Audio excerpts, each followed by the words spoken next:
Finding it hard to fight back against enemies? Is reloading not realistic enough? Is it affecting your battle experience? Does your motorcycle have a busted tire? Did you reach Conqueror tier and have nothing else to do? If any of these are relatable, then don't miss this video. Let's check out the various upgrades in PUBG Mobile v4.0. This version introduces a brand new weapon, the Mortar. It uses a special explosive ammo and deals tons of damage to enemies. It's great at applying pressure. The Mortar has two firing modes. Quick Strike mode lets you aim directly at enemies.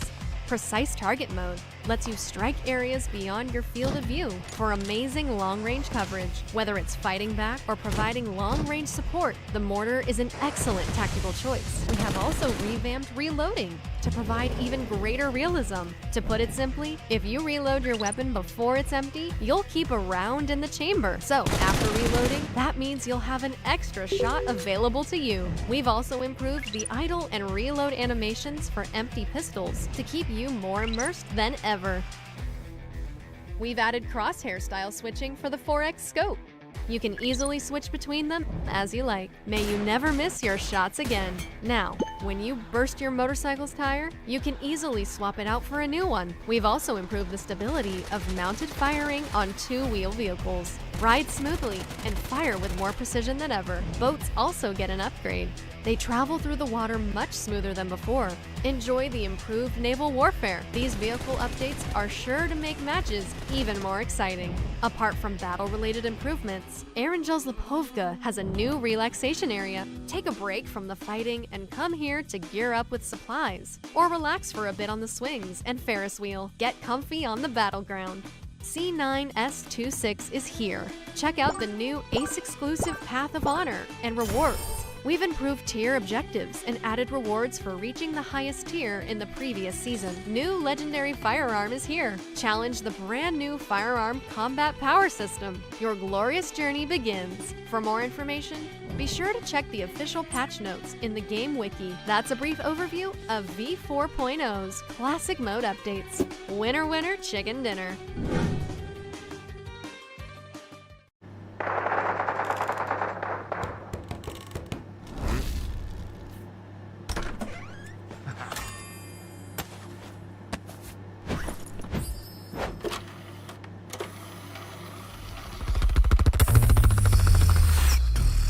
Gyro, PUBG Mobile.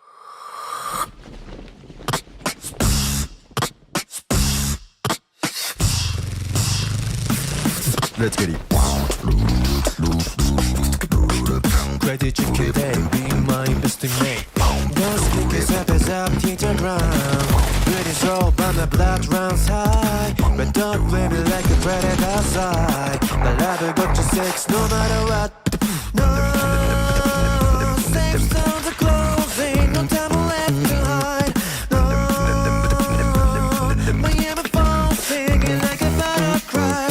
Adrenaline takes the fear away. We must one, and eyes on the bonus score. We must one, we hit us one. Let's go. Crazy chicken, they be my best mate. Crazy chicken, they be my best mate. Crazy chicken, they be my best mate. Crazy chicken, they be my best mate. Cooking like a glitter, winner, chicken dinner. Moving like a thriller, winner, chicken dinner. Crazy chicken, be my best mate. Crazy chicken, be my best mate.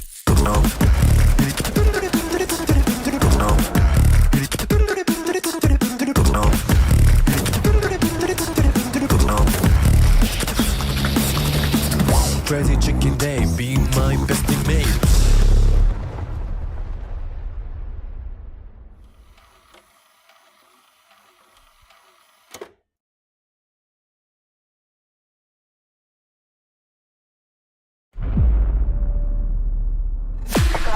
I just need a spot, light in the dark. I got a 2-chain, but hard too. Don't always listen when you talk. We was wishing upon a start. I've just landed. Real enough that this battleground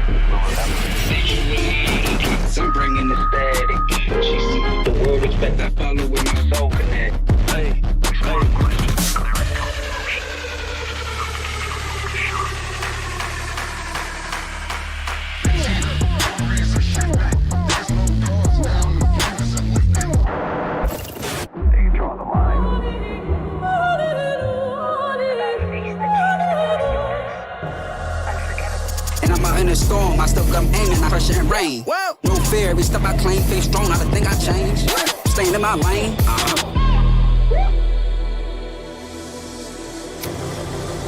내가 선택한 플레이. 정해진 룰은 없어. 내가 정해. 그게 바로 G-Dragon. Battleground.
Reaching a total prize pool worth $10 million.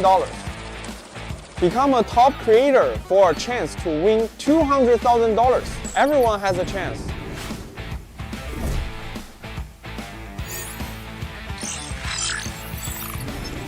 Hi everyone, I'm XL. The two most frequently asked questions I've received have been when World of Wonder would release after having been in beta for so long, and when we'd grant full creator access to players so they could realize their unique ideas. Today, I've come with the answers that everyone has been waiting for. I'm happy to announce that World of Wonder 1.0 officially launches in the next version.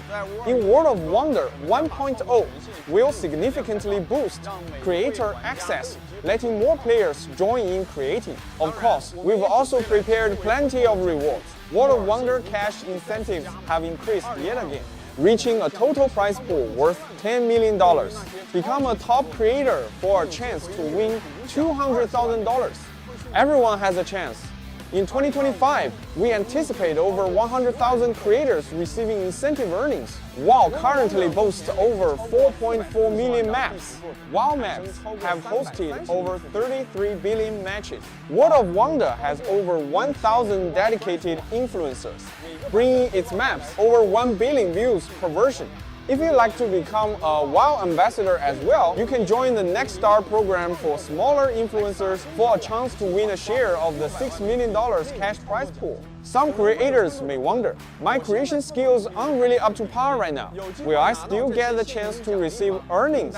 Rest assured, everyone has a chance in the World of Wonder incentive program. Every step of the creation process counts. A lot of rookies tell me, XL, I don't know how to take the first step, or I lack inspiration. How do I even start? In World of Wonder 1.0, we'll gradually make the Smart Assistant feature more widely available. When you don't know how to get started or lack inspiration, you can turn to the Smart Assistant for help. Some creators wonder, World of Wonder looks difficult, and I know nothing about coding. Does this mean my maps will never turn out good? Here, I'd like to recommend our visual programming tool. Through simple configurations and logical calculations, you can design something truly unique without knowing anything about coding. It's sure to take your abilities to the next level. World of Wonder is also an open ecosystem that connects players around the world. For example, we're working with the Prime Minister's Office of Pakistan and collaborating with over 50 global universities to help students gain professional game development skills while discovering new career paths. We are also working with the United Nations to promote environmental and public welfare awareness. We welcome global brands, artists, celebrities, influencers, and map creators of all kinds to join the World of Wonder ecosystem. If you're interested in collaborating with World of Wonder or have any suggestions for us, feel free to contact us through official customer service. Hi everyone, I'm JY. Now that World of Wonder 1.0 has launched, we intend to work with everyone to establish a mutually beneficial ecosystem for the mode. Players often complain that World of Wonder lacks challenges and rewards. In order to meet everyone's expectations, we're introducing the World Pass system in World of Wonder 1.0. By playing World of Wonder content and completing missions, players can earn points and get tons of rewards for free. Upgrading the pass also unlocks lots of customizations and exclusive perks. A certain portion of the earnings we receive from the pass will be invested into the World of Wonder incentive program, increasing our cash prize pool to give back to each contributor in the World of Wonder ecosystem. At the same time, we hope every talented creator's fantastic ideas will be worthy of praise and attention. In World of Wonder 1.0, the new gifting system builds a bridge between creators and players. Fans can gift special World of Wonder gifts to instantly give the creator a like for their creativity. These gifts increase creativity points, which can be used to unlock even cooler custom appearances and are displayed on the creativity points ranking. Top creators on the ranking stand to receive tons of cash rewards. All in-game cash earnings will be stored in the co-creation wallet for clarity and transparency. We've added a strict identity verification process to ensure the security of every transaction. We support withdrawals in the vast majority of countries and regions worldwide, allowing you to turn your creations into real-life earnings, no matter where you're located. World of Wonder 1.0 marks a new beginning. We hope all players with creative ideas are able to become game developers. We will continue working on this mutually beneficial ecosystem so that all outstanding creators are well compensated. May all creators march into the future together with World of Wonder. May all creators march into the future together with World of Wonder. Thank you.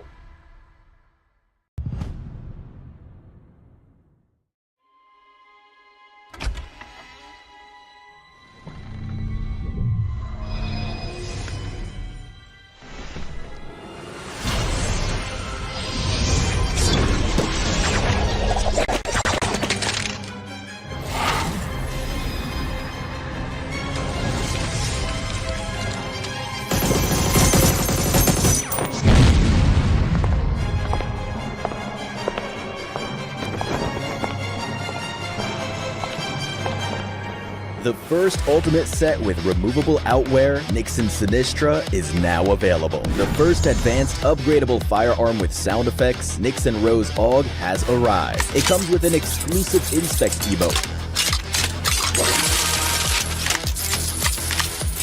to help you stand out on the battleground. Plus, a cool elimination broadcast, elimination effect, and loot crate to turn eyes on the battleground. The matching Resonant Nell glider is sure to make a stunning entrance in battle.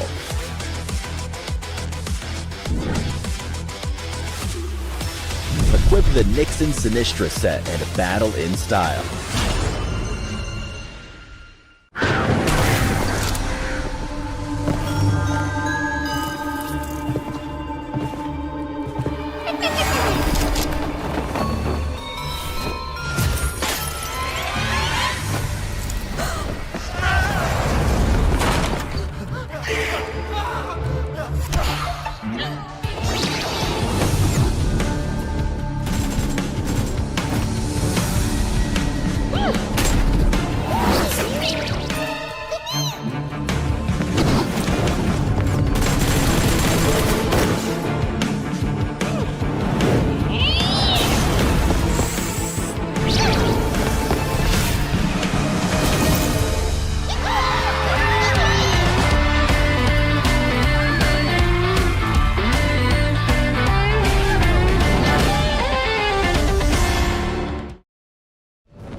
Why? That's the reason why.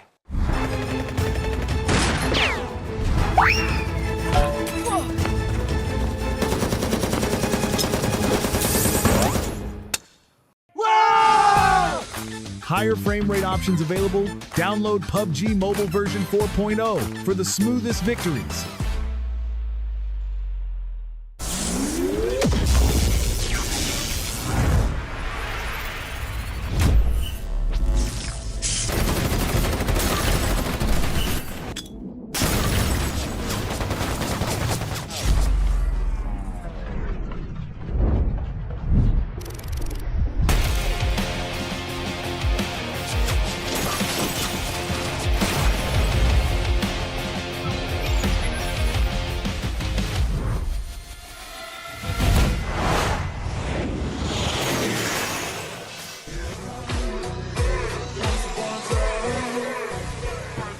Get to know version 4.0 in 3 minutes. No treats? Then beware of tricks. The new spooky Soiree version is here. Let's check out what's new. This version's themed gameplay will be available on Erangel, Livic, and Rondo. The main themed area is Wraithmore Mansion. Also, 2 performing dead concerts will take place on the map. Wraithmore Mansion contains tons of interactive content, including the Soulbind Mirror, Scaredy Ghosts, Phantom Treasure, and more for you to discover. This version's ghost gameplay consists of Ghosty, a ghost who accompanies you throughout the match, and Prankster Ghosts, which you become if you get knocked out. Ghosty has main and passive skills. Main skill, Floating Balloon. Passive skill, Boost. Passive skill, Ghost Helm. Passive skill, Armorer. Passive skill, Scan. Main skill, Guardian Shield. Passive skill, Heal. Prankster Ghosts allow players who get eliminated to turn into ghosts for a short time and use skills to disrupt the match. Spook, Bomb, and Shield. The themed vehicle this time is a magic broom. And there are tons more mysterious gameplay and collabs with famous celebs for you to look forward to. Doesn't pranking sound more fun than haunting? Have a spooktacular spooky soiree. In this version, you'll also get the chance to play a new thrilling pursuit and escape game mode, Unfail. In this mode, you'll either join the survivors or become the predator, and experience the thrilling battle between them that ensues. It really gets your heart rate up, so beware unless you're bold. In Classic mode, Erangel's Lipovka has been updated. There's a new mortar weapon, realistic reloading mechanics, and pistol idle animations. What's more, Cycle 9 Season 26 begins on September 11th, along with the new firearm combat power system, Path of Glory, and Weekend Joy.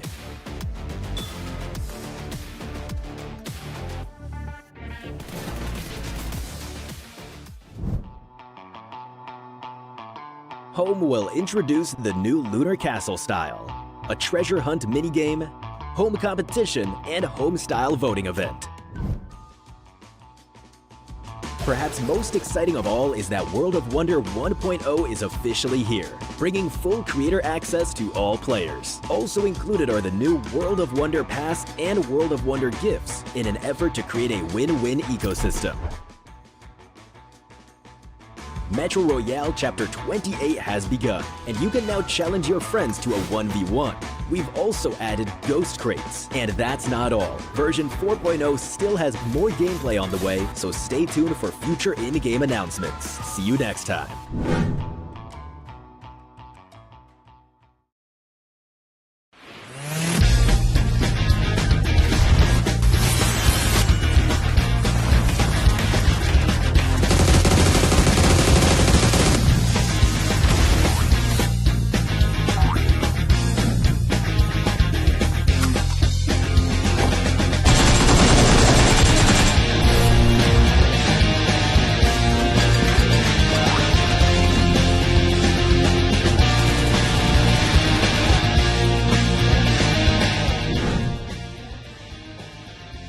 New World of Wonder Pass and gifting incentives. Welcome to World of Wonder 1.0. Let your creativity run wild. The new World of Wonder Pass is here. Complete missions by playing World of Wonder content to earn points. Get creation promotion cards, World of Wonder room cards, avatar frames, limited time firearm finishes, and more for free. Plus, upgrade to the Elite Pass, originally worth 480 UC for just 299 UC. Unlock tons of customization options, new outfits, and exclusive perks. Through gifting incentives, you can send World of Wonder exclusive gifts to creators. Creators gain creativity points by receiving gifts. Not only can you unlock cooler custom items, but you can also win huge cash rewards by reaching the top of the creativity points ranking. All cash rewards can be viewed and withdrawn from the co-creation wallet. World of Wonder Pass and gifting incentives rewards will also be partly invested into the World of Wonder incentive program to give back to every contributor in the World of Wonder ecosystem.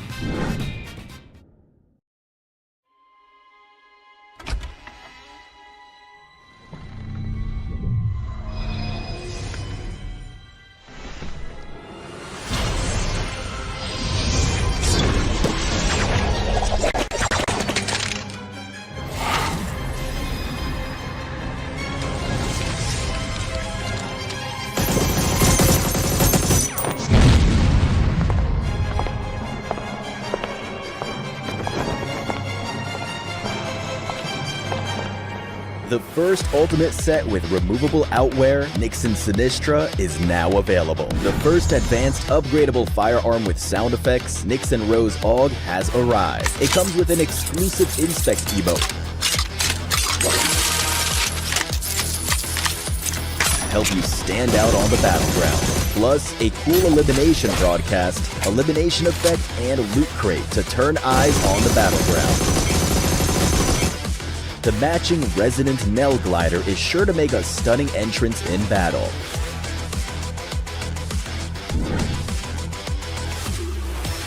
Equip the Nixon Sinistra set and battle in style.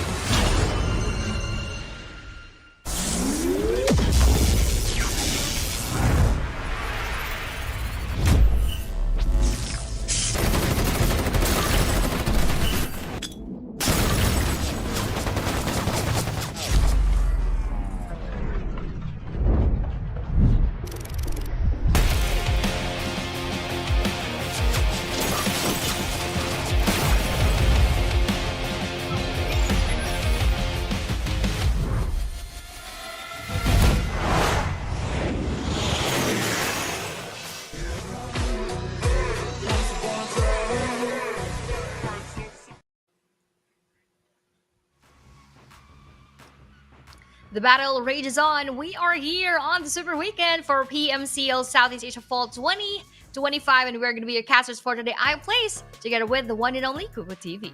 And Aya, we are back at it again here for another Super Weekend in the PUBG Mobile Challengers League Southeast Asia Fall of 2025. And we now know who are the top 16 teams who are going to be playing in this Super Weekend. But before we do this, Aya, again, in a world where speed, power, and style defines winners, one smartphone stands above the rest. Meet the POVA 7 Ultra 5G, engineered for those who refuse to slow down. As the official gaming phone for the PUBG Mobile Challengers League, it supports the PUBG Mobile at 120 FPS, delivering ultra smooth, competitive gameplay. It's 6.67-inch 1.5K AMOLED display with a 144Hz refresh rate pulls you into a world so smooth you'll never want to look away. A 6,000 milliampere battery, 7-watt ultra charge, and 30-watt wireless charging. This isn't just a phone. This is the future in your hands. The POVA 7 series. Definitely. And now, speaking of future, we are going to see what is the future of the teams that we have here for our Super Weekend week number 2. Yes, week number 2, day number 1. Especially that we have several teams that we are not going to have for today. So that is a total of 4 teams, specifically ATS, ATSX, and GGZ, and KHI. So this time around, those two teams, ATS and ATSX, it would be twice already that they're not going to be able to join for our Super Weekend. So that is really going to be unfortunate because that only means we're not going to be having them for the grand finals. But wait, for everyone who's watching, are you experiencing low frame rate, too much lag, device overheating, or consuming too much power? Version 4.0 is here for all of your concerns. So don't forget to download and update onto our version 4.0 so that you can experience our super smooth graphics. Yeah, definitely right now. Update to the 4.0 PUBG Mobile. There's a lot in store for you. Other than this super smooth graphic, we're just waiting for that one to show up. Also, with this super smooth, while we're waiting for it, you can actually get more options for your frame rate. Anyways, this is what I'm talking about. The spooky Soiree is on the way. Get ready for the new gameplay and epic IP collaborations unlocking by tomorrow. Big surprises are dropping this September and October, so don't miss out. Stay tuned for more spooky fun. Ooh, spooky fun indeed here in PUBG Mobile. But we have one more right here. My Game, My Rule, My Survival. Launch day was actually last week for PC, September 10. The other day on console for September 18. We have launched it yesterday on mobile. So don't forget to check that in-game as we have your PUBG Mobile X G-Dragon collaboration. And also the Lotus experience has arrived in PUBG Mobile. Take command of the road in style. Join in the game, the Motor Cruise event, and claim the iconic Lotus cars, the Emira and the Emea. Precision, performance, and exclusivity await. Available for a limited time. Make your journey unexpected using these vehicles inside of the game. But inside of our tournament, we have your schedule from September 10 to September 14. That was actually our week number 1. For September 17 up until tomorrow, September 21, that would be our week number 2 for the group stage. And grand finals will happen on October 3 up until October 5. Now we are nearing the end of week number 2. That only means that we are closer to knowing who will be the finalists for this PMCL fall. Yeah, we're getting closer to that, and we're gonna identify also if we're gonna be able to go for a smash tomorrow. As we talk about that, here are the things that these players have gone through already. Again, the group stage. We are currently in the group stage right now. And you could see that we are in the Super Weekend, which is in day number 1, which is today. We're going to have 6 matches. And for day number 2, that depends. If they smash, we end it. But if they don't, we're going to have a maximum of 8 matches. But again, after the Super Weekends that we will have, we're going to go through the grand finals, which is this coming October 3rd until October 5th. 3 days grand finals, and Smash Rule also will take effect. Speaking of Smash Rule, we have here the steps onto achieving that Smash Rule. At the end of day 1 Super Weekend, which is actually for today, the number 1 ranked team, whoever that may be, will set the match point. Total points of the number 1 team plus 20 points will be the match point. So they need to reach that match point on day number 2 to be eligible to win. And after getting that match point, they also need to have a winner-winner chicken dinner on a different map after getting into that match point so that they could go for that smash. So a lot could still happen during this day number 1, especially for tomorrow on to day number 2. So that's going to be much more exciting right now. We are hoping for a smash so that we can end the day with a bomb. But right now, we have your prize pool distribution, $40,000 US onto the league stage and the grand finals. 2,400 for the first, 1,600 for the second, 1,200 for the third, 800 for the fourth, 600 for the fifth to the eighth, and so on and so forth. And meanwhile, for the finals, we're gonna have 5,000 for the first placer, 3,000 for the second. Half of that will go to the third placer, and 1,000 will go to the fourth, and 5 to 16th. All of them will also have something, so no one will go home with nothing. Yeah, no one will go home with nothing. But here are the teams qualified for Super Weekend week number 2. We have Goa, Nexus Vanguard, IQ, Hyra, YG, BG, TTQ, SBD, MSI, Infamous Saviera, K1J, Winning of Future, Osja, GG, CTS, and Team Max.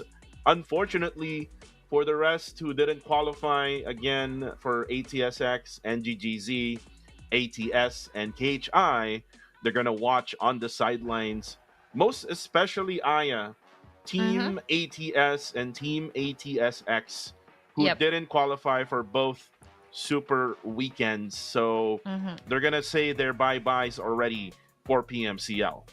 Yep, that is really quite tragic, but let's see if they are going to be able to make it onto our next season. But just a recap, or probably just a glimpse for everyone of what are we going to have for today's matches. We're going to have the first map happening in the map of Rondo, second, third, and fourth happening in the map of Erangel, and the fifth and sixth in the map of Miramar. So again, this is going to be quite a long stretch for all of us so that we can actually set the match point as we reach match number 6. Yeah, it's going to be the normal lineup. The 1 Rondo, 3 Erangels, and 2 Miramars. Most definitely that teams will not be exhausted, kind of like what we did in the past 2 days where we played 7 matches. This time around, they're going to be able to plan it out systematically, all because that, again, there's not much of any like additional maps. Like there's no 2 Rondos, there's no like 4 Erangels, or there's no like 1 Miramar only. So I just hope that they will improve. And speaking of improve, yesterday, Team Guardians of Angels, they were the ones who definitely did improve, and they did it with also with the luck of the circle.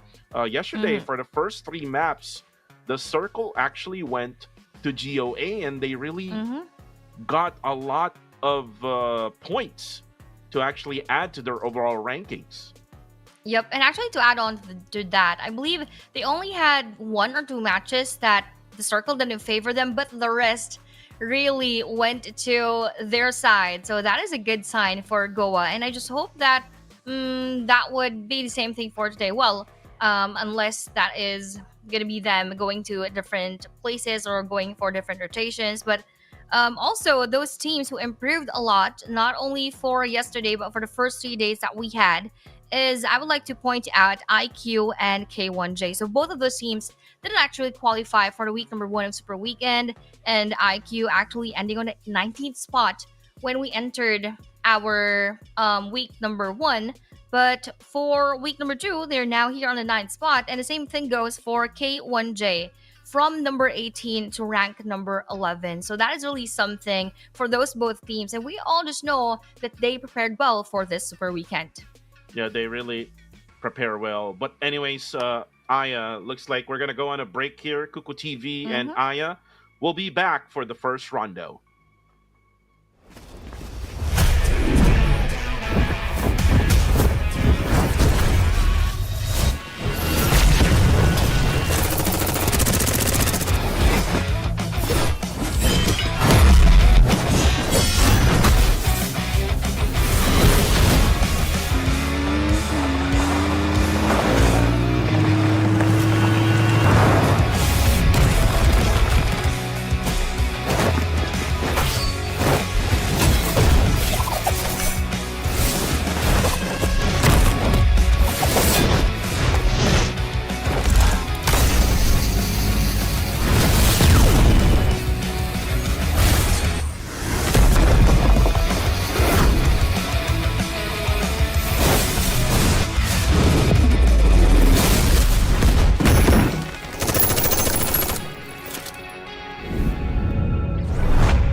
New RP A15 is here. Level 100 Mythic Custom Color Male Outfit is here. Get rewards worth up to 80,000 UC. Come take a look. New Mythic Custom Color Male Outfit. Freely change colors to show off your own unique style. New upgraded Candied Haunter MP7 is here, along with tons of firearm finishes, as well as the Skeleton Trail UTV vehicle finish. Tons more items await. Get all of the above with just 720 UC and reaching the corresponding levels. Upgrade to Elite Pass Plus for even more surprises.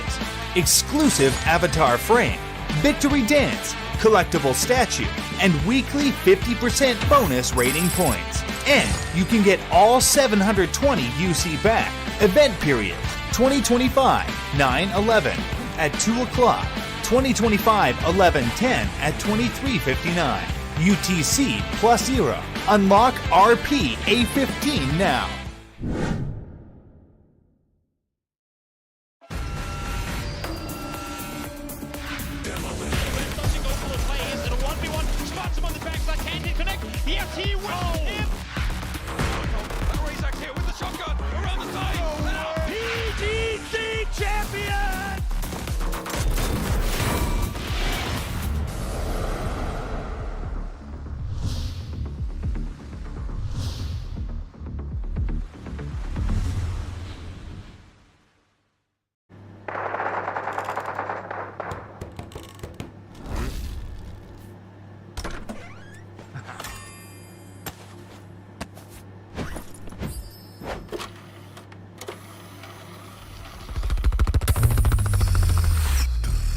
Gyro, PUBG Mobile.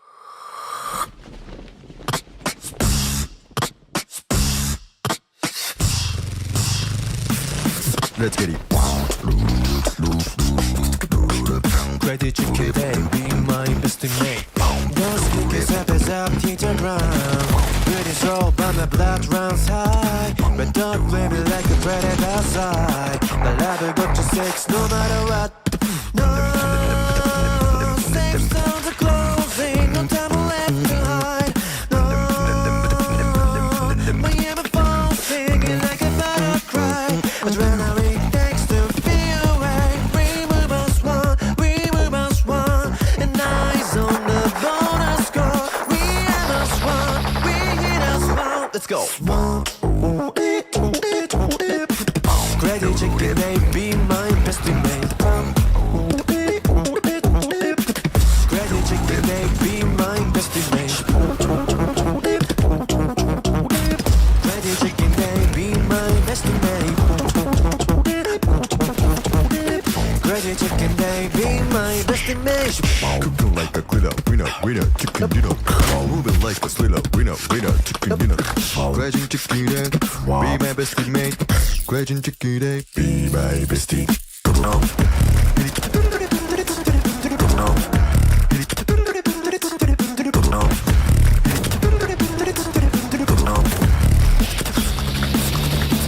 Crazy chicken, baby, my bestie mate.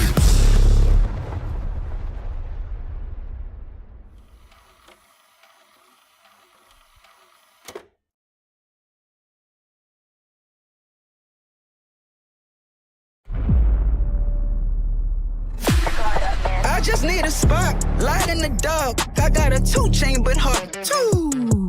Don't always listen when you talk. We was wishing upon a star. I've just landed. Real enough that this battleground will remember. I'm bringing the static. She sees the world, expect I follow with my soul connect. Hey.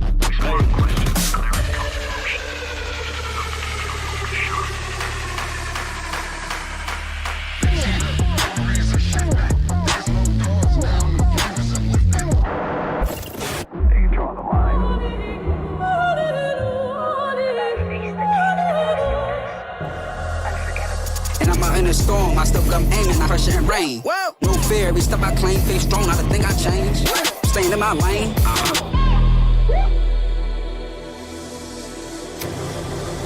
내가 선택한 플레이. 정해진 룰은 없어. 내가 정해. 그게 바로 G-Dragon. Battleground.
Why? That's the reason why.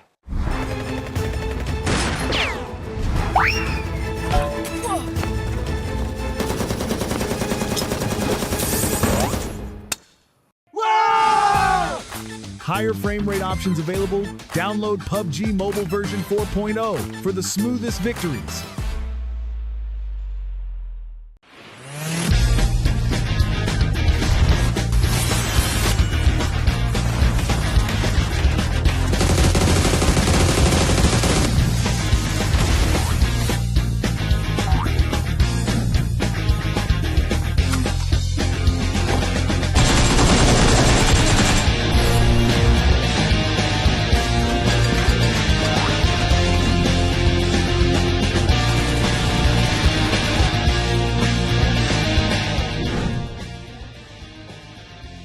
New World of Wonder Pass and gifting incentives. Welcome to World of Wonder 1.0. Let your creativity run wild. The new World of Wonder Pass is here. Complete missions by playing World of Wonder content to earn points. Get creation promotion cards, World of Wonder room cards, avatar frames, limited time firearm finishes, and more for free. Plus, upgrade to the Elite Pass, originally worth 480 UC for just 299 UC. Unlock tons of customization options, new outfits, and exclusive perks. Through gifting incentives, you can send World of Wonder exclusive gifts to creators. Creators gain creativity points by receiving gifts. Not only can you unlock cooler custom items, but you can also win huge cash rewards by reaching the top of the creativity points ranking. All cash rewards can be viewed and withdrawn from the co-creation wallet. World of Wonder Pass and gifting incentives rewards will also be partly invested into the World of Wonder incentive program to give back to every contributor in the World of Wonder ecosystem.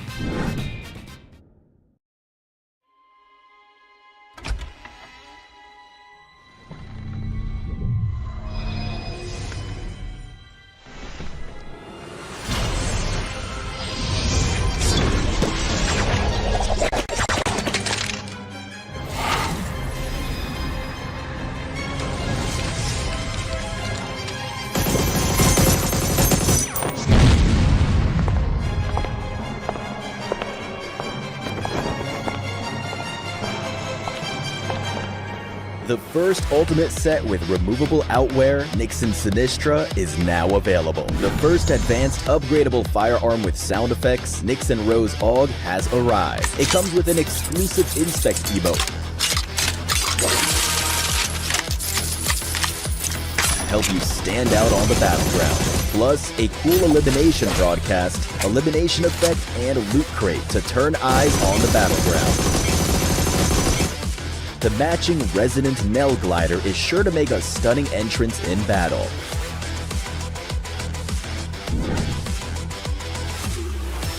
Equip the Nixon Sinistra set and battle in style.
RP A15 is here. Level 100 Mythic Custom Color Male Outfit is here. Get rewards worth up to 80,000 UC. Come take a look. New Mythic Custom Color Male Outfit. Freely change colors to show off your own unique style. New upgraded Candied Haunter MP7 is here, along with tons of firearm finishes, as well as the Skeleton Trail UTV vehicle finish. Tons more items await. Get all of the above with just 720 UC and reaching the corresponding levels. Upgrade to Elite Pass Plus for even more surprises. Exclusive avatar frame, victory dance, collectible statue, and weekly 50% bonus rating points. And you can get all 720 UC back. Event period 2025 9/11 at 2 o'clock. 2025 11/10 at 23:59. UTC +0. Unlock RP A15 now.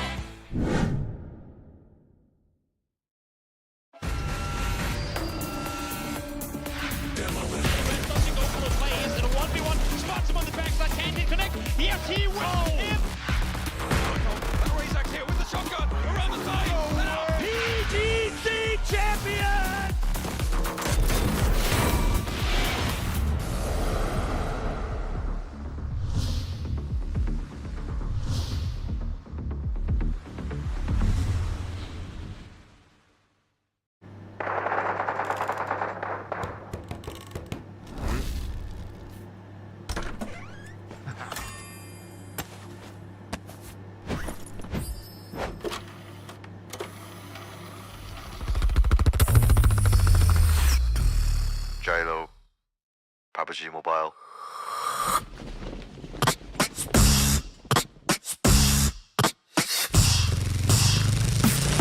Let's get it. Ready to kill them, be my best mate. Those niggas up as up, teach and run. British roll, but my blood runs high. But don't play me like a predator outside. The ladder got to 6 no matter what. No, safe zones are closing, no time left to hide. No, my ever phone singing like a battle cry. Adrenaline takes to feel right. We must one, and eyes on the bonus score. We must one. Let's go. Credit chicken, they be my best mate. Credit chicken, they be my best mate. Credit chicken, they be my best mate. Credit chicken, they be my best mate. Cooking like a glitter, winner, chicken dinner. Moving like a thriller, winner, chicken dinner. Graduate chicken egg, be my best mate. Graduate chicken egg, be my bestie.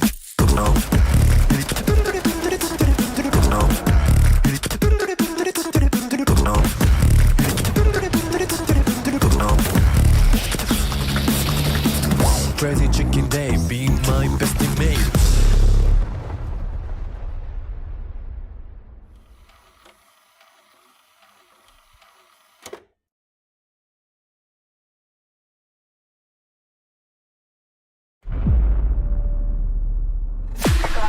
I just need a spark, light in the dark. I got a 2 chain but hard too. Don't always listen when you talk. We was wishing upon a star. I've just landed. Real enough that this battleground will remember. I'm bringing the static.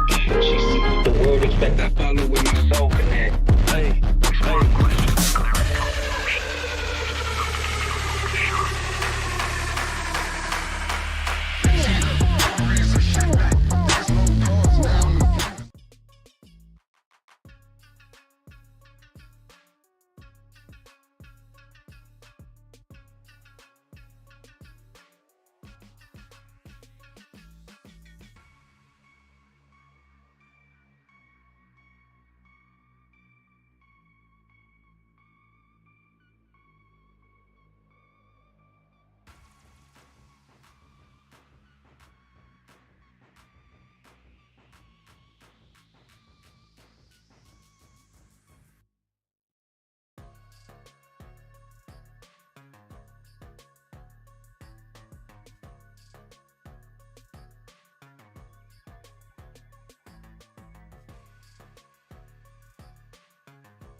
And we are about to start our match number 1 for today here in our Super Weekend out of 14 in maximum. And again, we're going to have it in Rondo. So let's see who will be the Kings of Rondo this time around. Kings of Rondo. I know it is YG during the Rondo Cup, but look at this flight path. A cross section of flight path. One coming from the western side, one coming from the southern side. Now, YG, this is going to be interesting, Aya, because they are fond of going hot dropping with some teams during the first 3 days. And right now, you can see them now going to probably around Bailey or maybe right around Minhu. And you can also see Infamous Xaviera, which normally they would have another squad with them. But right now, there's no one else with them right now. But for the rest, you can see CTS right now together with another squad, and they're it's actually YG. Ooh. Say Cloud is just trying to go to that recall tower. That is really going to be interesting in a bit, but we are also seeing here actually a 1-3 split coming in from Esports. As we all know, they're just gatekeeping one of the recall towers that we have here, while the 3 others around in Fongton would move around our map. But as you've mentioned, CTS is actually together with YG, and with that first circle going on to the eastern side, this is not looking so good for those who dropped quite early in our plane path. Yeah, this circle will definitely hurt these 2 teams that we're looking at right now, CTS and Yangon Galacticos. So currently at Stadium, it is a 4v3 situation. Say Cloud, the one in charge with the recall tower, just in case Yangon Galacticos will be defeated. And right now, Dos just going for the leaning technique here for him to be able to see if there's someone right nearby him. He's also not moving so that Yangon Galacticos won't be aware of where he is. But right now, they're just circling around the stadium. Probably for me, the technique here in Rondo, especially in the stadium area, is to be on the rooftop. So that you can easily see them. But you have to be careful as well of the zip lines that you are looking at right now. Those zip lines can really be tricky. But right now, OM throwing that nade. Ooh, nice frag grenade there from OM, as he's able to eliminate Marnat. So one is already out for YG. So the next question is, will YG bail out from this area?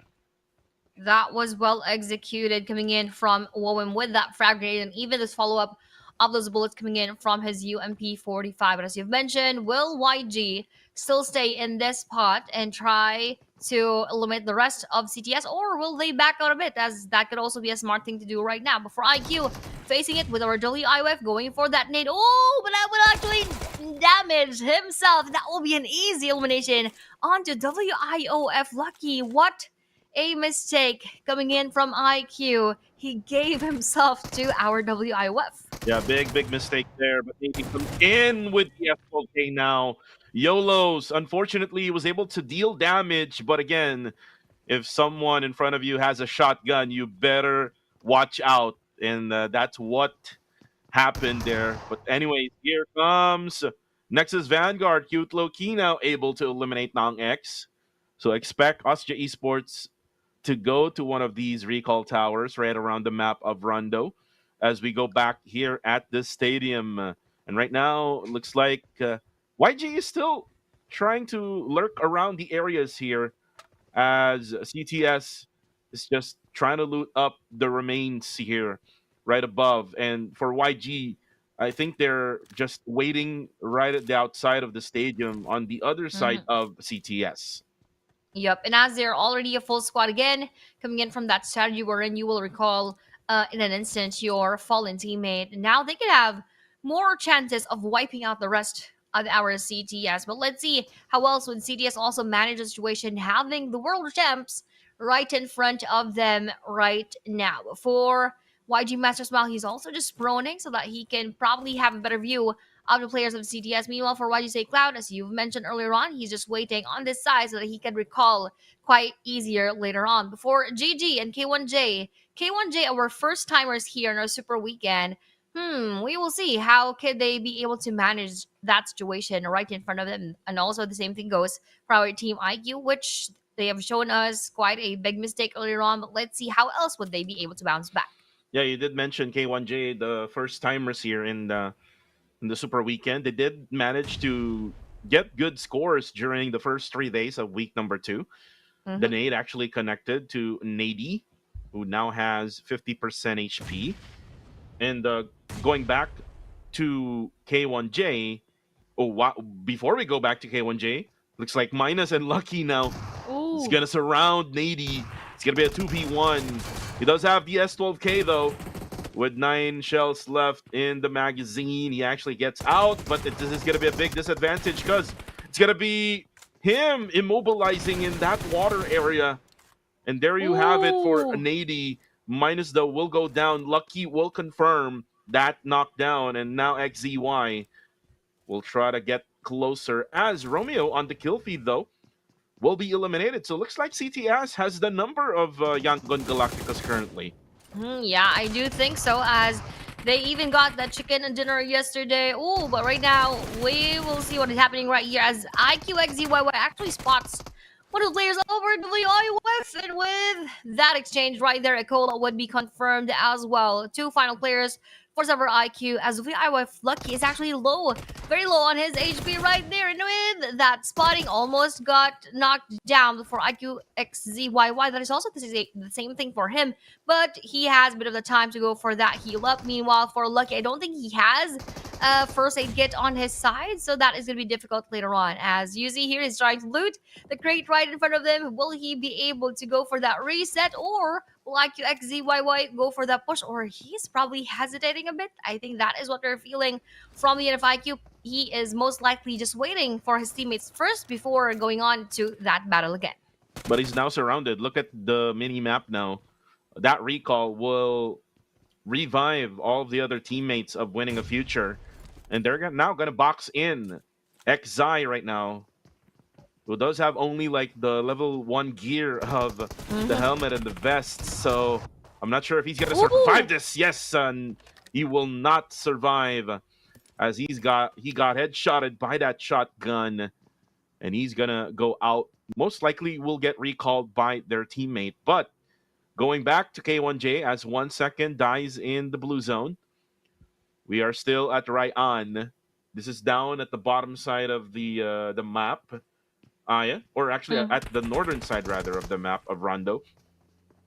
As Key Mine right now is just waiting for the GG players to get closer. So Rocky is actually on the far side, waiting for someone to go up the bridge. Oh, but looks like Astro will be able to spot Key Mine. And now Sorake, waiting. And again, with that patience, he's able to get 1 elimination. He needs to bail out from the scene, though, and successfully is able to do so.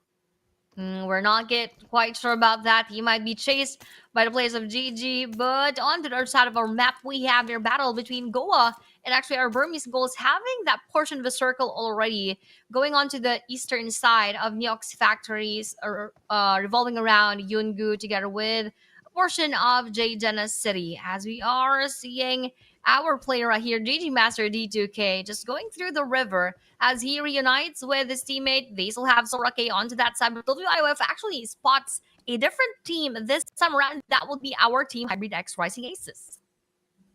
And right, Hybrid X Rising Aces. Ryujin, the IGL, commanding the squad now, that they're able to hear those gunshots earlier on. Hash, though, will most likely get a revive from his teammate. If you look at the mini-map, Min is the one in charge for that revive. Minus will bail out from that area as he's actually driving away with a Dasha. So Hash will get revived now. Oh, actually, he actually relocated and spotted Min, and now Minus will be able to get him down as we go back here to Ryan at the northern side of the map of Rondo. Kaya goes down, but then they actually eliminated Sorake. So for K1J, I mean, they got eliminated here at Ryan, but eventually they will recall out in a different area. Yep, Soiree not so okay in that spot as he managed, or as he was trying to escape that engagement. He was eventually spotted by our GG, but here we have a spot and standoff going again, as that was time to pick versus Hyra, and even that joining of our WIF. Hyra Capo was spotted. Hyra Hash would go for that instant revive, but will he also not receive those bullets? We are going to see that later on, but Hash decides to push forward and probably will go for that recall. Anyways, on to his teammate. WIF, though, goes around the map, wants to secure that kill and elimination onto Hyra Capo. Now, with 5 eliminations, is actually our WIF with Shin. I think he is experiencing some type of technical issues right there. He's not in the lobby. Before SBD, the Star Boy knocking down Super Boy. 2 boys battling out with each other. We're not quite sure where part of the map they are at right now, but for Minus, Hyra Hash actually wants to minus him out of the equation. Oh, but Hash right now needs to push in. Gets YOLO's down, and Minus will go down. Nice play here. Hash of Hybrid XRA Esports. Circle, by the way, is not going to Yungu. And again, GOA. Really good with picking and choosing wherever they are now located. With the shift also again, Aya. But this doesn't mean that Goa will get the circle, because there's a river splitting up these two areas. There's actually MSI as well is on a good location right now. Yep, but for Austria, not so good of a location as SBD Starboy, or rather, that was NX Joji securing the elimination onto him, losing one of the players of our Austria Esports. As we have mentioned, Goa is once more taking that portion of the circle, but we are not sure until when will they have that magnet here in our game. Hyra Capo will be spotted by Time to Quick Bunny. I think that was his second life, but that was also his second time to go out of the game. Hyraman follows his footsteps right there, as Hyra Capo will be confirmed. And for Austria, now they're pushing forward as they need to get inside the circle. They're just across the waters of Jadena City. Ryujin will be seen by K1J Kane and would not be able to knock him down completely, but he is now going for that attempt to go for that recall. 1v1, it's going to be Nang X versus Milo. SBD Vicious. Oh, there's actually a sticky bomb was going to explode. Not going to hit anyone right now. He only has the M4. But again, against with an S12K, you will go down. That's just so unfortunate for Milo, who actually does the explosive bow and arrow on the secondary. But for now, for Nang X, he's able to go up. But then again, there's going to be a frag grenade. Nang X now will go for the recall. Oh, but then again, there's a nade. Oh, Timo. That was just really, really perfect 10 on point coming in from Timo right there with the confirmation of those bullets onto our team matchup. But we have another battle going on. Hyra Hash versus WIF, and that will be Lucky being lucky with the S12K eliminated, securing that kill onto Hyra Hash. Now Lucky needs to go for that heal up and revive. They already have 7 eliminations, and it is really quite early. So WIF, this is a good sign for them. Let's see how long will they be able to maintain this momentum, as they are still the #1 so far. Yeah, they're still #1 so far here with 7. YG now has recovered. Shin now will go down for winning a future, so there's only 1 left for winning a future. More than likely, they have already used their second life here, since they actually did recalled earlier on. So they want to go for those revive right away. But looks like YG, they will not overcommit here by pushing over to winning a future. They will focus on the rotation, but looking at burns, they're able to actually spray them down. That's TTQ. And now they will have to look at the backside because YG is coming. They're going to join that engagement for sure. Before Time to Quick, they will be the team to be eliminated here in our first Rondo battles. VG God will be playing those close. Go up play Junior. YG Romeo Boy getting here into RBG. Will be spotted by K1J 1 second, and we'll probably throw 4 more bullets to confirm those eliminations. YG Master Smile will be shot and guided by one of the players of RBG right there with the range of knockdowns. We already have 2 for the side of YG, and one more for the side of VG. YG say Cloud would be able to confirm that elimination. Almost, yep, and will do. But for the rest of K1J, this is the perfect time for them to go for that third party, as VG is almost out. They would only have one player left, probably on the other side of our map. But our YG is quite distracted at this point, and they are really low on HP. And Romeo was trying to heal up, and then now he's able to. So now Soiree is gonna go up. Oh, he's actually spotted from a different angle. They were able to actually revive as well on the other side, and now Smile and Say Cloud can now deal a ton of damage onto K1J. And there you go with a JS9. They were able to complete that attack against K1J. And Yangon Galacticos still managing to survive here. The blue zone is actually way too much now. Looks like they're going to probably leave one of their players alone there in the blue. Look at that. Also, CTS is struggling, coming in from the pain of the blue zone, and BG will be eliminated now with only two players, or rather with only two eliminations right there. And also following them would be our Good Game Esports, and probably more would follow in a bit, as that blue zone will damage everyone else. And even, of course, that push from behind would get them closer to our other opponents. But for YG, this is a good sign. They are already almost inside of the next circle, but also top will be spotted by the blue, and InfoXV Lion now sees our other players from IQ. And Yangon Galacticos, they're now left with only 3. Unfortunately, they weren't able to recover one of their players who was down in the blue. IQ now, Master Hong, needs to crawl to his teammates, as XI will now throw up a nade over to Infamous. Forsaken will only take a few damage there. They're right on the bottom end of the circle here.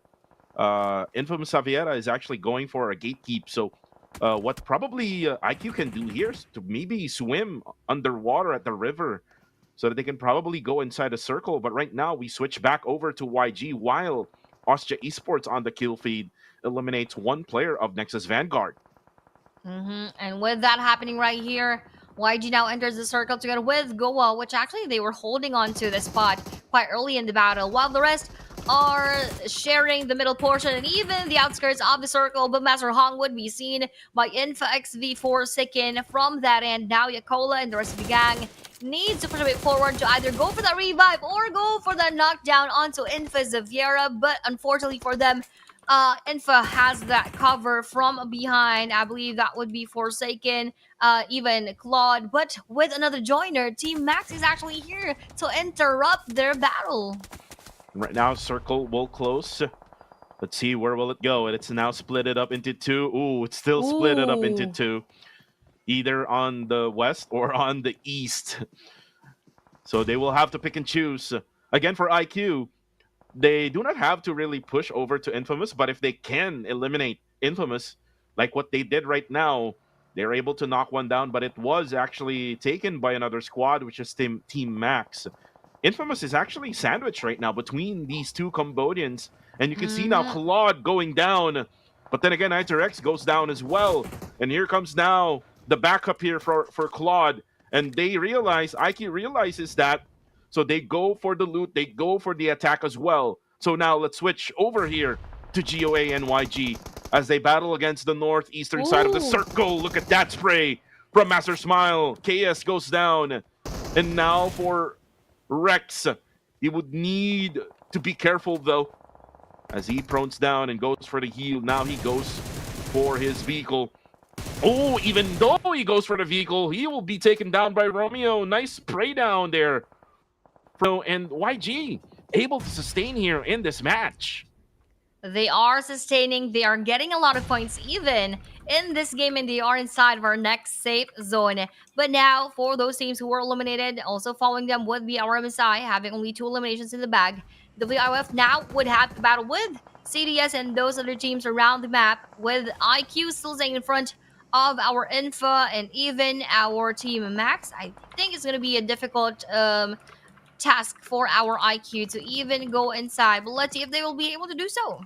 Let's see if they were able to do so, as XZY or XZI goes for those single shots with the SLR, by the way. And Claude, look at that jumping shot. Ooh, but he actually is way out in the open. And he will fall down. That's Iter X goes for the JS9 finish. And for YG now, they're gonna try to rotate all the way through the eastern side of the zone. Ooh, but look at Ryujin hiding behind the big bush.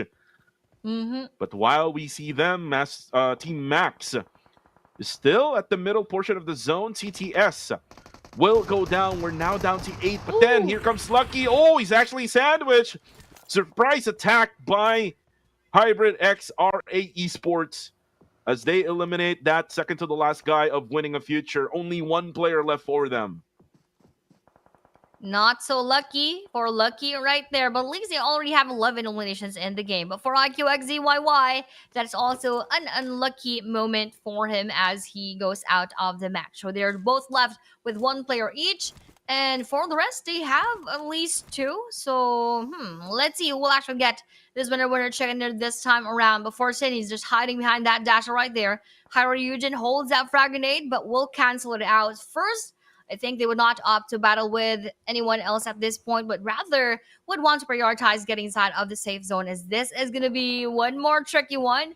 Where would that actually go to? Will it be more in favor of the western side or onto the eastern side? Oh, actually going around the middle and still split up by the waters, as Kuku have said earlier on. So that means this is going to be adding more of the thrill and challenge to everyone else. Yeah, and there's an island in the middle, actually. There's a small island in the middle. So let's just say, what if the circle would go to that small island in the middle? That would be really interesting because they would have to go through the waters and they would have to dive their cars just in case. But for now, Shin, I think this is it for Shin because he's pinned down. Now the cars are also going to get damaged. So he won't have any else place to stay because out in the open, I mean, right in front, it's going to be way out in the open. But look at this, YG. Slowly but surely, Romeo able to see the players of Team Max, and Team Max fully unaware of this. They definitely are fully unaware, so we are going to see how would that turn out for those teams right there before Shin. Oh no, that will be his final breath inside of the game, and he will be taken by our Hyra in this match. YG, though, had that chance to spot those teams who also spotted our player from our WIOF team, Max Mad Dog, will be seen by YG. Romy Boy will also be able to knock him down. Smile will be seen by NX Doji at the same time. So with them, actually not quite sure where they are at the map right now. But for Hino, we are sure that they're in front still of our team Max, going for those exchange of nades. But who will actually land that final blow? And that would be Max RX onto our team Hyra. And now YG Romy Boy going for the third party. This is quite pure chaos at this point. Yeah, a triple threat matchup right now between YG, Team Max, and Hybrid XRA. Now Hash, his teammate is actually throwing out a nade there so that Team Max won't go for the push, but here comes a Cloud! JS9 to the face of Team Max. Coronai now. I think he's a lone member left for Team Max, but he clutches it out for Team Max. There's still 2 remaining. He was able to revive his teammate, if I'm not mistaken. YG now occupies the eastern side. Northern side will be taken by Team Max. As for Infamous, they're still alive there. Still outside the eastern side. And this is what I'm talking about, Aya. They'll be forced to swim underwater. And look at that. Yokola able to jump out of the water, able to spray down on the knockdown player of Infamous. And he was able to get that kill. So 1 easy point goes to our IQ despite only having that final player in the game, which is Yokola. He managed to even add 1 more point to their name. But now everyone is quite quiet, probably feeling whatever will be happening right there. But for NXAKZ, he also felt those bullets coming in from SBD Wrong. Max RX will be spotted by YG Say Cloud, and SBD Wrong will also be seen from the other end by our Nexus Vanguards. And 1 more will be knocking them down, with our YG already being unstoppable with 10 eliminations right here. But the question again of where would the circle go? Ooh, a nice favor onto YG. They could easily have that northern side right there. A very, very tough spot for Infa, I say, as he could be seen by our YG. And as I say that, that was actually his final moment inside of the game as well. Now leaving us with only 4 teams right here. 2 teams from Myanmar and 2 teams from Cambodia. I love this circle, Aya, because again, we were talking about that small island, and now it shifted to that small island. Coronai now will be forced to swim. But again, this is what he needs to do. He has no choice. Open area is right in front of him, so it's better to just stay underwater for the meantime. While for Nexus Vanguard, I believe so that they can probably take over of this middle portion of the zone if they do have the vehicles, enough vehicles here. Ooh, they can manage, but before they do, they spray on down on YG. Smile goes down. And the IGL of YG, let's see if he can actually try to survive here. Oh, the bleeding is actually way too much already for Smile. And that is it for him. 2 players left already for them, and they actually see Coronai, and that is it for Team Max. We're left with only 3 teams. Oh no. An interesting start for everyone else. We have here the teams who are quite aggressive in this match. For our game number 1, NX Superboy now receiving all those bullets coming in from YG Say Cloud, but was able to hide on that ridge so that all of the bullets of YG would not really connect so much. We only have the final player again of IQ, which is Yakola, quite far from the location that we have here, and I think he is going to be hiding for now while he's waiting for that battle to commence from YG and our Nexus Vanguards. And as that is happening right here, we are all just testing the waters, and we're all just finding the best spot so that they can survive up until the very end. And Team YG, they do have 2 players left remaining. By the way, they have 11 eliminations. This is kind of scary for the other teams who is playing in the Super Weekend right now. They're starting really strong right now. Ooh, look at that shift again, Aya. The shift actually went towards YG. Actually, onto Nexus Vanguards, I believe. No, it actually went towards the northern side. So Nexus Vanguard would need to rotate. They need to move. They're not yet in the zone. Compared to Romeo, Romeo is already inside the circle. Yeah, but I think that is also going to be difficult for both teams as we still have the water in between them. So, we need much more tactics in this game. We need to see much more strategies coming from those teams in order for them to really survive up until the very end. Oh, look at this. One strategy we have seen is NX Joji actually... That was possible? Yep, taking his vehicle through that island before Yakola. He was actually seen right here. That will be his final moment in the game as well. IQ now says goodbye. Now we are left with a 2v2 standoff battle as our final circle will be arriving in a bit. YG Romeo Boy and YG Sled Cloud versus NX Superboy and NX Doji actually holding that frag grenade right there, probably trying to prepare that for later on, but YG Romeo Boy will not escape those bullets coming in from NX Doji, and now he will be taken down. They actually knocked one for each, so a trade knock there between Nexus Vanguard and YG, and now a trade revive happening. But you're gonna expect frag grenades now gonna be cooked for both sides, and now you can see Joji throwing out that nade. Oh, there's a nade actually right beside him. Superboy gets that super nade onto YG. Nexus Vanguard wins it in Rondo.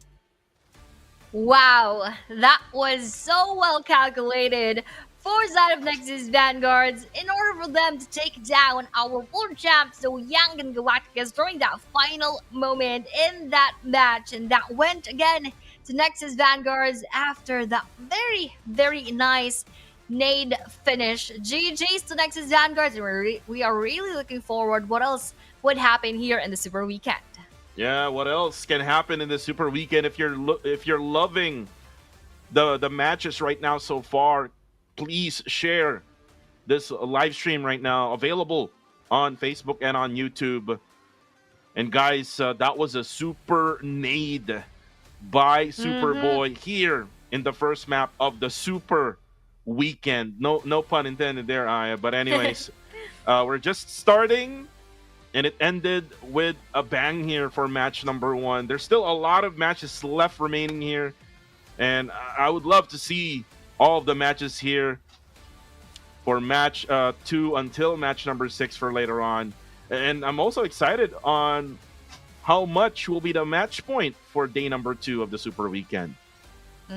I'd like to say that was a very good wordplay, like right there. Super Nade, Super Boy, Super Weekend. But again, all of those supers will really be evident right here in a Super Weekend, as we are expecting everyone else to blaze off during the matches that we have, especially for tomorrow, that we are almost going to be smashing the events right here. But for day number 1, I do also believe that they're going to give their best in order for us to have that perfect chance to reach the match point easily for tomorrow. But again, GG's and kudos to Nexus Vanguards. What a way to start our Super Weekend week number 2, day number 1. But you cannot like just say that Yangon Galacticos did not do well in that final moment. They did well in that whole match itself. Remember, they were like pressured by CTS Esports right around at the stadium area, and they were able to bounce back. They were able to recall, and they were able to rotate in that chaos right at the northern side of the zone. So they did manage to go through a lot of hell, but then the bomb was just something that they cannot avoid. Yep. Really inevitable for them during that final moment. And, you know, I would really have to say that I would agree with the comment section right here that Myanmar teams are really doing good and really dominating here for our, I would say, day number 1. But of course, you've seen that during the previous week as well. But for now, I think we would have to focus right here. So this is a call to all those other teams from the Philippines, from Cambodia, from Brunei to do even better, especially here in our Super Weekend week number 2. So speaking of, we have here the Chicken Dinner team stats. For Joji, he actually had 6 eliminations with 985 total damage, 5 for Superboy with 395 damage, KKZE with 2 and 211 damage, and for Cute Loki, he actually had 1 elimination and 504 damage. So almost everyone had a fair contribution. So that is a good thing for NX. But again, props to Joji for having a lot of those points in. Yeah, Joji getting that 6 bombs there. But then again, it's all about Superboy. Again, most likely Joji will be the MVP later on when we see the graphic. But again, it was Superboy's clutch frag grenade who was able to save them and able to get them their win here in match number 1. Kudos also to KZ and Cute Loki, who did manage to get 2 elimination and 1 elims altogether. So altogether, they have 3 additional to the 11 elimination bombs that they actually showed here with Superboy and Joji. But anyways, guys, enough of the talk rather. Let's watch the highlights for match number 1.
What a way to end our match number 1 right there, as we have seen that exceptional nade coming in from the Nexus Vanguards having 24 overall points.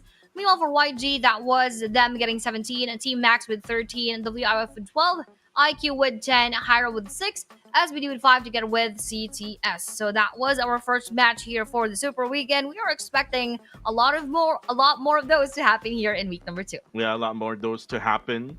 Especially these are the top 16 teams that we have qualified for throughout day 1 until day number 3 of this week number 2. But again, YG, even though that they struggled earlier in the game, they did manage to go through a lot, like what I said earlier, and getting 17 total points here. Team Max, this is again Team Max being the Team Max, like what happened last summer. They were like struggling early, and then right at the end, or right at the Super Weekend, or maybe even in the finals, they become dominant. So we better watch out for Team Max. But the story here, probably on the second page of the match ranking, would probably MSI and Burmese Skulls. Mhm. These are the top 2 teams, or probably you can add GOA. Goa. Yeah. Yep. So GOA, MSI, and Burmese Skulls only getting 2 points for match number 1. And with that happening right there, it's really safe to say that they weren't that aggressive here in our first match. But let's see how will they be able to bounce back onto the next matches, especially that we are still going to have one more Rondo map we're in. That is actually the time for them to farm all of those eliminations, just like what those teams in the first page did here in this game, because that is exactly how you could utilize, you could maximize utilizing our Rondo map, getting all of those skills in, just like exactly these top 4 teams. NX with 14, YG with 11, Max with 9, and even WIOF with 11. Yeah, winning a future. They were very aggressive in the early stages of Rondo. That is why they got those 11 eliminations. So basically, it's kind of like a trade-off for them. I mean, you don't get the placement points, but you get those elimination points. But whatever YG and Nexus Vanguard did there in match number 1 in Rondo, they actually combined it all together. Placement points together with the elimination points. So that's basically top-tier PUBG Mobile Esports is what you're watching. But again, the MVP is going to be most likely be Joji, and yes, he is now the MVP with 6 elims here. Total of 985 damage, 149 damage taken, 42% team contribution with a survival time of 27:01. Again, the game ended at that island, and right now, with your apps being updated to 4.0, guys, enjoy the super smooth graphics. Definitely from medium to high, from high to ultra, and from ultra to extreme, and select devices support also 90 FPS and 120 FPS if you wanted this device supporting that kind of frame rate. Don't forget to check out the Technopova 7 Ultra 5G, now available everywhere, probably on your online stores or even on site around your location. So check that out right now so that you can enjoy more frame rate options here in PUBG Mobile. But looking at the matches that we're going to have for today, we have just finished the Rondo map. We're in Nexus Vanguards actually took that for the first game, and we're going to have 5 more without any break. We have 1 minute on the clock right here. Oh, actually, we are going to have Erangel. Oh, we are not going to have any more Rondo. Sorry for that. So now we're going to start off with another Erangel map, as we have seen several ones already during week number 2 and even week number 1. We are going to start in a few more seconds. Yeah, in a few more seconds, Aya. Yeah, it will be Erangel. Again, we've talked about this earlier on. 1 Rondo, 3 Erangels, and 2 Miramar maps. Again, just to not confuse the viewers. Yeah, sorry, I was confused. Yeah. That's fine, that's fine. No worries. But anyways, again, we're about to start. Erangel, no more waiting, guys. No more waiting for the next match. We're going to start very, very soon. And again, who will take the first Erangel map of the day? Let's find out as we fly over to this beautiful map.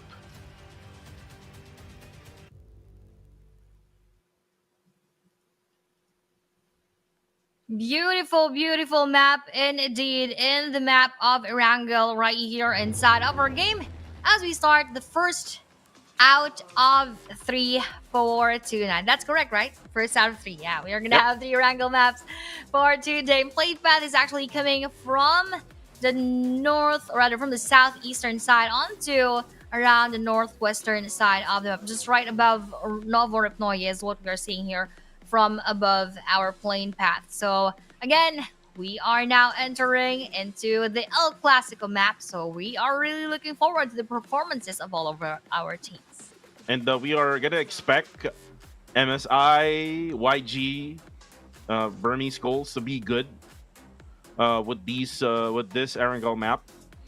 GOA, I'm not so sure though, Aya, because I kind of find them like trying to depend more on the circle, whereas they can also depend more on their firepower, because we've seen the firepower of GOA. If they can, manage to use those skills that they have, most definitely they can also flourish, kind of like what Nexus Vanguard or Yangon Galacticos did in the map of Rondo. We are not gonna expect any hot drops here, Aya, but looks like there is probably one just right on the eastern side of Yasnaya. This is GOA and Team Max just nearby each other. Yeah, that's it's actually GG together with Team Max. But wait, Team Max and GG, and wait, right now there is actually some gunshots from Nexus Vanguard. This is quite different because we always see Goa going directly to our SMB, but because of the plane path, they probably went nearer to our Nexus Vanguard. So we heard those gunshots, but I think they just opted to go for that vehicle and not pursue that engagement with our Nexus Vanguard. So with NX now taking this hovercraft quite early in the match, they're having a good advantage right here. But for Goa, they again escaped that battle first and now proceeds to go to SMB.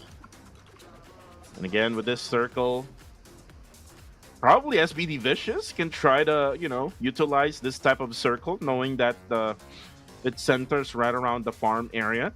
So not much of any rotation for them. I would expect MSI to go to the Potato Hill, right on the eastern side of Pochinki.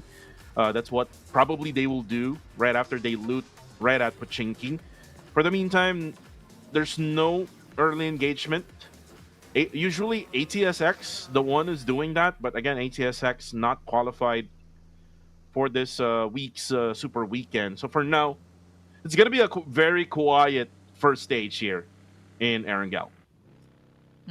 Very quiet for now, as we're not seeing those early engagements, and most likely they will just wait for rotation of the safe zone before they actually move out of the places where they dropped at here in this stage. So looking at the points, and probably let's talk about that first. We have NX, of course, getting the highest point right here, but next to them would be YG, where we all know that YG can easily overtake not even even a small digit, but even double digits here in the game. They can easily do that. But let's see how else would that turn out, especially for those teams that you've mentioned who are still quite on the lower portion right here after the first match. Goa, MSI, BG, and even Time to Quick, they all just had 2 eliminations, so 2 points overall. So, this might be their map. Who knows? Yeah, who knows? Especially now that this circle will probably benefit a lot. Not for those that are on the extreme sides of the map. What I'm talking about is the ones on the far side of the map, like the ones who dropped out of the north of Georgia Pole at Severny, because they're gonna run past some of the teams who will probably be inside of the circle already. And what SBD is doing right now, they're actually doing fine here. Still looting at the farm area. Again, SBD Vicious, we will probably see them later on, but they need to manage on how to sustain that circle, because once there's a hard shift, then that's the time that they actually die, all because that they would have to rotate, and most of the teams here are having a hard time with the rotating. We've seen that in the first 3 days of week number 2. specifically for ATS, who actually did not qualify here in the Super Weekend. Yep, which is really unfortunate for them to get with. ATSX, as we have mentioned at the start of our broadcast, they were not able to qualify for both of our Super Weekends, which means they will not be able to also get into our grand finals. But for those who played, they just need to hope, especially for those who are first timers here in the Super Weekend, IQ and K1J.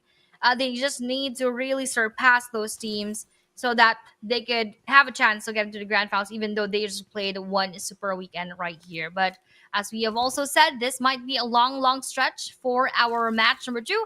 But we have several teams actually quite around Austria, which is Burmese Goals. But I don't think they would push through that engagement, though BG Godspeed is just quite near to their location. MSI, though, now looking at them, still moving around the area right here with nobody around. So, which means, again, this will prolong the battles that we are going to have.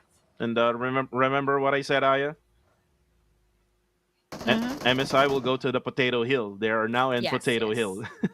Yep, exactly. So again, these are things that you would need to look on, especially if you observe so much of their AI. And based on what they're doing right now, it's just Monboy who's just securing this area. This Potato Hill is what I call it. And right now, you are seeing Nang X together with Austria Esports, so it's just right below. So let's see if MSI will go for the aggressive gameplay. And looking at the situation, nothing much yet. So, the Super Weekend feels it's all about getting it together, making sure that you're not knocked down early, no early engagements as well. This is what I love about the Super Weekend, Aya. Everyone is actually playing it safe. Yeah, maybe a bit too safe as we are nearing 7 minutes right here, but probably around the 10-minute mark. I do believe that we are going to have more battles as compared to what we have seen for the moment, as nobody else is still fighting right here. So again, for NX, they just came from that winner chicken dinner from that super nade of Superboy, but no points yet coming from their end here in our match. We're doing the same thing goes actually for all of the teams that we have in this match, as stage number 1 is closing in a few more seconds. We have our Infazaviera. Do you think Infazaviera could actually bounce back and even get more points here in Super Weekend week number 2 as compared to week number 1? Very good question. They had really good momentum as we end the 3 days of qualification to the Super Weekend. They ended up at the 7th spot with 116 points. So all they need to do is just use that momentum coming into the Super Weekend. I think the missing piece here for Infamous Xaviera is the veteran presence. I believe so. Because if you could see the lineup of Infamous Xaviera, they have Claude, they have Lion, they have Forsaken, and then they have Isay. So Isay, this is the first year of Isay playing PMCL. This is the first time Forsaken is playing. He's actually a rookie. And then Claude and Lion, I believe so. Lion, this is his first year as well of playing PMCL. Yeah, really interesting here for our players in Infazavir. At least, they're still trying to do their best together with our world champs, together with those veterans here in PMCL. But as we speak about that and speak about them, that will be Claude being the first blood of the game, courtesy actually of CTS Demius. And with that first blood happening, let's take a look on where they are at right now. They're actually trying with one more chance, but that is actually a revenge coming from Lion on to CTS DOS. Now with that 1-to-1 trade elimination, and now both of them has one elimination. But for MSI, they actually also started with that battle with BG, with Favor on side of Burmese Skulls having that first elimination too onto MSI range. Infamous Xaviera loses their IGL now, which is Claude. Their veteran, I would say. I mean, not really that much of experience yet, in my opinion, because he did play for Hive International before, and then now he switched over onto playing with infamous Xaviera. And still, I would say that he doesn't have that much of experience yet. So that's basically what they're missing right now is the veteran presence. Like comparing it to, like, say for example for MSI, they do have 3 veterans here for PMCL, and then Pretzel, who debuted last year in PMCL. So it's giving them, much more of that experience, and they know where to rotate, they know where to get into position, and that's why in the first 3 days they scored 144 points. But again, it's a brand new scoreboard now for everyone. It is now the Super Weekend, so this is their time.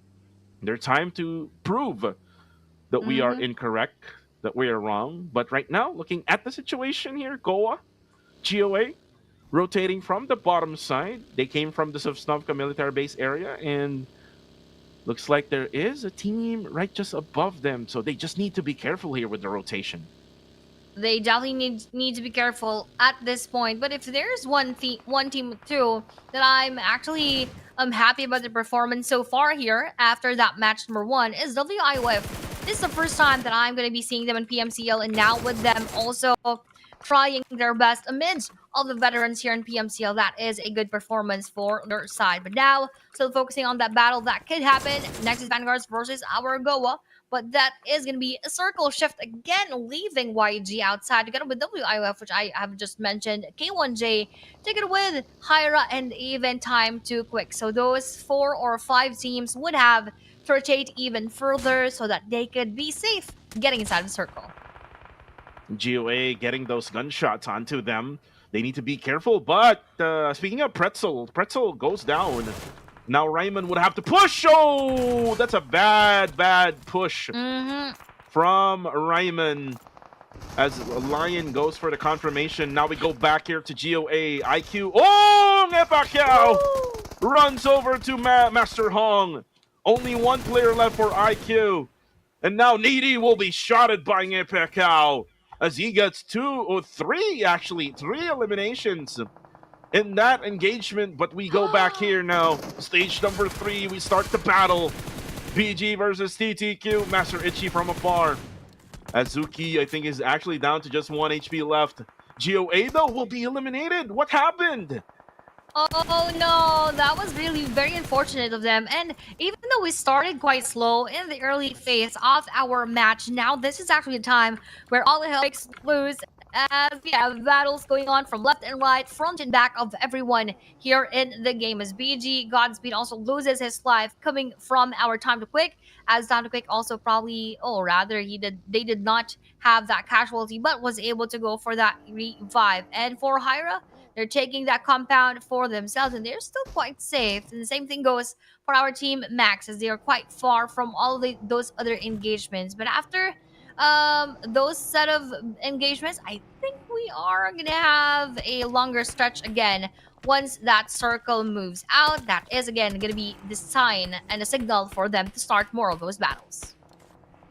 Master, or Nitro X rather, for Team Max goes for the heal up there as they just gone into a battle earlier on. Now winning a future, getting closer to Yangon Galacticos. I'm actually noticing YG's positioning every single map of Erangel. And even sometimes in Miramar they do this. They usually locate themselves in the northern side usually of the map. They're the ones gatekeeping everyone from getting inside the northern side. And look at what they're doing. They're just putting in the pressure onto winning a feature.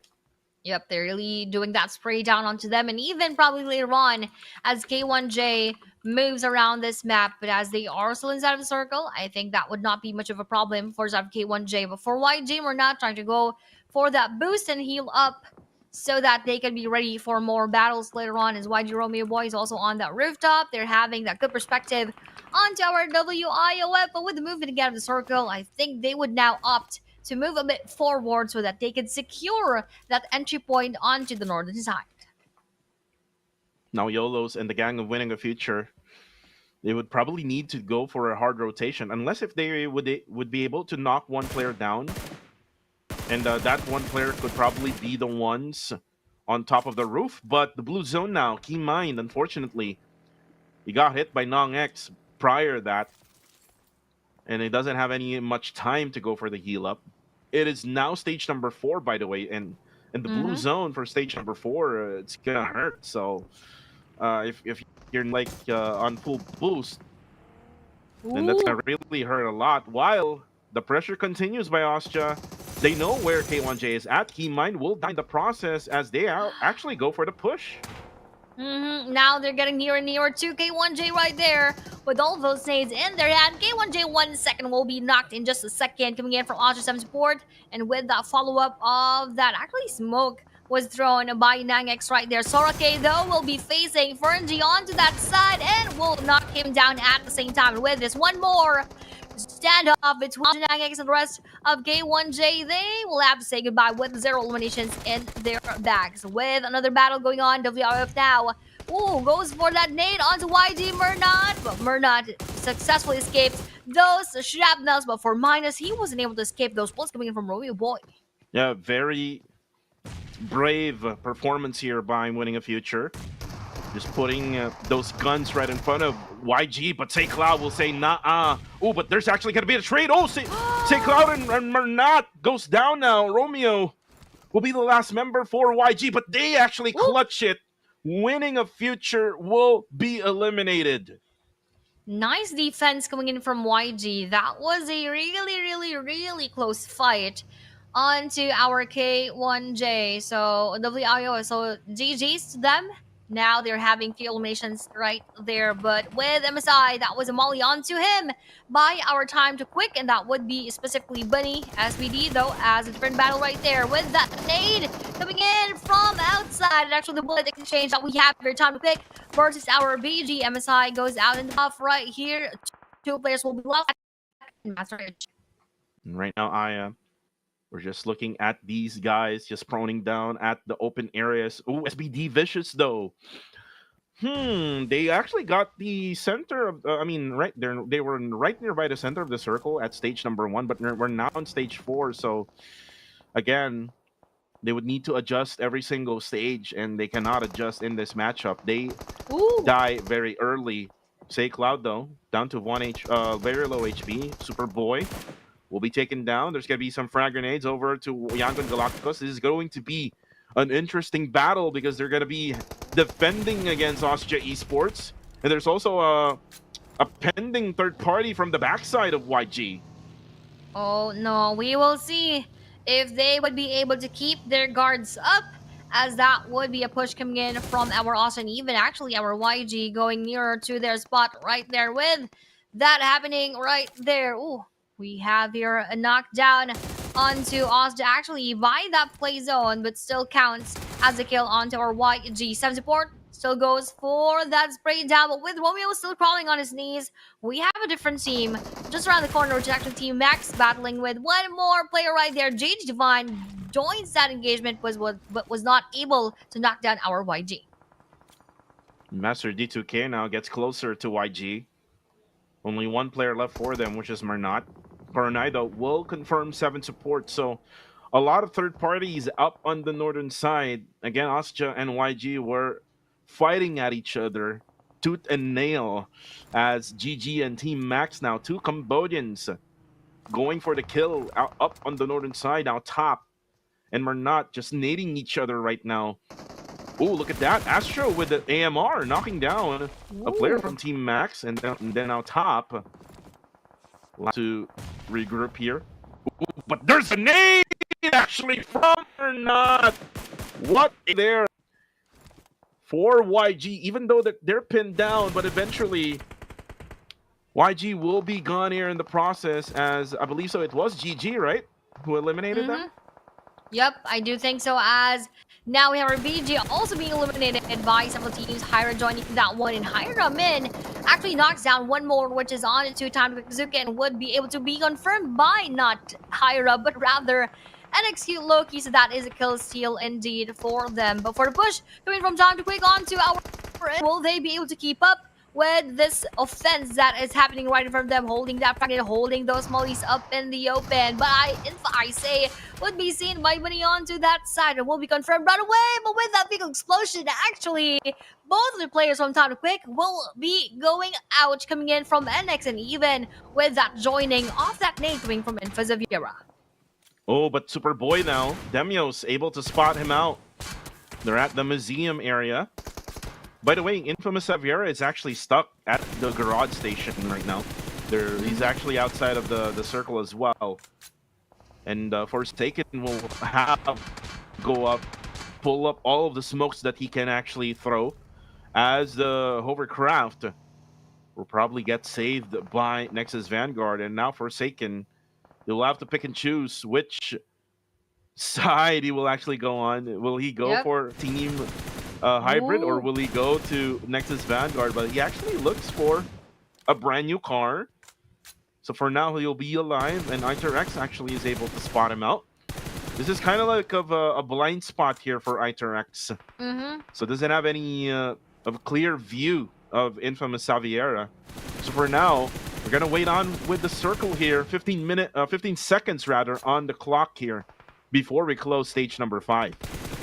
And for Infazaviera Forsaken, that is not exactly the most strategic spot, but I think that would spare him from those consecutive battles. Oh, and he's actually inside of the circle, so I think that is a good spot at this point. But that will all boil down to how CTS would also get inside, and if he would not be spotted in that side together with our Nexus Vanguard. But with all of that happening right here, they have a few more seconds before they decide which side would they actually take in this moment. And for Team Max, they're actually in front of our Team Hyra, so I guess this is a good chance for them to go and push through with that engagement. And for Team Max, all they need to do now is to maybe have someone go right near the middle portion of the zone. There's probably a ridge area that they can go on to. For CTS, though, Demios now cooking up a frag grenade. Actually, it might connect. Oh, almost. For Cute Low-Key, but he will be spotted now. Oh, not by Nexus Vanguard, but actually is GG Esports. Kaya gets him down, and now for Forsaken, he's gonna be in big trouble now. Oh, no. Superboy, another super nade. Oh, ooh, just bounces off of the Murado. Cool will go down, by the way. By the way, we're left with 6 teams remaining here in stage number 6. And looking at the situation, Nexus Vanguard now is on to go to the bottom side of the zone, while Cute Low-Key sprays down on to the last member of CTS, and that's it for OM. and all of them are actually quite struggling at this point when it comes to the safe zone. They don't have enough of that cover, but wait, here would be enough bullets to eliminate the rest of our Infazaviera. Now leaving us with only 14 right here, but Max Mad Dog will also take all of those bullets and will bite all of those coming in from Team Hyra. Now with a 3v3, 4v4 engagement, and in the case that Team Max will not revive their teammate right there.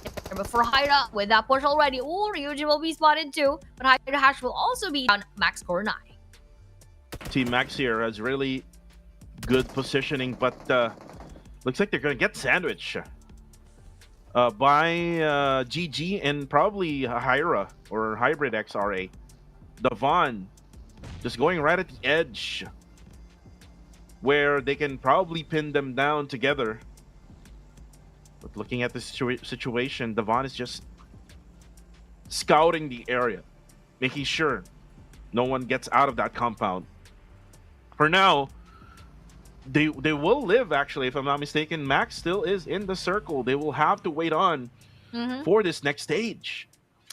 Yep, definitely that is going to be in favor of them still, but we are not yet sure, especially on to stage number 7, 8, and especially, of course, our stage number 9, who would take that favor right there. But for Nexus Vanguards, with 7 eliminations already, that is a good game for them indeed. In any case, that they would go out quite early here on our top number 4, that is still something here as they go out. But with that continuous battle and exchange of nades coming in from NX and onto our GG, that would not actually be taken. Oh, almost for Astro. Good thing he has that tree right in front of him, because if he didn't, he probably would have been knocked out or even eliminated by now. But for GG Kaya, that was also an elimination coming in from NXQ Loki. But would Astro also follow the footsteps of his teammate, or would he still survive as he goes for that revenge on the Superboy? And Superboy goes down, and that will be confirmed by Astro. Nexus Vanguard needs to relocate now. And Nexus Vanguard, Joji, still very active, throwing out those frag grenades. But now, another story here at this very area. Team Hybrid XRA. Hash gets knocked down. He's the one reviving another nade from Nexus Vanguard as he eliminates Astro. But then again, Team Max, even though they have the advantage against Hybrid XRA, they are actually getting third-partied by the rest here in this lobby. But again, another frag grenade being cooked here by Cute Loki. Will it connect? Yes, it will connect, even though he tries to escape with a Coop RB. Now, that probably is the time for them to go for the drive-by. 10 eliminations here so far for Nexus Vanguard.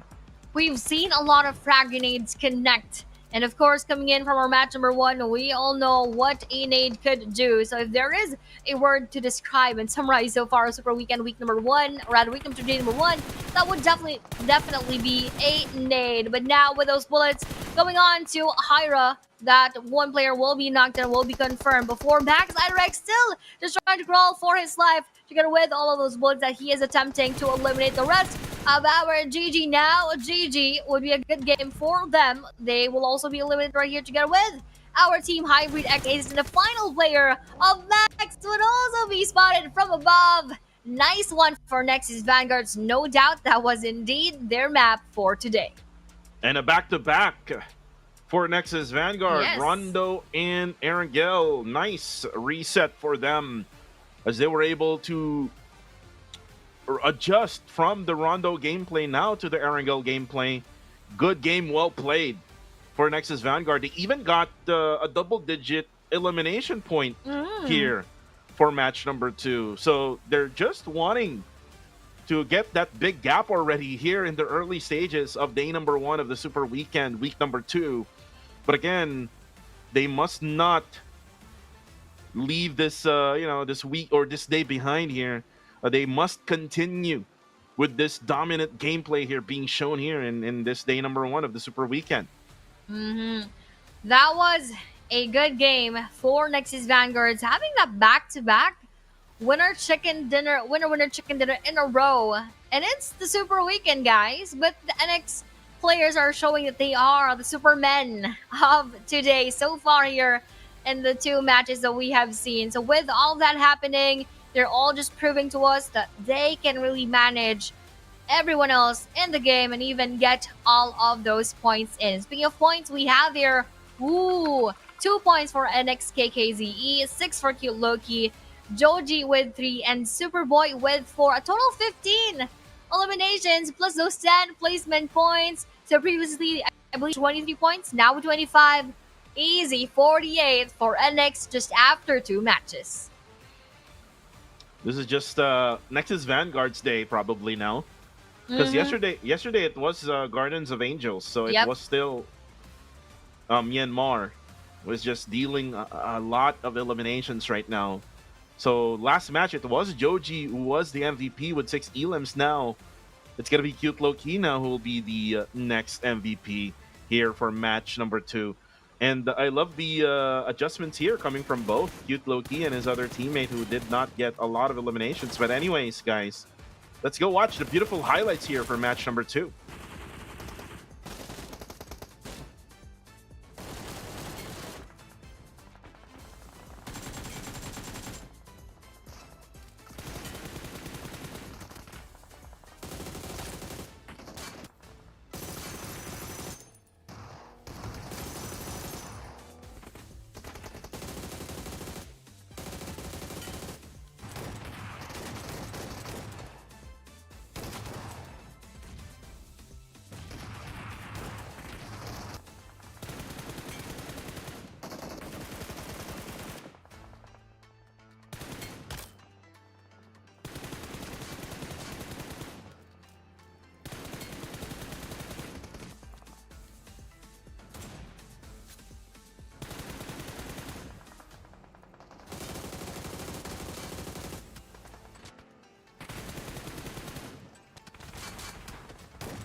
The Supermen of the first two matches for today, Nexus Vanguards had a total of 25 points in this match. I believe they actually had 14 eliminations earlier on, so that is going to be a 49-point standing for them for today as of match number 2. But for Team Max, they had 10, tied up with GG, Invisivera with 9, Hyra with 8, YG with 6, Thunderquick with 5, together with Asha with 5 points at the same time. With all of that happening, really that gap between NX and onto the next teams, it's not going to be so easy to catch up with the points that Nexus Vanguards have built for the first two matches. But we all know that they can catch up, but I think that is if they also stop the performance of Nexus Vanguards.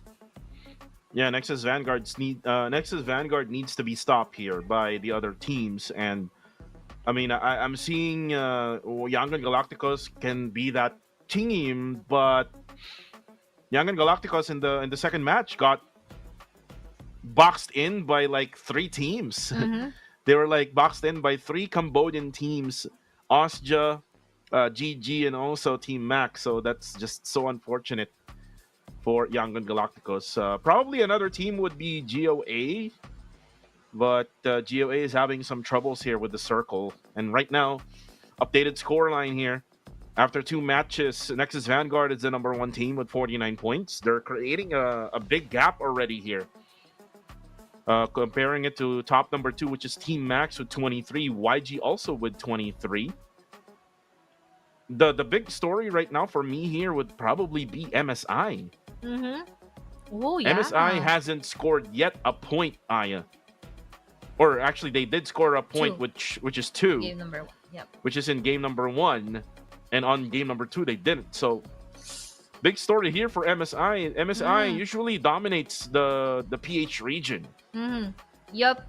And with that happening, let's see. How would they actually come out of that struggle as of this moment? But for the top 4 teams, we have our Nexus Vanguards with 15 eliminations, as we've mentioned earlier on. Team Max with 4. We have your GG with 6 and Invisivera with 6. So Invisivera is one of those teams that are actually performing better here for our PH regions as compared to those other teams. So, well, together with Hyra. But when it comes to their utilities, almost the same. I mean, we have your double digits for all of their smokes, double digits for the nades of both NX and Max, but just around 7, and even fewer for Invisivera with just 2. But again, we're going to go back to the storyline that Nexus Vanguard so far dominates our Super Weekend day number 1. And we've seen them do this in the previous season in summer. But again, the MVP now will be Cute Low-Key with 6 eliminations, 842 damage, 87 damage taken, 38% team contribution with a 25-minute survival time. And Cute Low-Key has been here for so long now in the esports scene of PUBG Mobile, and he's still able to do and deal a lot of damage and firepower every single match. So this is really, really good for the side of Nexus Vanguard, and let's see if they can continue on with this dominant gameplay. This is a back-to-back winner chicken dinner, Aya. And while we're talking about chicken dinners, let's see how super smooth can you be once you update your apps to 4.0. It's going to be more stable frame rate and also smoother combat once you check it out. So please, guys, please update your PUBG Mobile apps right now if you haven't done so. While watching right now, you can do it all at the same time. Yep, definitely. But going back to that MVP title, you know, I believe our viewers also know that YG Loki actually came from Young Galactica. So that also probably says a lot about YG as a team, as an organization. You know, breeding a lot of powerful players right here in PUBG Mobile. So now let's see how that would progress for the side of our Nexus Vanguards, having the domination right here, having their logo on both of our games for match number 1 and match number 2 in Rondo and Erangel. We still have 4 more matches, so sit back and relax. Kupa TV and iPlace will be right back.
One more Erangel map right here would happen right in front of our eyes, and the plane path actually goes onto the northwestern side of our map onto our northeastern or probably around the middle portion of our Erangel map. And we have seen our NX dominate our battle, not only in the map of Rondo, but even in the map of Erangel. So the question is right now, at this rate, who would actually stop and take that spot away from NX?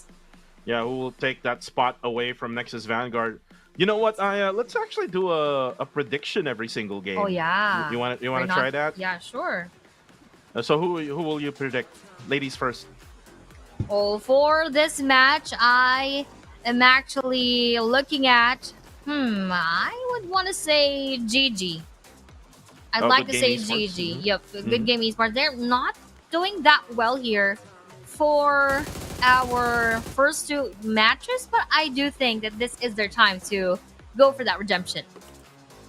How For about me, you? I would go with the easy pick, YG. Oh yeah, well, makes sense. especially with the flight path that we have here. You know, like YG can easily loot up pretty quick, and they can go directly to the circle like what we have now. Circle is now popped out. It will center right around probably the one player of Austria Esports, and I'm not sure what Hash is doing right now. You see that? Yeah. Hash was using an explosive arrow, probably straight to where YG is at right now. Might be a challenge, but wait. Speaking of challenge, we have here that drive-by coming in from Goa Clay Jr. onto Alex Cute Loki, our MVP for match number 2. What a nice pressure and challenge onto Nexus Vanguard, just like what I've asked before we started this battle. Who will stop the performance of our NX? And I believe that was a good attempt coming in from Goa. Yeah, pretty good attempt from GOA. And for Guardians of Angels, they will still be complete here with 4 players strong. Winning a future now is being shown on the screen as they try to relocate to their usual spot. More than likely, they will go to the Primorx area, I would say. So for MSI, then, they usually go to Pochinki, which is now they are in Pochinki. And they do have the loot already, Aya. Probably they're just finishing up some of the loots available right at Pochinki. But for Goa, they are still on rotation. Big delay for them as well earlier on. So they're going to be coming from Sosnovka. They're going to loot at Sosnovka. And then, if you remember, the circle is right on top of Sosnovka military base island. So, again, there's going to be a late rotation here for Guardians of Angels. Meanwhile, for NX, as they lost Q Loki in that moment, what would they plan to do right now as they would go around the map right here? Now, Goa, as you've talked about them, they're just securing that portion of our circle, and SBD does the same thing right here, just getting all the utilities and equipment that they will be needing for our next battles. We are just almost 4 minutes into the game. We had lost one player already specifically for the side of NX, but the rest are fairly quiet at this moment. Yeah, it is going to be quiet here for the first couple of stages here in the third match of this day. And it's because that we're not changing groups per match, kind of like what we have done in the first 3 days here in week number 2. That's why some of the viewers are asking, where is this team? Where's that team? Again, that was during the first 3 days. But here in the Super Weekend, we're going to constantly have all of these 16 teams. And you will see top-tier PMCL region action here in the second Super Weekend. And again, we're going to identify at the end of the day tomorrow who will actually qualify and who will not qualify in the grand finals this coming October. So that is the most interesting part right here. Who will be part of that grand finals? And I would want to see, of course, more of those teams who are quite struggling at this point, especially for IQ and for K1J, as this is their first time here in the week number 2 for the Super Weekend. That is going to be a much more struggle, and they really need much more effort for them to secure that spot. But for CDS right here, they're also just right around the corner. They're actually near to one team. I believe that is GG, if I'm not mistaken, or Burmese goals, as I'm depending on the color. So we will see later on if they are actually going to have one of those battles as well that we have seen quite earlier in this match. And for CTS, currently right now at top number 9. Oh, look at this one now. Hybrid X RA Esports. Target lock onto Say Cloud. And they're usually gonna be the same rotation as YG, because their dropping point is at Georgia Pole. South is for the side of YG, and then north for the side of Team Hyra. But right now, it's actually getting pinned down. Good thing it was able to set up 2 smokes. But right now, here comes the frag grenade coming in. Ooh, just overcooked by Min. Another frag grenade coming in. He actually sees the player of Say Cloud running towards the other smoke. But here comes another frag grenade from Min. Now got to be cooked. 2 seconds left to go. Ooh, I'm not sure if he actually knows where Say Cloud is. He probably doesn't, but now that because we have that smoke set up, he's now going to try for one more nade, and will that land on the Say Cloud? A bit short. Ooh, but with those bullets coming from that AUG, that would now finally knock down the players of our YG. But with Hyra Hash with the S12K actually taking down Master Smile and Hara Capo, confirming that kill with that vehicle illumination. The final 2 players of YG would probably opt to either go around or would probably target our Hyra from a different position. But with that nade going on to Romeo Boy with another attempt to go for that vehicle illumination with that drive-by. Romeo Boy still surviving, but not with the final bullet of Ryujin with the S12K. And here comes Bernat, the last player of Young Galacticos. And he's going to be battling against all 4 members of Hybrid XRA. Mernat needs to clutch here, but he's going to be surrounded now. Oh, 1 player, 1 HP left. Oh, and Team Hyra. Oh my God, what are they doing? They are just firing their guns at the loot crates of YG. Looks like they're mad at YG. They're mad at the YG, and of course, it's also a privilege, to eliminate our world champs. That could also be one part of the storyline right there. But it seems like you probably have a caster's curse, Cuckoo, as you chose Young and Galacticus to take that winner chicken dinner. But now they're going to be the first ones to go out of the game. So we will see how this one would progress. We still have 15 teams inside of the game, and that is just the first team to leave the battlefield. But with the movement of the circle right here, where would this actually go to? Where would it shift? And who would be getting the favor? Oh, actually, most of our teams as it circles just around farm, around shelter, even a portion of that school area right there. So not much of a trouble for a lot of the players, but a bit of trouble coming in from those teams who are still entering the circle.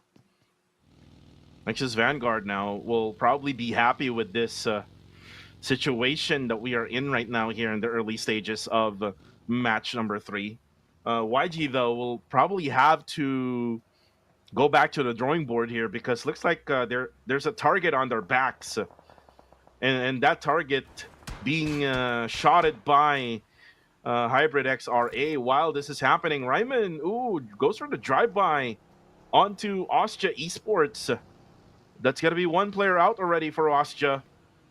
And I think this is probably MSI's opportunity now, knowing that they saw YG taken out of the kill feed. Probably a good chance and opportunity for our MSI to take at this rate. But as they go above, they would actually be seeing our Burmese goals, but range felt their presence already, so most likely that will be a U-turn from their end. Meanwhile, for Ostja, taking the apartments area right here, nobody's around the area, even around the school, so that is a good spot for our Austria at this point, though that circle I don't think would end in that area, so they still need to move around in a few. But for BG, still also lurking around together with our MSI, I would want to see either of the two teams actually initiate for a battle. Oh, but initiation would be actually coming in from GG from behind. And GG now tries closer. This is the Potato Hill, the one I talked about in the previous match. Burmese Goals now is fully aware. Little Yatka is ready with his QBZ. And Master D2K, together with the gang of GG Esports, will probably have to think.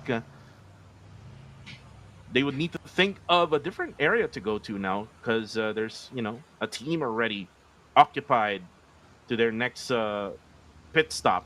But for now, looking at the situation here, looks like GG will just, circle around and just probably wait on for whatever next circle we will have, because there's 30 seconds left to go here for the next stage. And again, they will have to wait and see where their circle will go. I really thought that GG would initiate a battle with BG, so that was sort of a cliffhanger right there. I was expecting a bit more from GG, but I guess they're quite playing it safe, which I think is also still ideal and strategic at this point, as we still have 15 teams inside of game. Nobody wants to lose quite early in the matches, especially if you are not sure that you can be able to catch up for the next games. Before the move into the circle again, the area onto the eastern side of Farm and onto the western side of Milka is really, really vacant. So that is one of the spots that I think is good to take for several of our teams. GOA now comes in as GG now. Since then that the circle has shifted, so they will have to bail out from this area now. Same goes to Burmese Goals. While this is happening, now TTQ and winning a future. We'll have to battle it out here at Farm. Minus now gonna throw out that nade with 1 second left. No go for Minus. But TTQ has to be careful here, because there will be other teams now dropping by to the Farm area. And while this is happening, Aya, CTS and K1J are fighting. Players are dropping for the side of K1J. What is happening now to K1J? Oh no, K1J having much of that struggle, but here struggle is real as well. On 2 time to pick Merkel as he receives that nade with open arms coming in from WIF Minus, as K1J 1 second will be confirmed by Team Max. That will be a third party happening on the lower right side of our screen. And as that continues, we're also continuing with that engagement screen from WIF. And our time to quick as CTS Cool will also be traded for the side of our CTS, coming in from our K1J. But now with Max RX being taken down, we also have Very Lucky being seen by TTQ, and higher up mid also will be seen. So a lot are happening right now, so we are talking about that. This will be Hash. Oh, with that drive-by coming in from Team Max U. One more will be taken down from their end. You just rams over to the player of Team Hybrid XRA. And now for Team Max, unfortunately though, one of their players is currently down. K1J though will be gone, as they are gone here with only 1 elimination. ITRX though will be revived by his teammate. For the side of Hybrid XRA, they would need to go to a different area now of the map. Maybe we'll try to go for a hard rotation. And while that is happening, ITRX will be spotted by CTS. And now Trezzy would have to come back and go for another revive. Reviving, they need to do that as quick as possible, because the blue zone is already chasing after them. But also Fergie, as quick as he would want to enter the circle, he would be quickly knocked down by the players of our GG. And even Simon's board right here will be confirmed right there. So the rest of Austria Esports will now have to go back to the lobby, with GG losing one of their players right there, but was successful into taking 3 eliminations. And you could actually see Hybrid XRA going for a hard rotation. But if you look at this shift now, even though with this shift, you could see that there's so many teams on the western side part of this playable area. And while that was happening, Starboy, though, together with Bear, you would need to go for the revive. I believe so that this is the first time we've seen Bear playing, right? Yeah, I do think so. It's either the first or the second time. But with that nade coming in from MSI, that would not damage anyone right there. And as we are seeing that happen, MSI still has a full squad and even two eliminations. So I think, as you have mentioned, this is also a nice attempt coming in from them to actually win this engagement. But for Hyra, not much more of those attempts, as they would be pinned down onto the fourth ranking as of the overall rankings for match number 2. And for MSL, they're just checking and lurking. For IQ though, up on the northern side, going for those gatekeep there. Onto SBD Vicious. And looking at the situation for SBD, they're just hiding behind the smokes, I think. Together with the vehicles that they do have there. And they're now pinned down, not much of any space for them to work on. And IQ doing a really good job here. Just using their bullets here, slowly but surely. And now for SBD, there's going to be a flank coming in for IQ. So there will be another angle now for IQ so that they can actually see the players of SBD. Bear now goes down. And looks like SBD will do another revive there. Oh no, look at that. 3 players already down, only 1 left standing. And this is just easy pickings here for IQ. Easy pickings for IQ indeed. If Fudge will be wrong, he has no other choice but to leave his teammates down out in the open as he rotates to go inside of the circle. G Devon would fall from a vehicle and will be confirmed by Goa Nga Pekao. SBD wrong, now goes for the wrong turn onto Pretzel, and he will also be in that moment wherein the rest of their players are eliminated. But for WIF, final 2, through that smoke and through that door. Two players from Time to Quick will be taken down. Now that is a nice attempt coming in from WIF minus, but Sin will be naded by our Time to Quick. Zuki will be heavily damaged at this rate. Minus can easily knock him down. 2 and 3 now will be down on the side of Time to Quick. So the answer of Bunny would be to just leave, or he's actually not leaving the situation, but rather trying to go for that revive onto his teammate, but would not be successful in doing so, but was successful in taking Sin 2. Minus here. Just not... going out. Actually, Bunny finds an angle. Finds an opening, and now they know that that other player for winning a future is far away from this location. YOLOS needs to get closer to the battle. And now for MSI, up on the northwestern side of this zone, they will have to defend against GG Esports, or Burmese Skulls rather.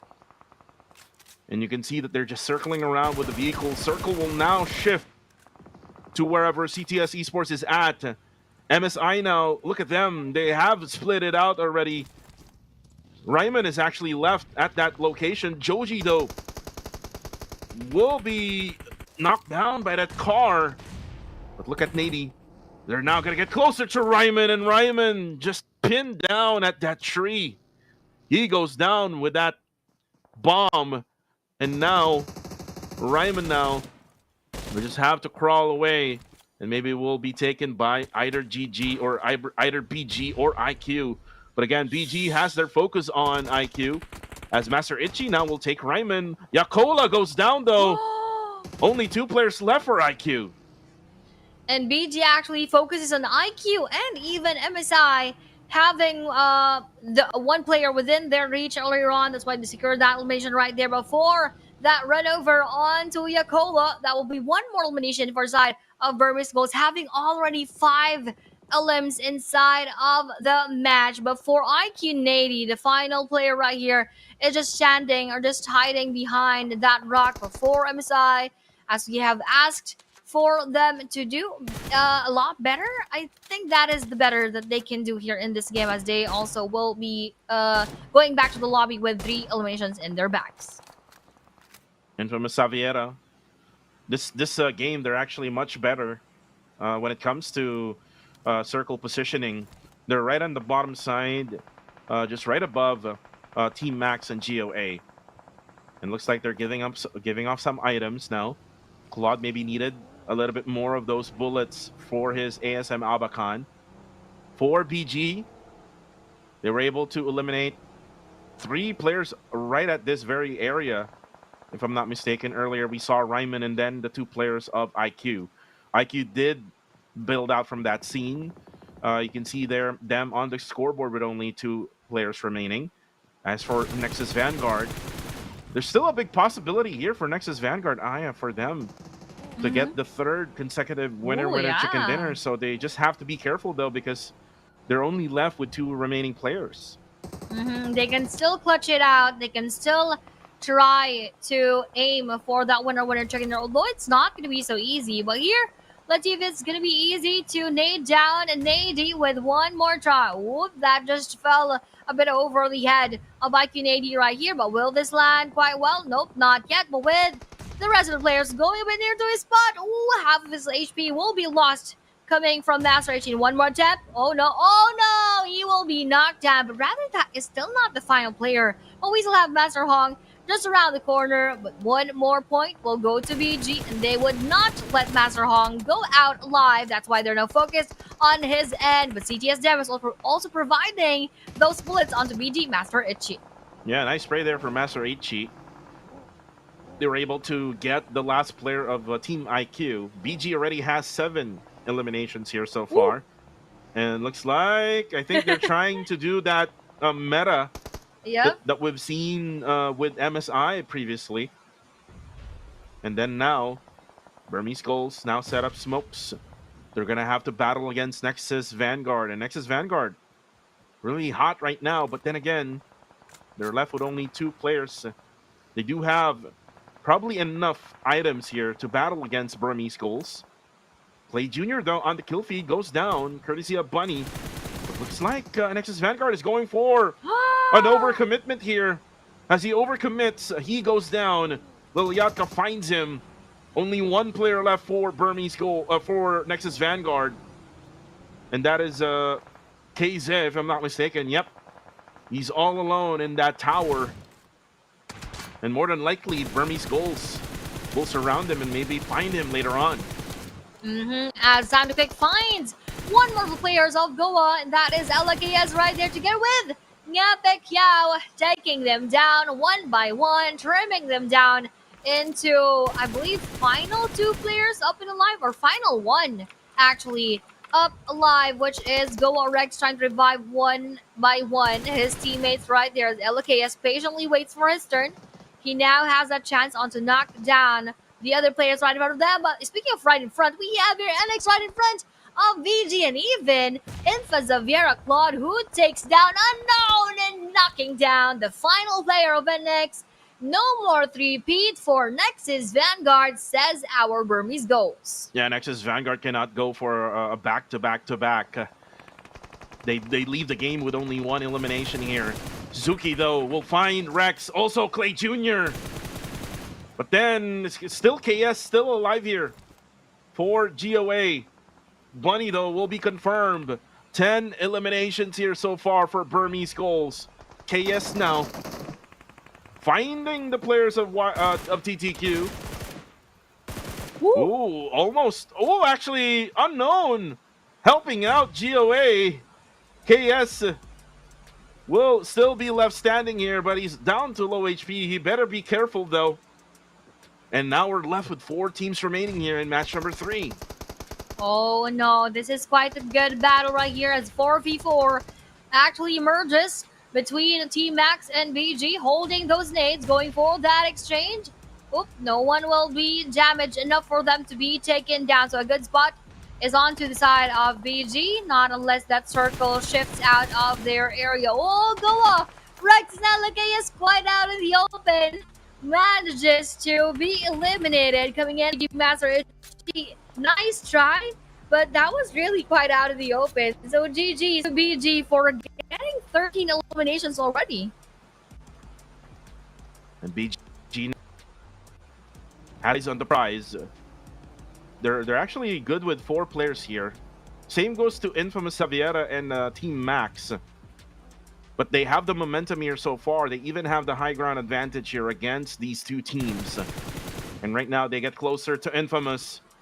Forsaken, though, will take the hit. But he will have to back out here for a little bit. But now with the shift eye of the circle, Team Max has the zone. I'm sure that Infamous has a little bit of the zone here, but they will still have to move. Now BG will probably have a hard time here on rotating. Definitely a hard time.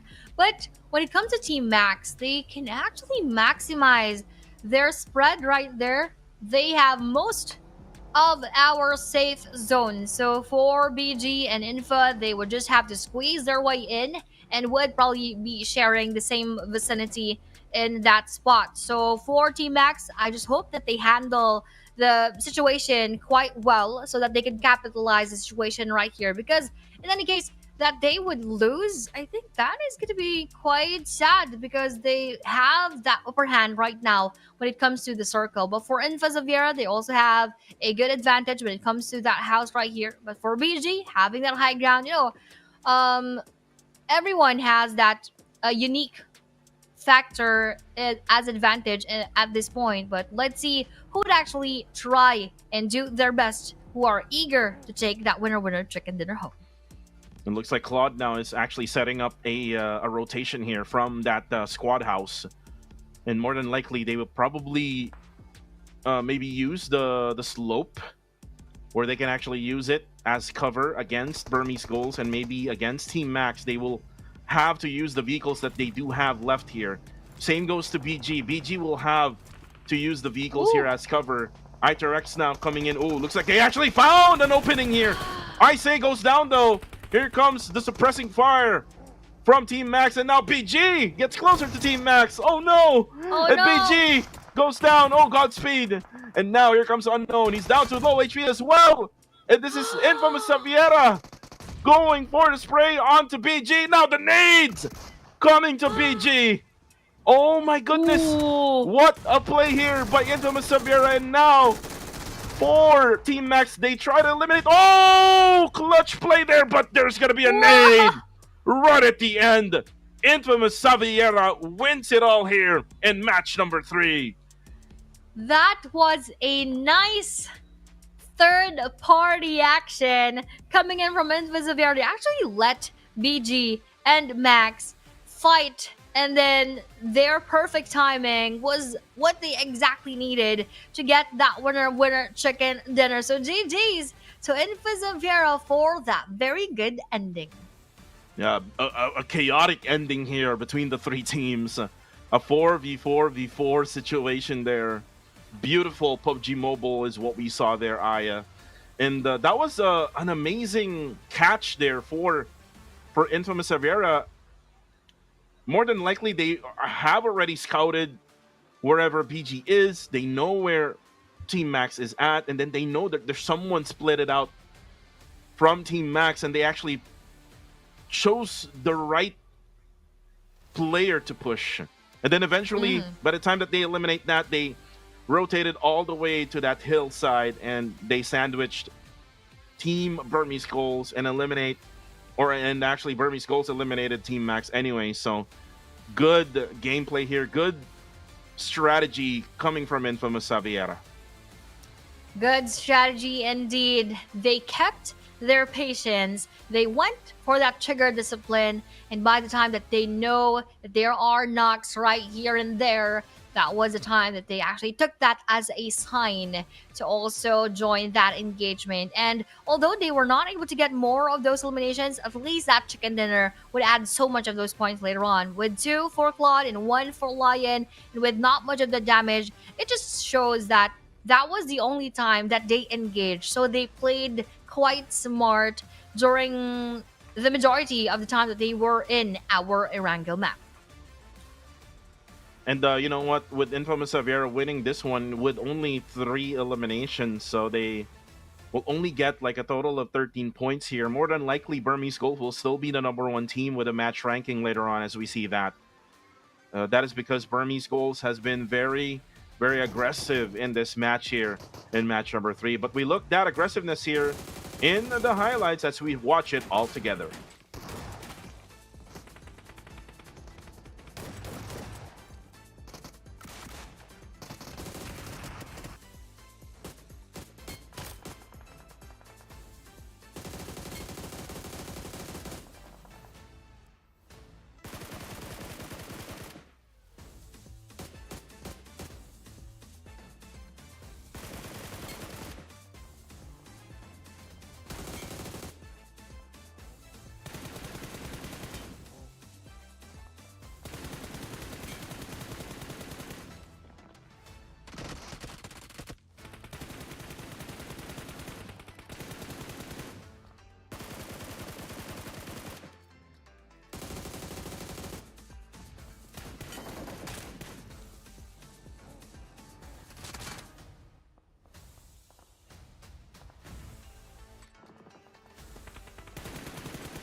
Nice highlights for our teams right there. But the number one spot would be taken by BG after those 16 whopping eliminations that they've gathered throughout that match number 3. Next up would be Max with also 10 eliminations, having 15 total points.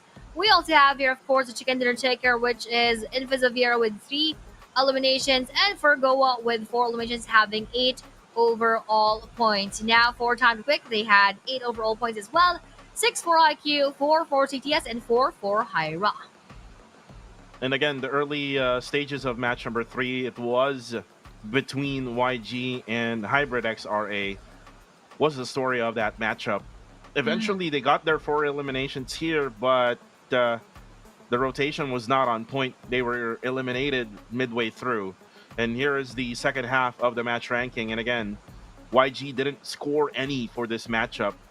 And what's basically important here is if they are already qualified for the grand finals, I would say that they are, because they already got 12 league rank points. So what they're basically fighting for here in this Super Weekend is the prize pool, because again, remember, the prize pool is split up into the league stage and also in the finals. So I'm pretty sure that YG would still have their eyes on the prize pool. Definitely. If I were YG, that would also be my game plan. And of course, we have $100 for chicken dinner, so most likely they're also aiming for that as well. Before our overall rankings, we still have here Nexus Vanguard with 51 overall points, 13-point gap onto Team Max with a 12-point gap onto Infisaviera with 26 points, BG as well with 26, and so on and so forth. So that is our storyline so far for our overall rankings, which would eventually change by the time that we end our day number 1. For top 4 teams, though, we have our BG having 16 and Max having 10 eliminations, Infisaviera, despite getting the chicken dinner, only having 3 eliminations, and Goa here with 4 eliminations.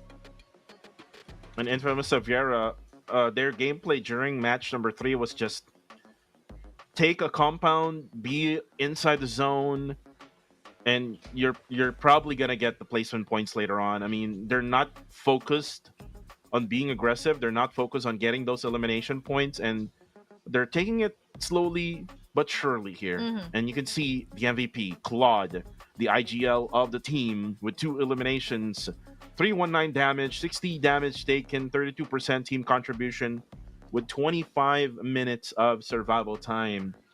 And for Infamous Savera, this will give them momentum coming into the next match. And you know what, I would love them to be more aggressive in match number 4 onwards, because they now have that momentum, getting that win here. But anyways, guys, we're done with the talking. Let's get ready for match number 4. Kuku TV and Aya. We'll be right back for more action.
New RP A15 is here. Level 100 Mythic Custom Color Male Outfit is here.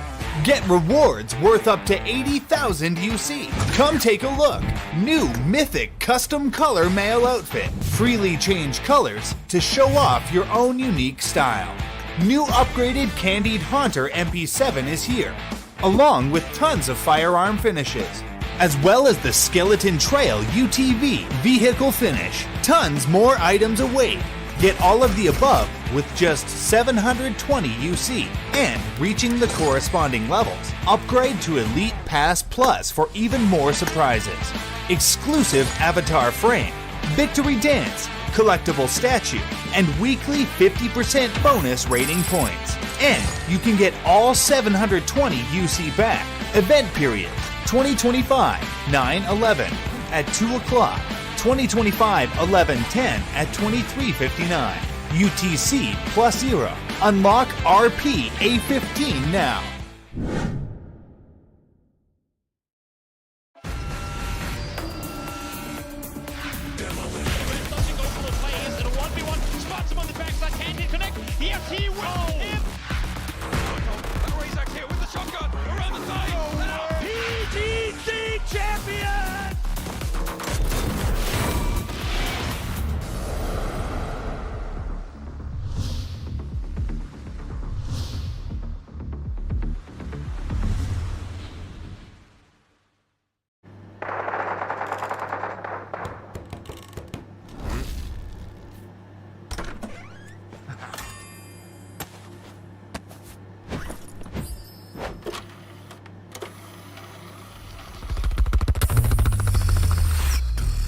Gyro, PUBG Mobile.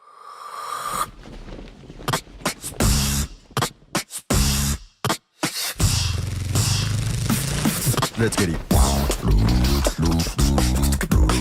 Credit chicken baby, my estimate. Those niggas up as up, teacher ground. Pretty slow, but my blood runs high. But don't baby like a predator outside. But I will go to 6 no matter what. No, safe zones are closing, no time left to hide. No, my ever phone singing like a battle cry. Adrenaline takes to feel right. We must one, and eyes on the bonus score. We must one. Let's go. Credit chicken, they be my best mate. Credit chicken, they be my best mate. Credit chicken, they be my best mate. Credit chicken, they be my best mate. Cooking like a griller, winner, chicken dinner. Moving like a thriller, winner, chicken dinner. Gra진 chicken egg, be my best mate. Gra진 chicken egg, be my bestie.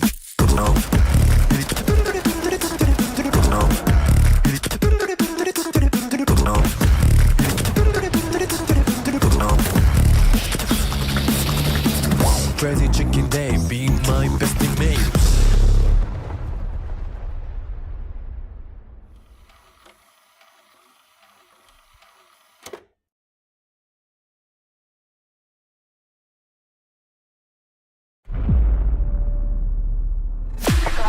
I just need a spark, light in the dark. I got a 2-chain but hard too. Don't always listen when you talk. We was wishing upon a star. I've just landed. Real enough that this battleground will remember. So I'm bringing the static. She sees the world respect. I follow with my soul connect. Hey.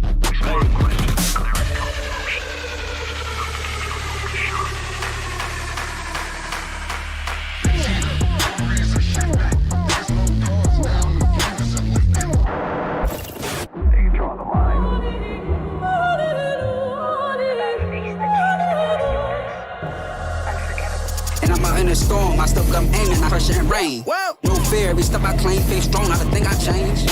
Staying in my lane.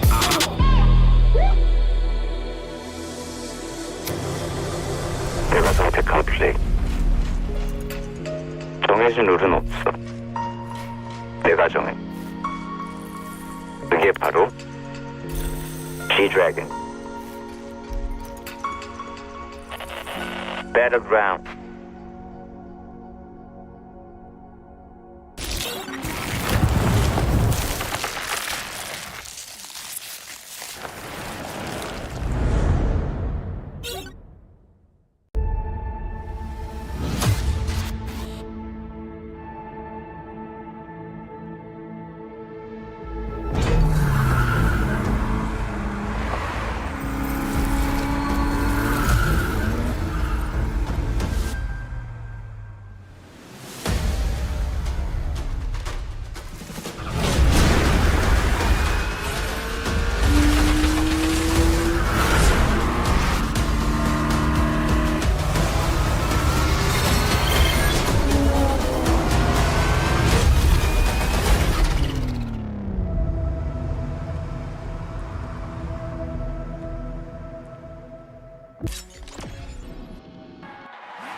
Why? That's the reason why.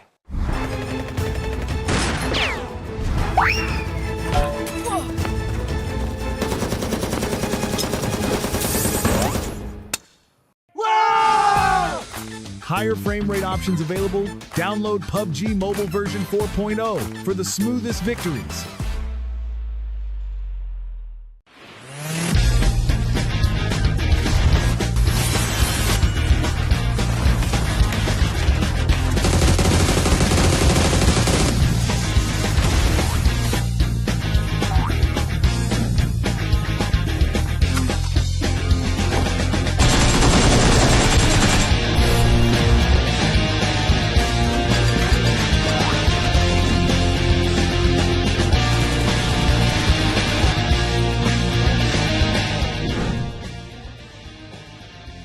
New World of Wonder Pass and gifting incentives. Welcome to World of Wonder 1.0. Let your creativity run wild.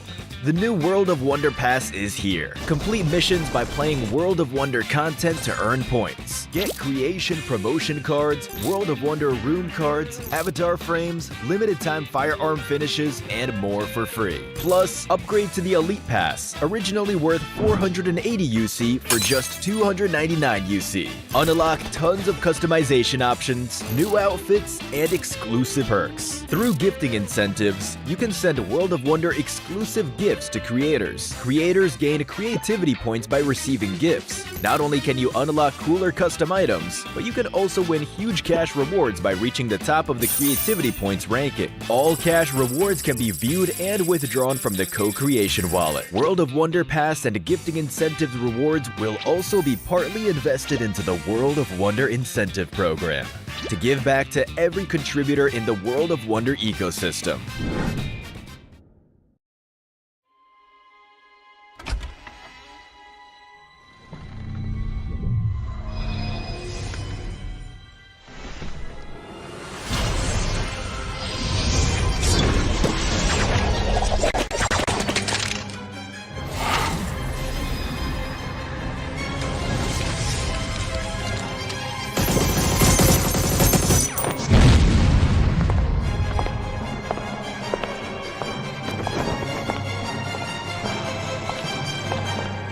The first ultimate set with removable outwear, Nixon Sinistra, is now available. The first advanced upgradable firearm with sound effects, Nixon Rose AUG, has arrived. It comes with an exclusive inspect emote.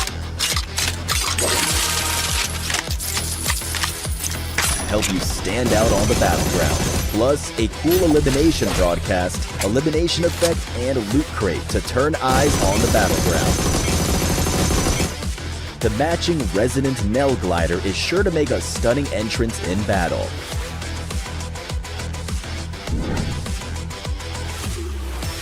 Equip the Nixon Sinistra set and battle in style.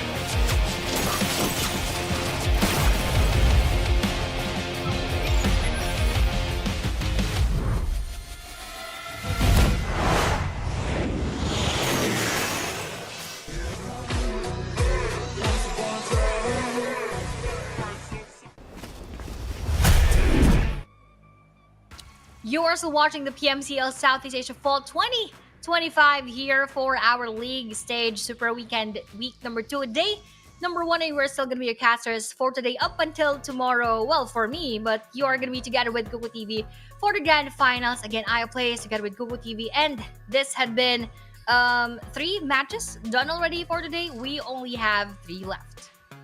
And also, guys, in a world where speed, power, and style defines the winners, one smartphone stands above the rest. Meet the FOVA 7 Ultra 5G, engineered for those who refuse to slow down. As the official phone for PUBG Mobile Challengers League, it supports PUBG Mobile at 120 FPS, delivering ultra smooth competitive gameplay, and also it's 6.67-inch 1.5K AMOLED display with a 144Hz refresh rate pulls you into a world so smooth you'll never want to look away. It also has a 6,000 milliampere battery, a 70-watt ultra charge, and a 30-watt wireless charging. This isn't just a phone. This is the future in your hands. The POVA 7 series. Exactly. And speaking of future, we only have a few more matches in order for us to know the future of our teams for tomorrow and for our grand final. So this is going to be a huge pressure for those who haven't gotten much of that rhythm and those points yet for those first 3 games. So let's see how else this would turn out for those teams who are yet still struggling at this point, and how would our teams on top actually be able to maintain their scores. And before we even go over that, Aya, super smooth graphic is available right now. Update your PUBG Mobile to version 4.0. Enjoy the smoothest battleground in this game right now. And again, guys, you can get 2 consecutive full matches with a high frame rate. So it also adjusts the frame rate settings. So you can check it out, update it right now so that we can play together. Yup, and before that, we have here one more. Our version 4.0 Spooky Soiree is on the way, so get ready for new gameplay and epic IP collaborations unlocking by tomorrow. Big surprises are dropping this September and October, so don't miss out and stay tuned for more spooky fun. And also, guys, my game, my rule, my survival. Again, this has already been launched all throughout PC, console, and mobile. Guys, check it out. The collaboration of PUBG PC, PUBG Mobile, and G-Dragon. You can actually see beautiful skins off from G-Dragon. Buy one right now. You need to buy one right now. But other than that, we have the Lotus experience has arrived in PUBG Mobile. Take command of the road in style. Join the in-game Motor Cruise event and claim the iconic Lotus cars. Hashtag Imira and hashtag Imeya. Precision, performance, and exclusivity await. Available for a limited time only, so don't forget to check in PUBG Mobile right now to make your journey unexpected.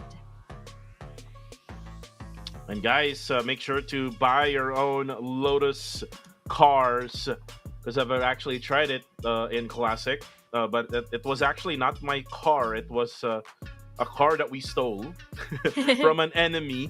So just goes to show how beautiful it is, these Lotus cars, because when I drive it, there's actually not much of any sound. So it's kind of glitchy, I would say, because it's an advantage over your enemies. But anyways, we're done with that. We're done with the promotions. We're now heading towards match number 4, which is again the second to the last Erangel for tonight. This is match number 4, where we saw the first 2 maps, Rondo and Erangel. It was taken by Nexus Vanguard. On match number 3, Nexus Vanguard got eliminated early, but at the end, it was CTS, or not CTS, but Infamous Xaviera, who actually got the winner chicken dinner. But again, the story so far here on match number 3 for me would be Hybrid XRA versus Yangon Galacticos at the Georgia Pole area. So let's see if they will battle it out again here soon in the battlegrounds. Yep, and we will see that in just less than a minute left here on our match number 4. So really pretty interesting to see who else would challenge NX, just like what Goa did during the early moments here in Erangel. Who else would want to challenge our Yangon Galacticos, and so on and so forth. So we have 30 more seconds right here.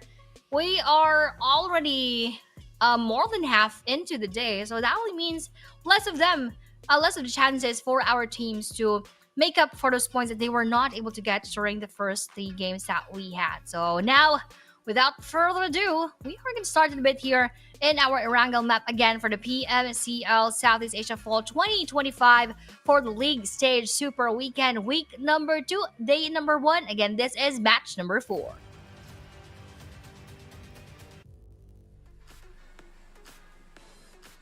Let's fly now to match number 4. I hope you guys have already eaten your dinner, because we did here on our end. It's coming from the bottom side of the map of Erangel, but looks like it's coming to the eastern side of the map. on the eastern side of Yasnaya Poliana, just right below Kameshki. So this is going to be an interesting flight path, most especially for those teams that I just mentioned earlier.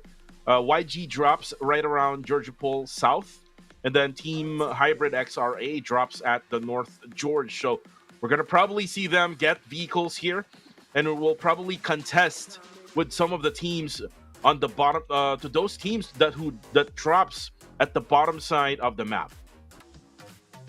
Definitely. And now that again, as you mentioned, came from the area of SMB, not much of a movement, of course, coming in from Goa and NX, is that is our usual dropping point for both of the teams. And now that we are seeing actually YG dropping to a different spot as we're seeing them. Let's see who would they actually run into with this kind of drop. Now IQ still goes to multi-power. Info goes around the bottom portion of Milto. SBD taken by Farm right here. And with that circle actually quite aligned with our plane path. So that is something that is one less of a problem for our players to think about. Yeah, and you know what?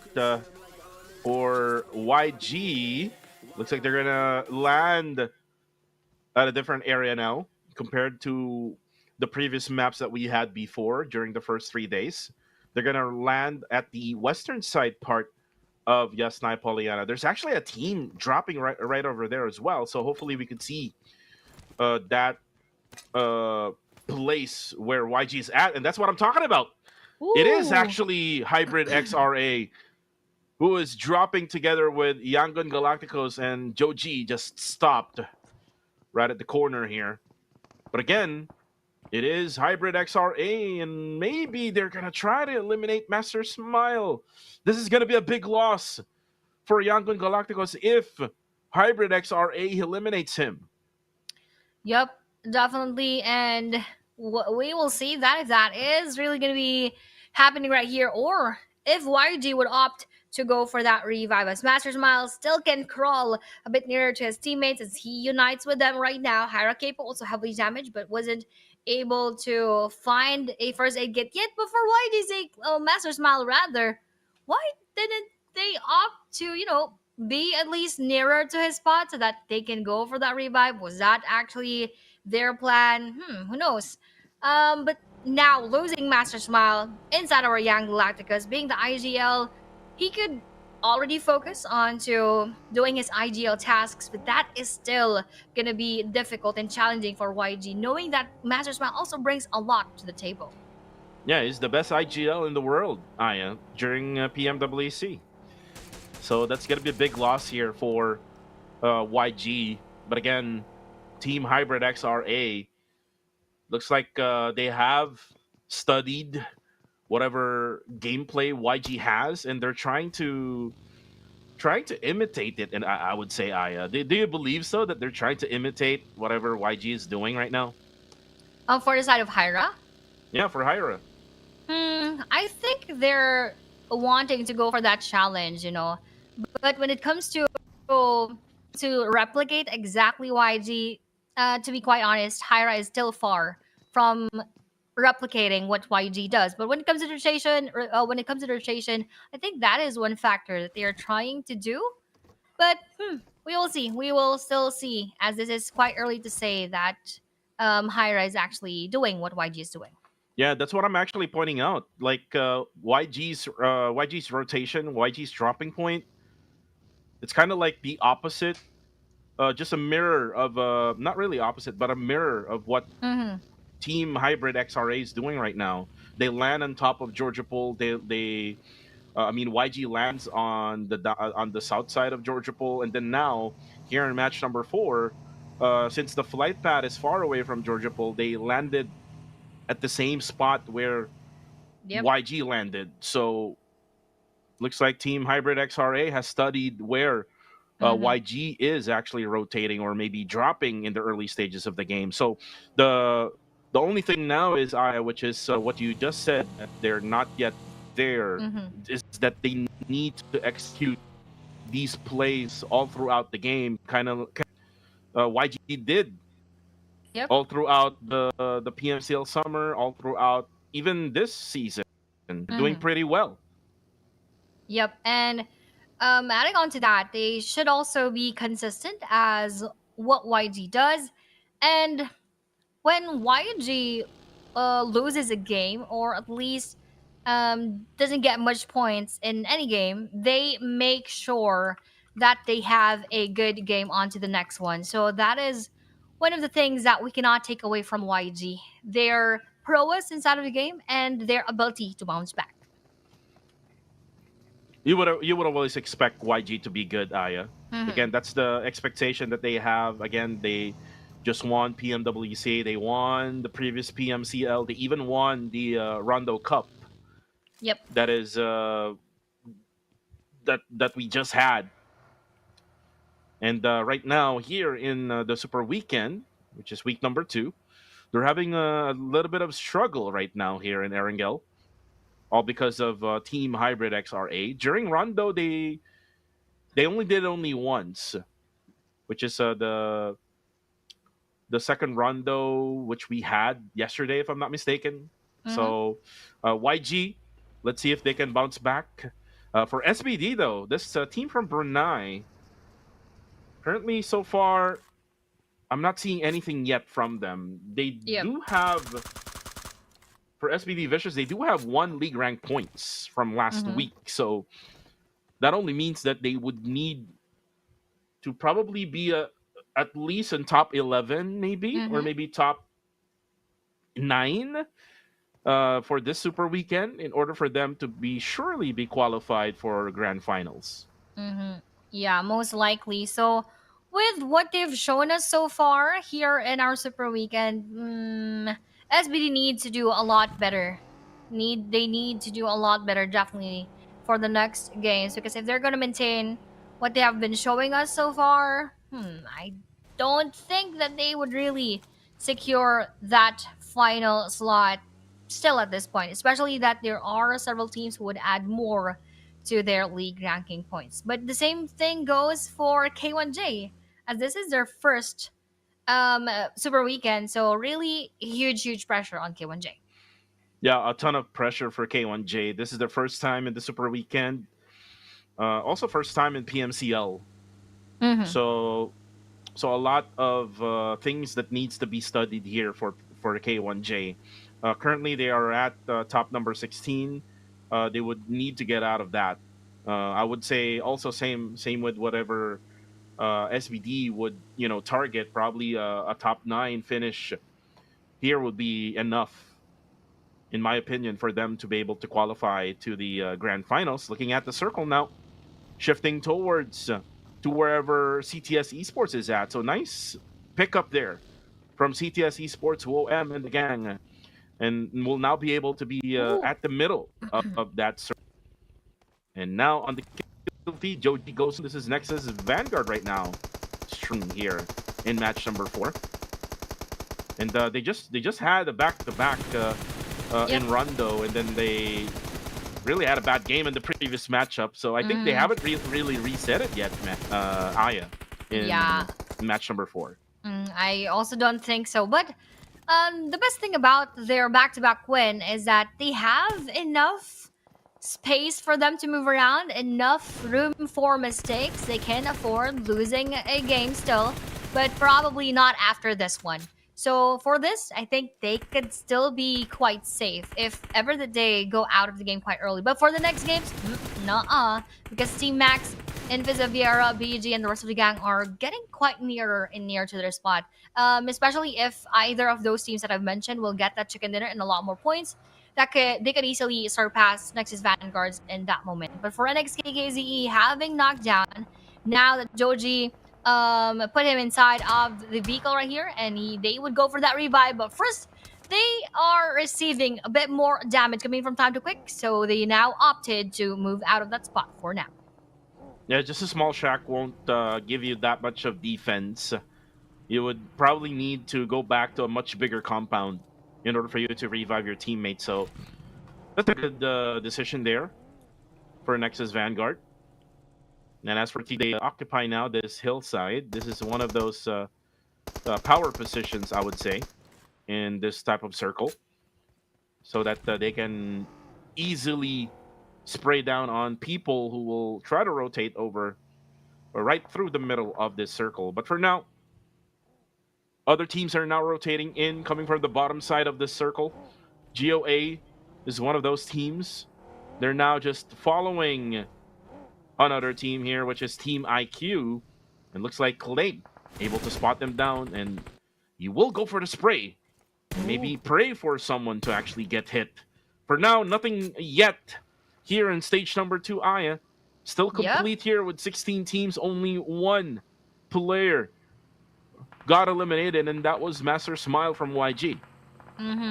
What a long battle that we are having here in our map. I believe this is our final Erangel map, right? Our final Erangel match right here, and then we're gonna have 2 Miramar maps for later on. But as we check our Erangel map for one more time, where would that circle go? Ooh, that would just gently push everyone towards the center of the previous circle, so really not much of a shift coming in from that one. But we are gonna leave several teams on the bottom part.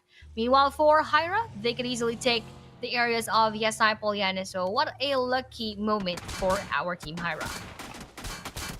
Master Hong now comes in. Ooh, unfortunately, not able to get in time.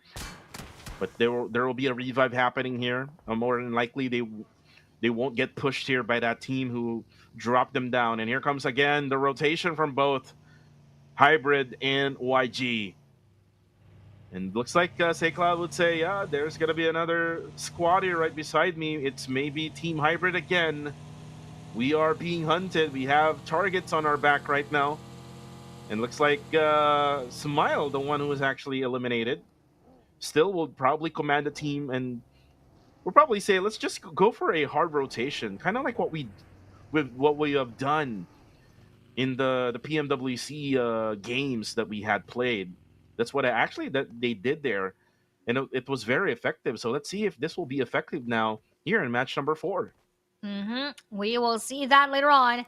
As going up Picao, Goa, the rest of the team is quite near to Enfas Viera and their rotation. They are now opting to go farther and going on to the southwestern, or rather southeastern side of the circle right here. But with still 16 teams, Kuku, inside of the game, I don't think this will spare several teams. But speaking of sparing several teams, one more team who would not be spared from further downfall would be our as they face our Austria Esports right here.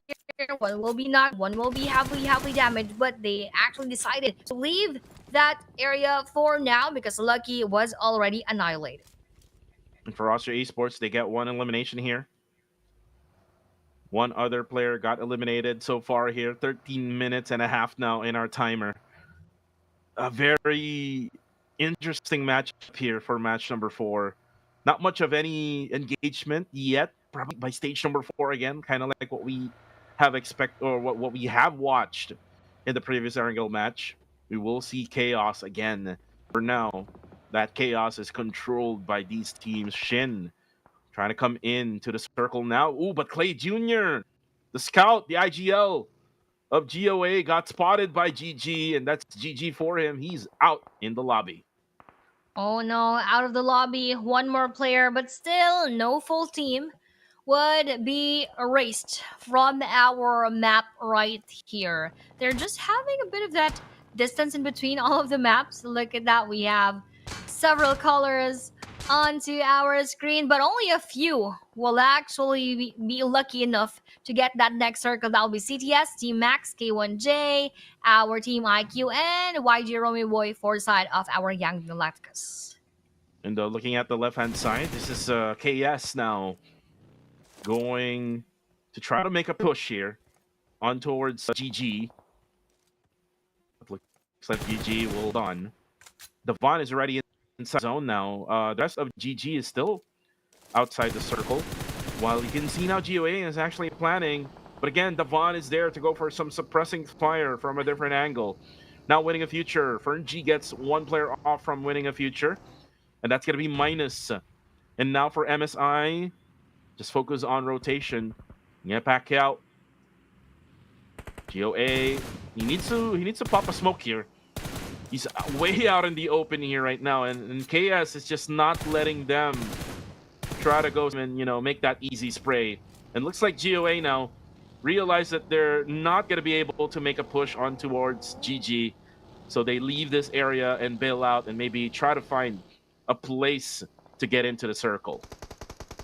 With Infax Viclod actually being knocked down, with Forsaken having that chance onto knocking down our time to quick players, going for that molly right there. But when he escaped that nade, he will. But with those bullets of time to quick Kazuki, he would not go any further. And time to quick Bunny now pushing forward in order for him to secure that elimination onto Infants of Viera Forsaken, but he needs to be careful. We also have SBD just right in front of his spot. I say though, would just drive by in the middle of several teams right there. Play zone would take a time to quick Gus. GG Kaya with that nade eliminates Team Max U, and GG Astro would also be spotted by MSI Rain. So with all of that happening, we all know that it's because of the circle, because we only have a small landmass to cater our 16 teams. And you know what? The spectator doesn't know where to go now, Aya. Yeah, exactly. There's so much chaos happening on the kill feed. Infamous is actually going to be down only one player here. But right now, we're looking at SBD GOA. The switches happen every now and then. Shin actually will go out. Cool will go out as well. SBD now pushes towards GOA. Wrong is going to try to circle around. Beardo goes down. And GOA trying to defend their grounds. And there's going to be one more player left. Still alive here with low HP, and that is it. Nice spray here by Rex. And they're left now with only 2. 5 eliminations so far for GOA. 5 elements for GOA, but now for GG, adding on to that damage onto Team Max Koronai. He would be added as a casualty, as an elimination point for Team Max before our MSI. That will be a perfect chance for them to join, but Monboy, though, will be spotted by GG Master D2K. Oh, and Max Trezzy goes for the spray, but then there was MSI. And for Monboy, you need to get the revive here. And it's just lagging for me, Aya. Mine too.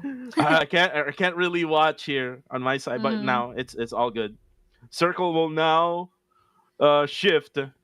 And it now goes to wherever YG is, together with IQ. Also, same goes to MSI, K1J, and GG. So it's going to be interesting, especially for this hillside here, where there's a squad house that MSI is defending GG.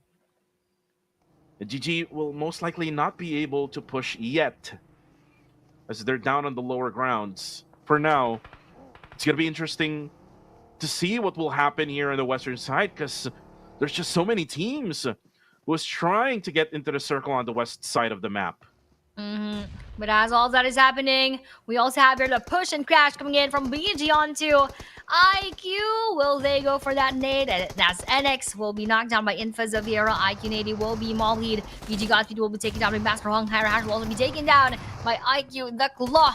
IQ actually are dealing with several teams at this point, having only final 2 in front of our Burmese goals. NXKKZE will be run over by Ozjanang X right there, and will be knocking down BG Lil Yatka. XZYY needs to heal up before facing the other players of our BG, because we have that nade coming in from them, but that will not actually be received. BG Master Itchy now, the final player right here for our Burmese goals, now being bombarded by all those bullets with... Oh, that shotgun action knocks down the Claw, but would be saved by XZYY. IQ just eliminated Burmese goals, and now Infamous Saviera also getting eliminated. A lot of action happening in that one scenario.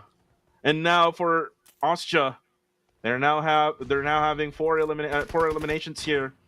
Still alive with 3 players strong. Down on the bottom side though. But looks like Nexus Vanguard, they have no choice here but to push.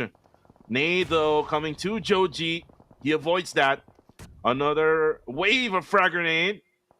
Half HP for Joji. But he's going to throw his own nade as well onto Ostia. There we go. There's the damage dealt by Joji. But here comes GG. GG now goes for the third party. Oh, look at that. Joji gets a molly. Able to drop one of the players of Ostia.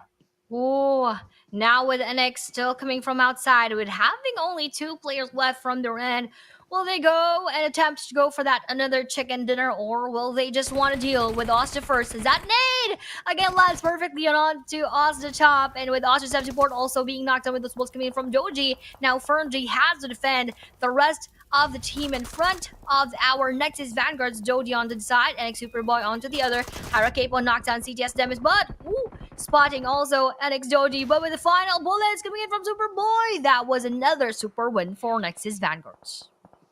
Beautiful push there from Nexus Vanguard. They were able to push down onto Austria Esports, who has 3 players, and they only had 2 there.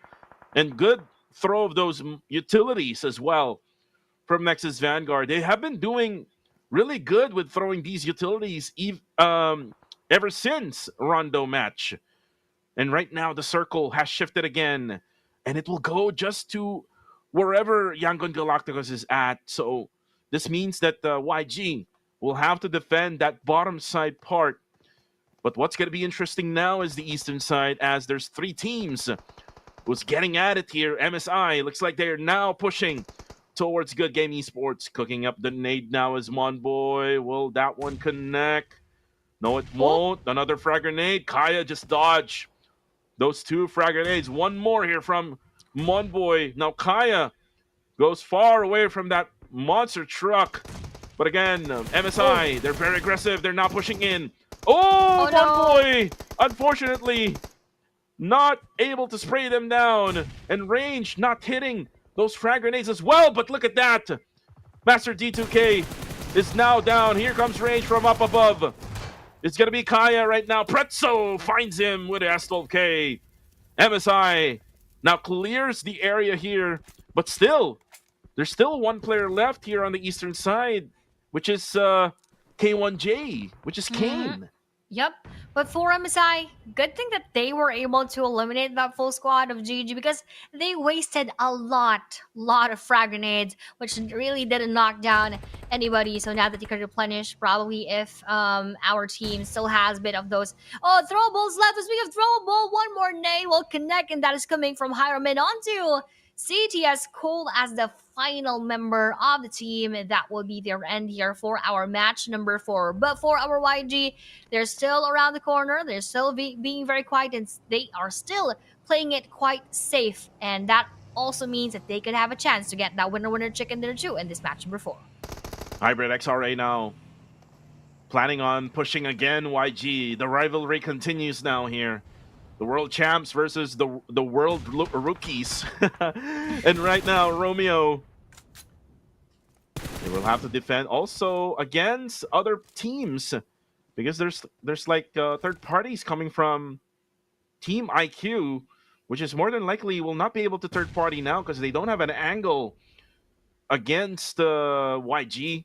A frag grenade will bounce off from that vehicle. And for Team Hybrid XRA, the rookies from the PH region will survive for now, Aya. They don't have really much of an angle, and at the same time, I think they don't have much items left. Yeah, exactly. Min doesn't have any more frag grenades, so he can now also attempt to nade down our YG. But going back to what you've mentioned, also in the comment section, they're also talking about that, between Hyra and YG. I'd just like to say that that's why it is a big story, No one else dared to fight and challenge Young and Galacticos, not even those teams who got that championship in PMCL. And for Hyra, they don't have much to lose, but they have a lot to gain, especially from the attention from everyone else, just like what you are telling in the comment section. So I guess that is still a nice attempt coming in from Hyra onto our YG. But let's talk about the circle right here. No one, well, almost no one is inside, except for 2 players for K1J, but the rest are yet to enter that safe zone. So that alone would add so much of that pressure to all of our remaining teams. Yeah, this is a good split for K1J, by the way, a 2-2 split. 2 right now at the eastern side, where there's already 2 players in the circle, and there's 2 also right above, right outside the circle. And while we're talking about YG, we're not just welding. Oh, actually got hit there by Min. Unfortunately, Min not able to confirm that knockdown, but eventually they do, which is YG did. Hyra is now out. 5 eliminations in the bag. Romeo is currently down. But they don't need to rush it. There's still a lot of time left here before they can get into the circle. 1 minute and 14 seconds left here for K1J. 1 sec, and Kane will most likely try to defend against these guys from MSI, which is they're left with only 2. But again, there's a possible third party as well, actually, which Nexus Vanguard can maybe put the pressure into MSI. Yep.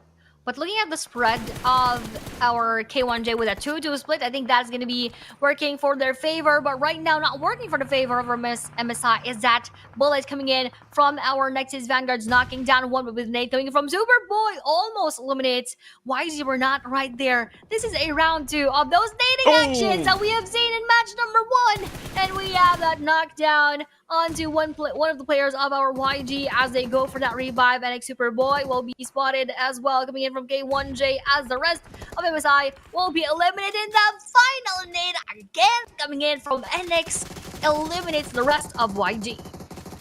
YG, unfortunately, will die, all because of those nades coming from Nexus Vanguard.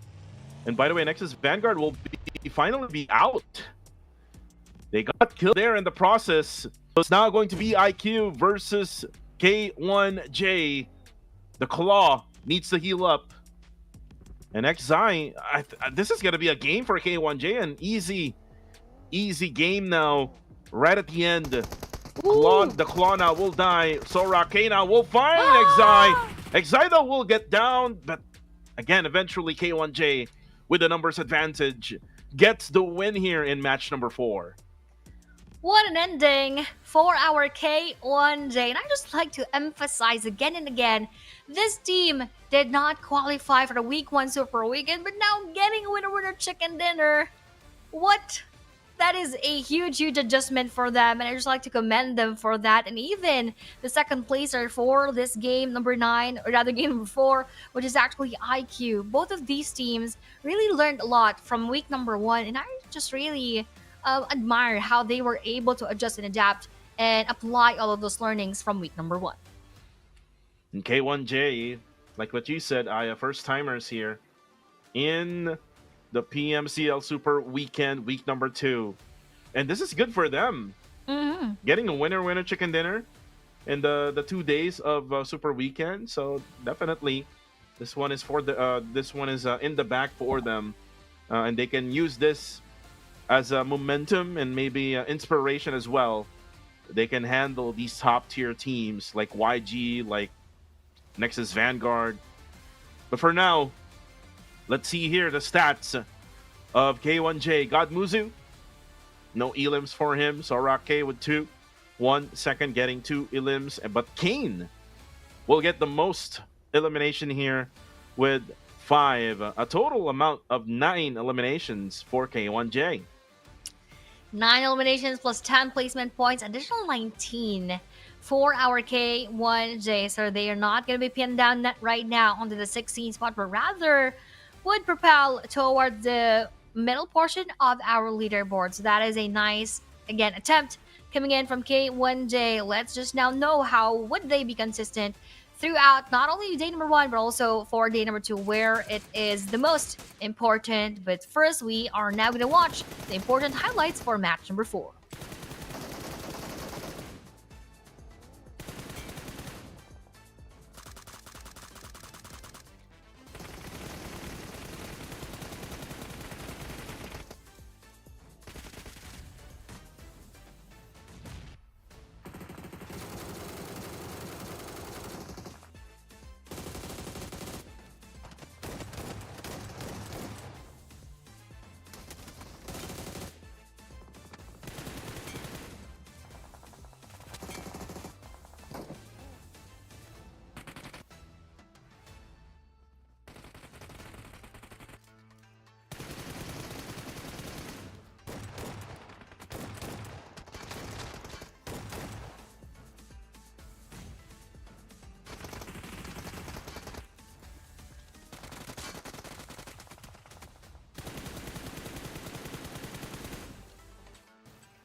And we are back here for the match rankings.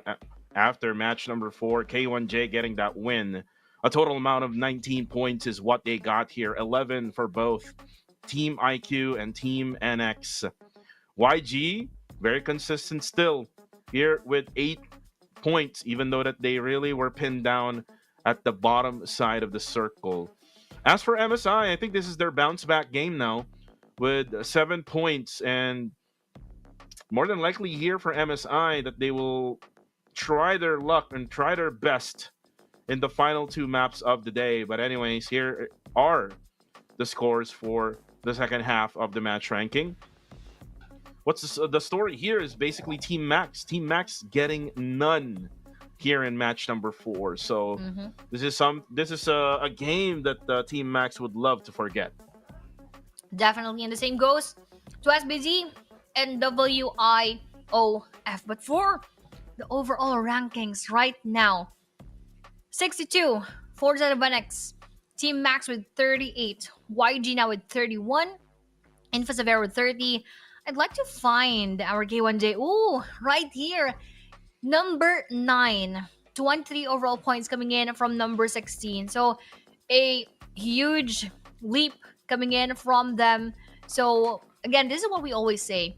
One game could change the rest of how you will play your matches. So let's hope for K1J to be consistent up until tomorrow. And this is what I did mention earlier, Aya. I believe so during map number 2, I would say. K1J needs to be right around top 9 and above. Yep, yes. They cannot afford to go down top 9. Or they cannot afford to go lower than top 9. So they're currently good so far. They just need more points in order for them to maintain that overall rankings. But top 4 teams here for match number 4 is K1J, IQ, Nexus Vanguard, and again, of course, Yangon Galacticos, chat's favorite. Shout outs to everyone right now, by the way. Shout outs to all fans of Yangon Galacticos on chat. Again, they are the world champs for a reason. And it's probably just because that, again, they're trying to adjust to whatever adjustment Team Hybrid XRA is doing onto them right now. But here is the MVP now, Kane. 5 eliminations, 508 damage, 0 damage taken. So he just basically hid all match long, and no one found him in match number 4. No one found him indeed. So for K1J Kane, having that kind of performance, that is really good. But for now, as we have 2 more matches here, we had seen 2 games taken by Nexus Vanguards, 1 game for Infasaver and Erangel, and 1 for K1J. So 2 more logos are waiting for the map of Miramar here in match number 5 and 6, and we are going to see you in a bit. Again, Kuku TV and iPlace will be right back.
And we're back with the flight path now for match number 5. Again, we're back here in PUBG Mobile Challengers League fall of 2025. Kuku TV together with your caster, Miss Aya Place. Yep. Back here. Flight path from the northern side down to Minas del Sur.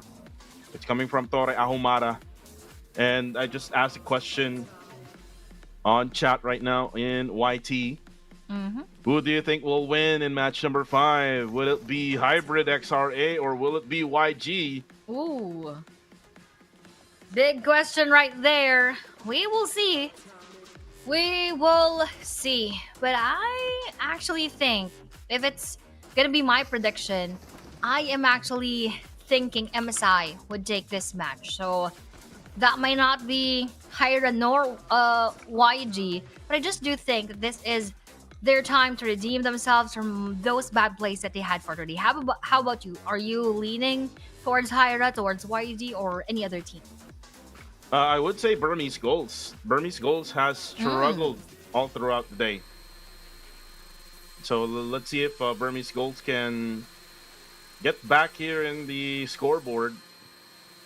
As remember, Burmese Goals only at 6th place here. But again, we're back in the action here. Infamous Xaviera versus CTQ. Nothing much here in the early stages of Miramar between these two. They actually split it up the area of La Cobriera. Bottom end of the road will be taken by Infamous Xaviera. Up on the northern side will be TTQ. And Bunny looking for that Winchester knockdown. I haven't seen a Winchester knock quite for some time now, Aya. Let's see if he can actually do it. We will see, and we will wait for that in any case, because I don't think he has any other option for a weapon, because if he has, he wouldn't be taking that Win 94, you know. Before a Miracle, he's still looting around that area. Inflex, the Claude, though, now holds a frag grenade in hand. I'm not quite sure why he opted to do that right now. I mean, I think it's... I'm not sure if he felt the presence of one of the players of Time Quick onto that area, but I think it's really quite early for that.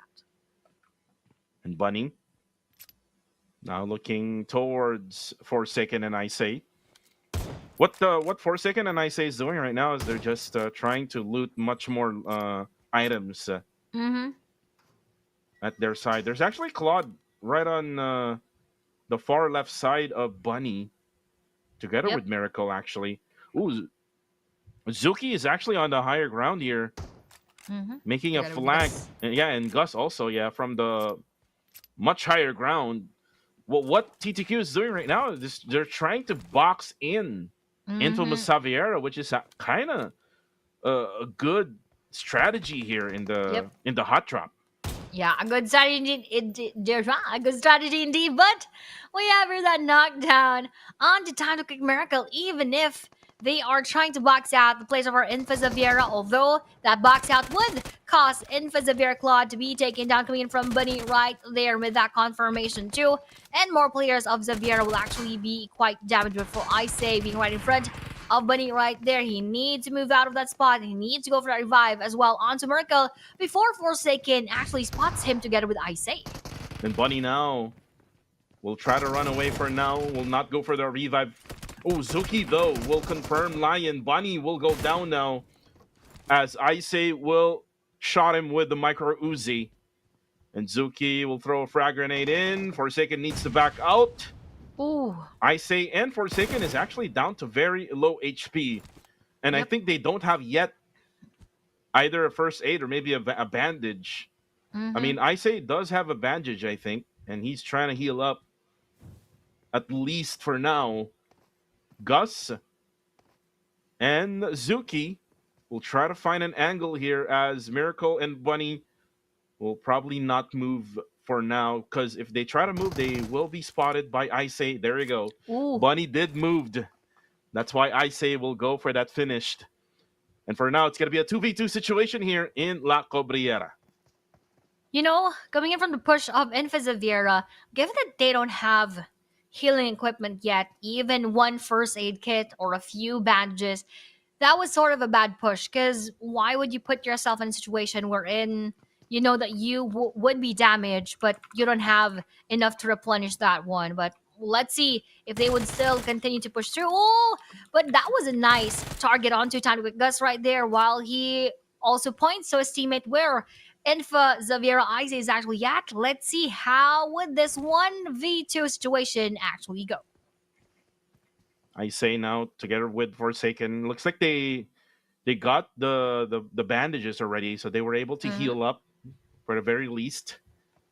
Here for I say still with 25% HP. Forsaken has already healed up to 75%, so he will try to maybe go all the way around here in order for them to find that last player for TTQ. So for TTQ, unfortunate times for them because they're trying to climb up the rankings here in top number 10. Yep. For match number 5, they won't do much as they will most likely be able to get probably 2 or maybe 3 if they got one more. Yeah, and that is if they are lucky, here in this game. But here, let's see and test the luck of Range as he faces GG Master D2K on top of this hill. But he is still attempting to make that that buggy go up. And this is gonna be interesting. Let's see. As GG Master D2K is just waiting for him to go up. Range. Oh. Not yet. Master D2K is not moving, so that Range will probably really be surprised as he's still unsuspecting at this point. Oh, Range actually stopped, and he now gets his SA-T97 out. Up. It's going to be Master D2K with an M762 actually headshotted Range. He's now down to half HP. Oh, good thing Range was able to deal some damage there. But here comes Master D2K with a frag grenade. No! Oh! It actually hit the head of Range with a splash. And he goes down.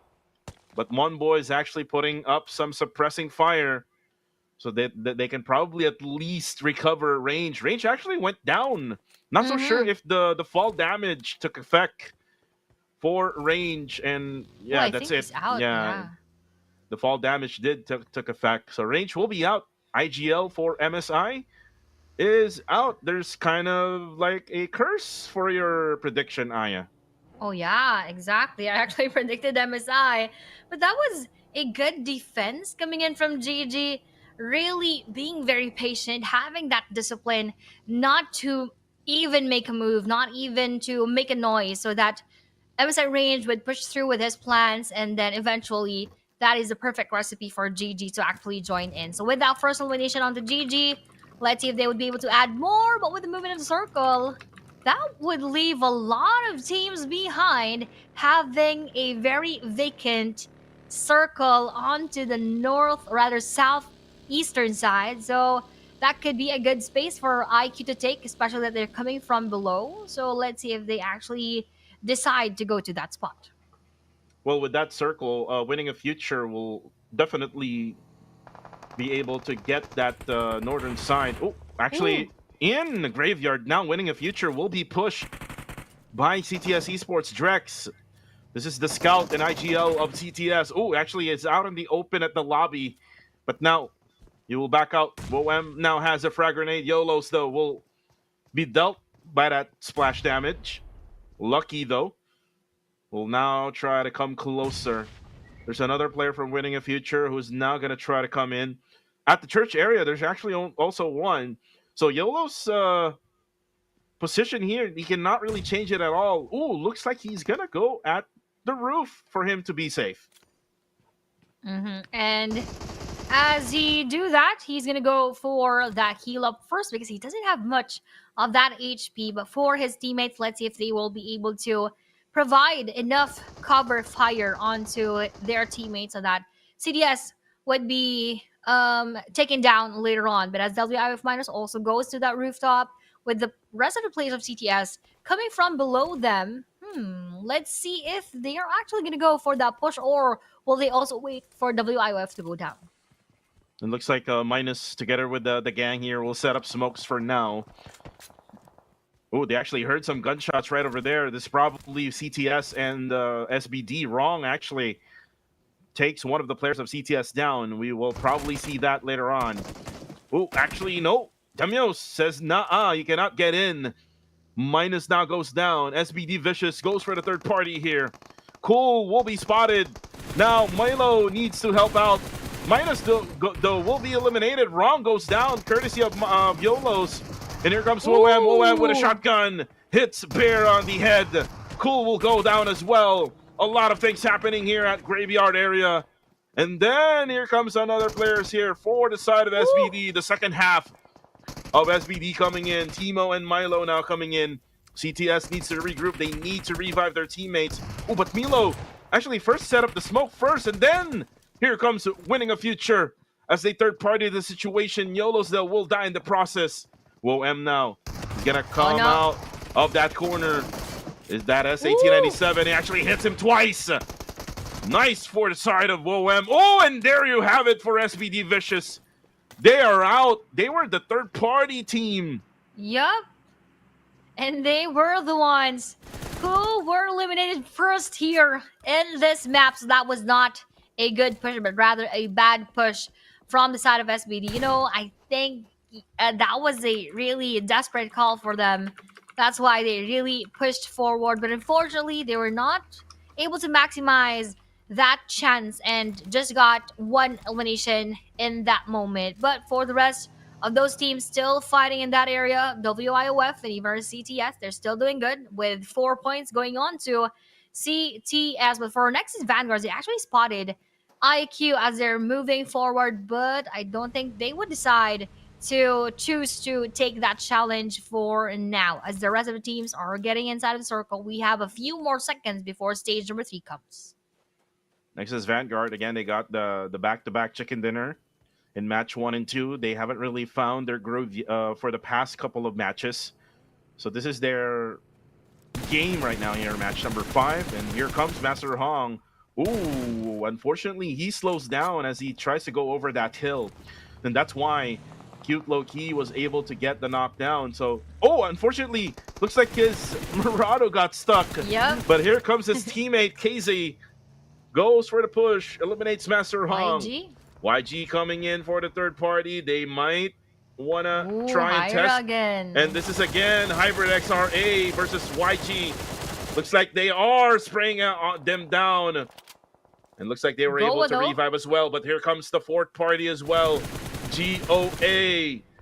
Oh, Clay Jr. will be spotted by Romeo then. But then again, there's actually one player down for the side of YG. Say Cloud. Currently knocked down. IQ, though, will be done here in this matchup. Hash for Team Hyra will be down as well. This is what we're waiting for, Aya. The rivalry continues here in Miramar. Yes, indeed. But we have also several additions to that rivalry. Goa joining that engagement, and even our Nexus Vanguards from the western side. But with Master Smile being spotted by going up, Yao, let's see if that will also be confirmation. Hyromin spots Infas, Viera, Forsaken, and going up, now decides to target our team Nexus Vanguards. Hyrash will be confirmed with that QBZ coming from Murnot.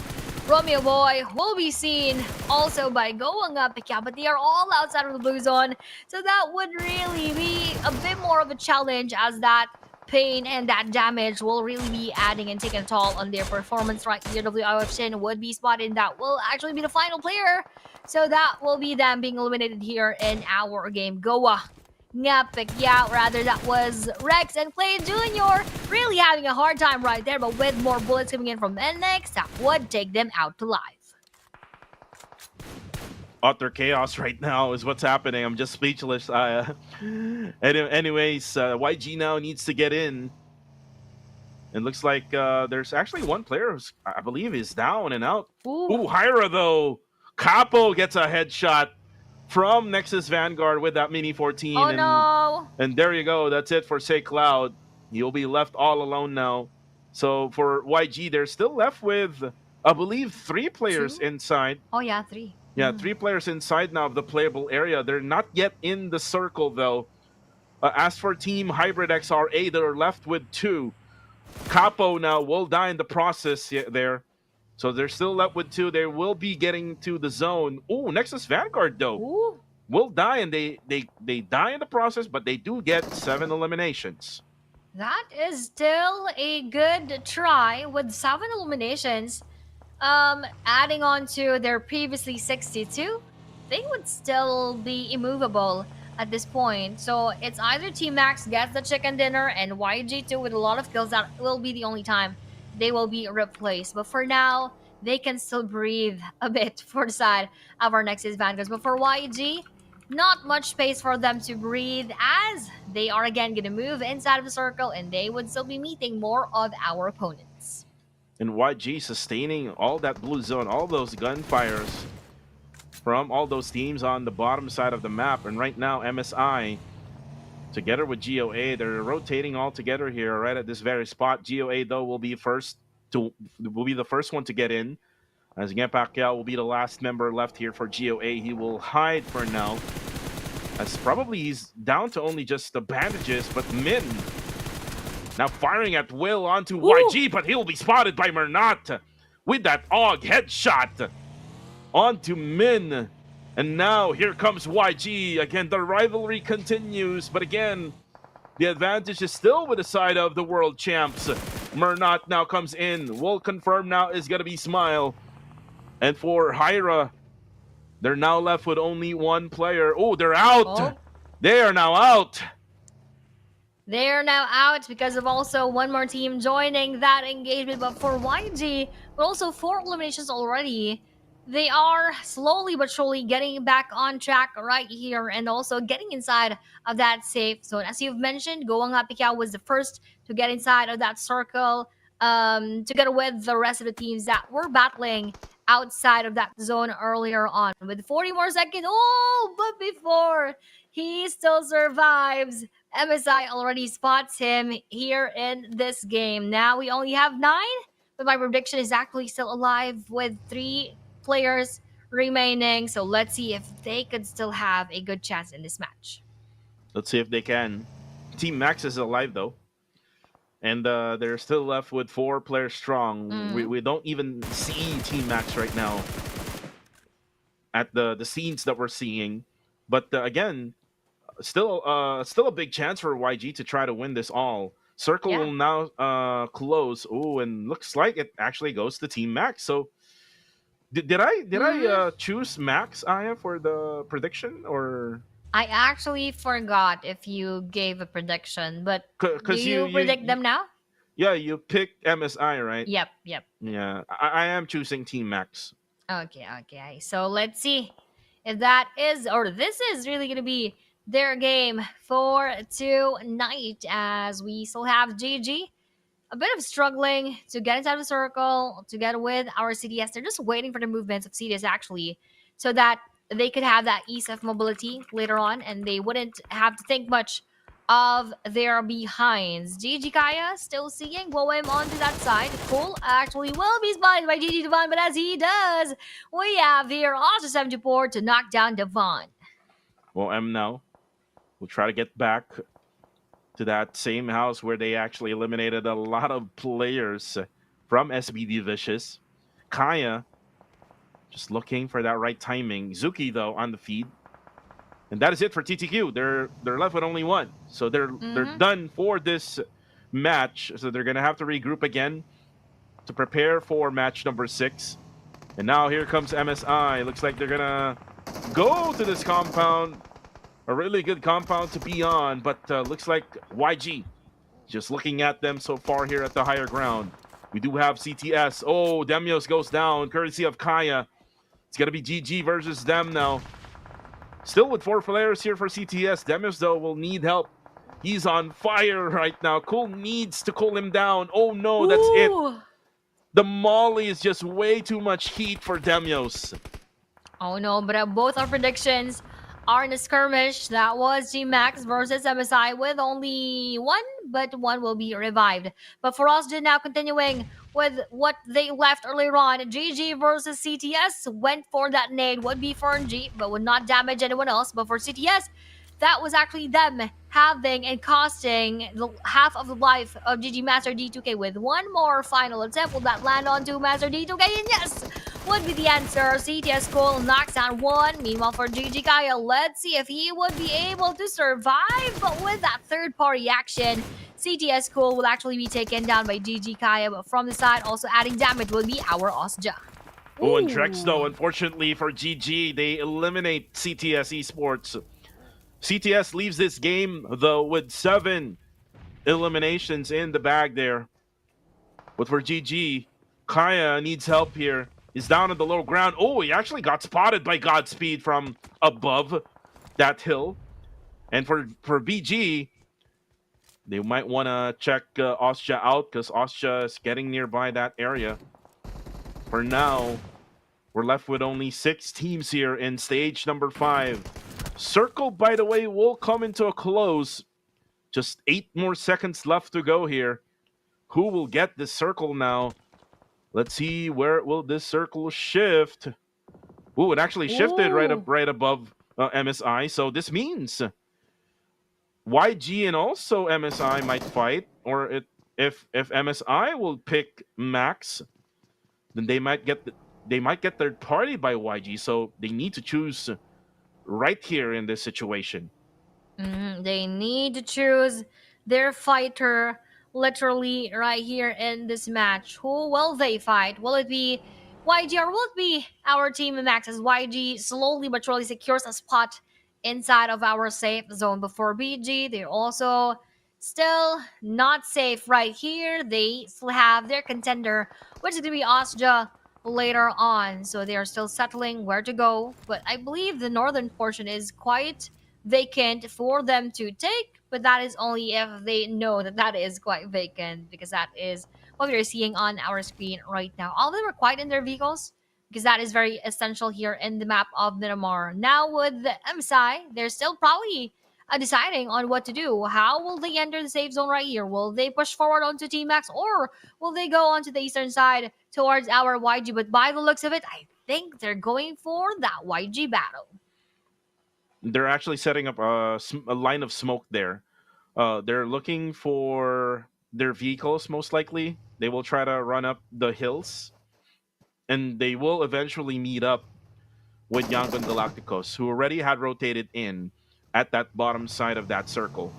For MSI, this is kind of a risky play as well. Look at their vehicles. It's all up on smokes now. Team Max is going to go down, spray on them. But looks like they survive for now. But the thing is, MSI is still not yet in the circle. They're still not yet there, even though they push a bit forward. But now, whoop, their vehicle will explode. But with more of those smokes to cover themselves, Monboy will be receiving a ton of damage, but will just be able to survive a bit. YG, though, now prepares for their visitor with all of those nades, cooking those in, but with no connection yet onto our MSI. And even though that Marauder is already on smokes, they just decided to push through with that one. But that would be a welcome onside of YG with Boy, and that knocked down onto Monboy and Pretzel. Ryman is the final player for MSI. That was a really bad push by MSI. Yep. They could have just maybe went towards the far left side of YG, and now Monboy will be naded by YG. Only one player left for MSI. And for BG, this is what they have left here at the western side. They are going to be forced to battle against the Titans of Cambodia. Osja Esports now set up smokes. They will now have to fight against Burmese goals, the winners of PMNC for Myanmar and Cambodia. Going at it. These are champions in their own regions. Circle, by the way, will come into a close, and look at that. It just goes to wherever these two airdrops is currently at. So YG, they might be forced to fight Team Max, and then for BG, they will eventually have to get through Austria Esports. Yeah, and exactly as you've mentioned that the circle actually went to that airdrop. Circle actually also went to the compounds where Team Max and where Austria is at. So really, really lucky for those teams that they don't really have that pressure of the blue zone on their shoulders. But for YG, they are going to be entering the circle in quite a bit. And Misada, the final player, could also be a poison onto their side. Meanwhile, for K1J, they are on a 2-2 split, or maybe a 3-1 split actually, with Soiree being the farthest onto the northern side. That could also be a good chance as they could secure northern side with nobody even around. And BG looks like they're actually setting up an offensive smoke so that Austria won't have any much sight for them. And good play here for BG. They went towards the left-hand side. Top actually will go down. And now Ferngee will have to defend against two players of PG. Ferngee does have the S12K. Oh, but then again, he will get shotted. Up to his face is Godspeed. And here comes their teammates. NongX and 7 support comes in for the support. NongX, though, not able to hit the players of PG. Oh, no. Austria Esports is now left with only one. 7 support, though, will try to clutch it out. Able to knock one down. He's going to have to battle against players of PG. Oh, unfortunately, will be spotted from the outside. Burmese goal successfully able to take the compound of Austria. Nice crash coming in from BG. Bad defense for side of Austria. Now, another push is happening right here. Team Max onto K1J. Final one player will be Kane holding that frag grenade. That will be him between him and Max Norman. What is he doing? Why did he not just get his weapon right there? That was the final moment of K1J. He was quite stubborn, holding that nade. No, I would still throw this out even if the opponent is right in front of me. So that was the downfall right there for that of K1J. And nice one for our Team Max. Funny moments there with K1J. But now we're left with two teams. Team Max versus Burmese Goals. 4v4, by the way, also. So this is going to be an interesting matchup here. By the way, the circle has now shifted again. But I'm not sure who got the advantage here. I think Team Max does have the advantage. But looks like BG has already taken their own positions right nearby the middle portion of the zone. Yep. Anyway, I just remembered actually, aside from Team Max, the first one that you predicted was actually Burmese Goals because you told me that they're not performing so well. But even if they are on the 6th rank, right? So yeah, either way, your prediction is good. You have your Team Max, you have your Burmese Goals. So let's see who will actually win. Will it be Max or will it be RBG? But when it comes to the circle, I think BG has a slight and a tad bit more advantage on the Team Max. Yeah, if you could see the ridge there that the BG has. So good usage of the ridge here in Miramar. I'm not sure if my prediction is valid because I changed midway through. Oh, but look at that. Look at that. Lil Yatka gets one player off from Team Max. Their nades are not hitting as well. Not so sure if they're going to go for the revive because the circle is now closing. Oh, but they're actually inside the zone anyway, so they can get that revive in. Frag grenades now coming out from Team Max, but they're just overthrowing those frag grenades. Definitely, as Zilyatka probably just enjoys all of those nades as those felt like shooting stars above his head. Meanwhile, for that 1v1 situation right in front would be BG Lilyatka versus 3 players of our Team Max, knocking down 3, and with only Max at Rex right there, he actually took down BG Lilyatka. He said, no more kills for you, my friend. Now Max and Rex will have to face with the final 3 players of our Burmese Goals, and with that blue zone chasing after them and almost a knockdown onto that player of our BG. What would Max Rex do? I believe the best thing for him to do is actually to go for that deny as he tries to go for that elimination onto BG Lilyatka. That nade wouldn't even finish its countdown. That chicken dinner goes to our Burmese Goals.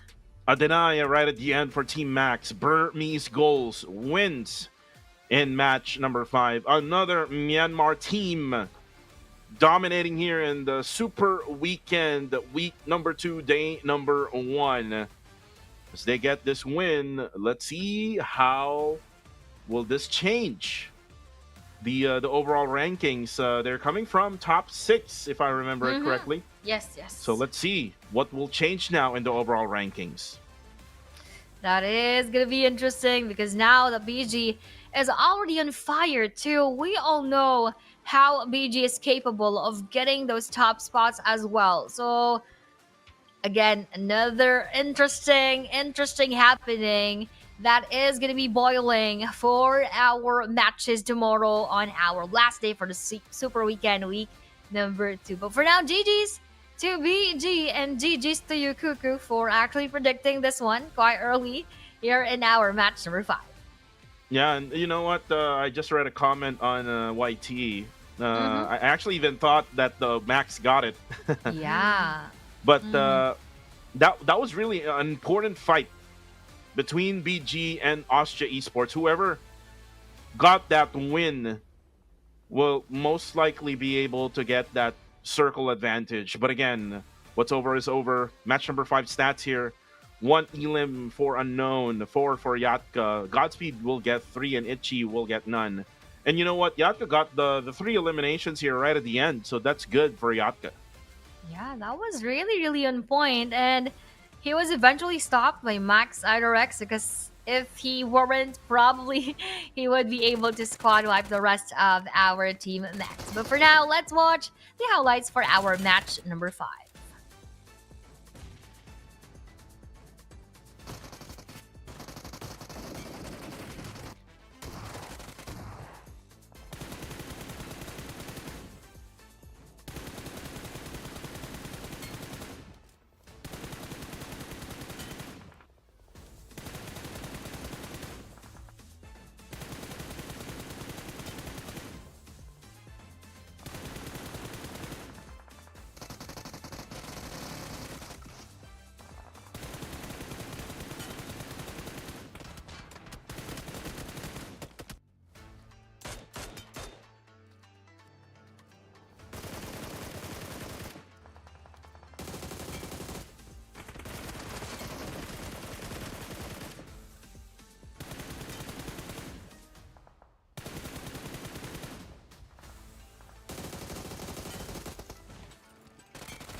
And now we have our BG having 18 eliminations, rather 18 points overall with 8 eliminations inside of the match.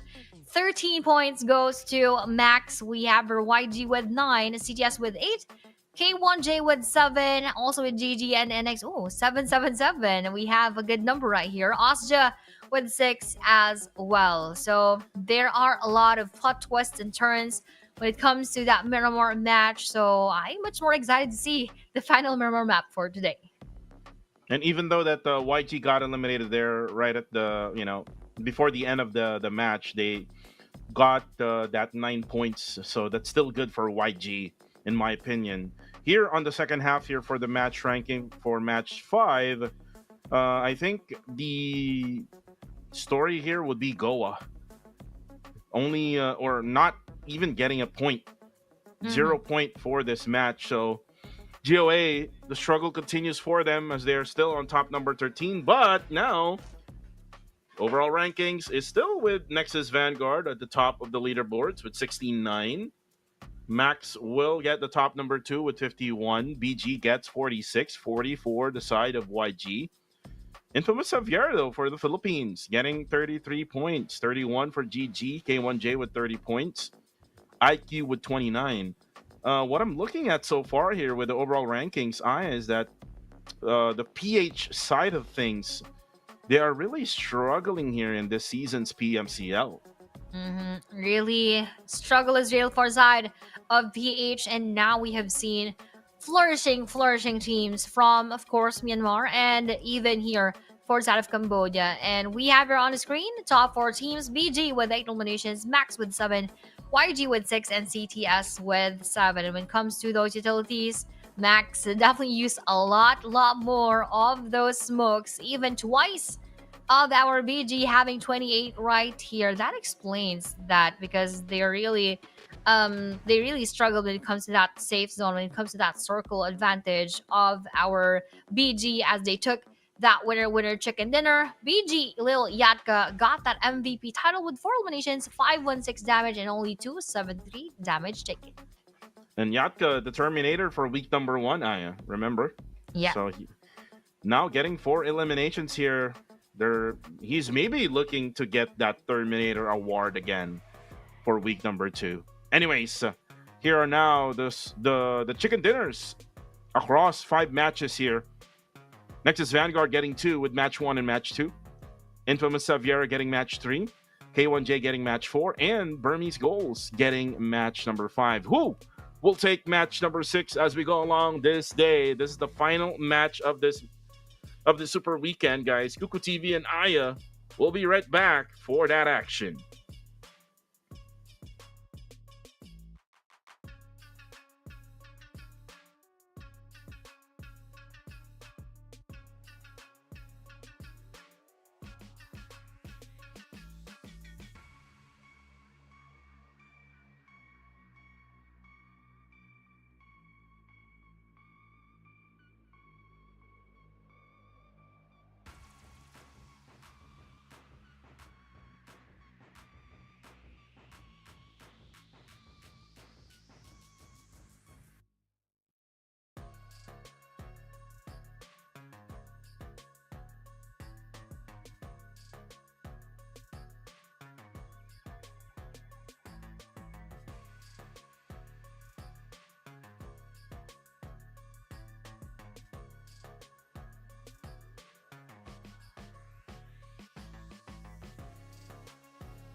we are now in our final match of day number 1 of the Super Weekend here in PMCL Fall of 2025.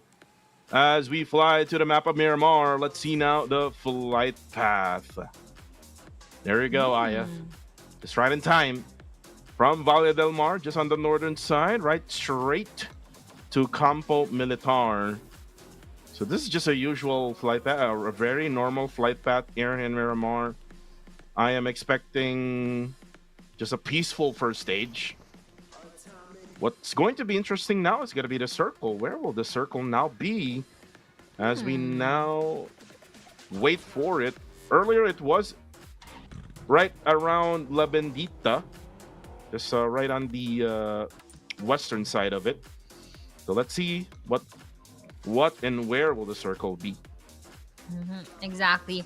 I feel it's going around Los Leones, even comprising a bit of Puerto Paraíso. But we will know. There are also teams quite near to each other around the area of Picado. We have here, or rather they did not drop exactly right there, but just around that vicinity. Oh, I'm actually correct with that prediction. Comprising Los Leones and even Puerto Paraíso and even Partona right there. So that is a huge favor for the likes of Goa, even for Team Max again, for Infa, a bit of our Team MSI. Also goes to our IQXZ, rather the rest of IQ, because I'm just seeing here XZYY onto that western side. But IQ can actually take the area of Partona. This is probably going to be Infamous Aviera's circle, as they're going to be right around Los Leones, which is where they're normally landing. As for IQ, though, they're now at the bottom side of the map of Miramar. The Claw and Nady still looting around. They now have 29 points, by the way, currently on top number 8. And by the way, let's talk about the match point for tomorrow now. Let's just say what if Nexus Vanguard will be stuck with 69, and then a team down on the bottom of the overall would actually get a win. So that only means that the match point will be like 89 points, right? So it'll be interesting if that will be the case, because if that will be the case, then Nexus Vanguard will have that lead against a lot of teams, actually, to be honest with you. Like SBD, most especially, who only has 6 points right now here in 5 matches. Yeah, so and so what you've mentioned, if that is going to be the same case, or if that is going to be the case here for that battle, NX would really have that advantage, because they even have that gap onto the other teams, and they're going to be a bit closer onto that match point. So we'll see. Maybe Team Max or even BG or even YG or even the other teams would want to get a chance onto that chicken dinner and more points, so that they would not struggle so much for tomorrow's battles. And if not, what they could also do is to try and eliminate our Nexus Vanguards as early as possible, so that they would be having more chances into getting that match point. SBD Vicious the first time we're seeing Bear playing here for today. SBD not really effective as of this moment, Aya. What probably can SBD do now here, Aya? If you were like the coach of SBD Vicious, what would you say to SBD Vicious? To be honest, for SBD, I would really push them to be more aggressive, as that is the only way for them to get those points in. But aggression with consideration onto the teams that they're going to be aggressive to. So they all know they did their homework, so they know where the teams are dropping at. They know which teams they could possibly run into when it comes to those rotations. So they need to choose who to fight, and that is exactly what they need to do, because if this is going to be their run for the next games tomorrow, I don't really think they would be able to recover. If you try to look back to the engagement that they just did with the graveyard area in match number 5, they went for a third party, but the thing is, it was just not the right moment to go for a third party for SBD Vicious. I mean, they did manage to get a knockdown onto one of the players of CTS, if I'm not mistaken. But one knock is not enough here in PMCL. I mean, if you are in a local tournament, maybe that would be enough. But here in the pro leagues, that would be not enough. Yep. Also, given that CTS also has WIWF still above them, still within that compound. So, yep, that was not the best time for our SBD to join. And that was, again, a bad push and crash for them. But will this be a good crash onto IQ, as this is the final, rather the only player right here of IQXZ? Why? But he was able to actually knock down and take out Hyra Capo as the first blood. I thought he was gonna be at a huge disadvantage, but nope, he proved to us that he can still manage even despite playing solo right here. But here comes his rescue coming in from those players, but the Claw was actually the first one to go out from the side of our IQ. But we have here this nade coming in from Hyra, exploding right in front of IQXZYY, but would not be enough for him to be taken down. But with that S12K action, that would be 2 players of IQ going back to the lobby. And Team Hybrid XRA manages to defend here, even though that they lose their probably their ace player, Capo. But they still manage to have Ryujin still in the battle. Ryujin is a very important player here for Team Hybrid XRA. He's the brains, basically, of Team Hybrid XRA. So let's see how long will they last here in match number 6. As for IQ, though, they will have to back out here for a little bit, rest for a while, try to reset in game, and wait for the next stages to come. It's still very early. It's just stage number 1. Still 7.5 here in our timer, so you don't really have to play it quick, especially you're in the Super Weekend, and you are Team IQ, which is, again, this is your first time playing in the Super Weekend, right? So you have to take it one step at a time in order for you to get those league rank points. Yep, baby steps. But now let's see who will take those baby steps. Will it be our NX or will it be our team below, which is, I believe that was Hyra, as they try to go for that knockdown, but with no connection, not much of a connection coming in from NX, as they are stuck in that vehicle collision. I just hope that they settle that as soon as possible. Invisivierdo would probably have an engagement right there, or just right beside our Team IQ, but with a circle movement, where would that shift to? Who would be? Ooh, nice circle right here, comprising most of Los Leones and a bit of Puerto Paraíso, just like how I predicted it. Now, that would be such a trouble for those teams who are coming from the far western side. You know what, let's actually do a prediction again. Before we do a prediction, Hash. Oh no.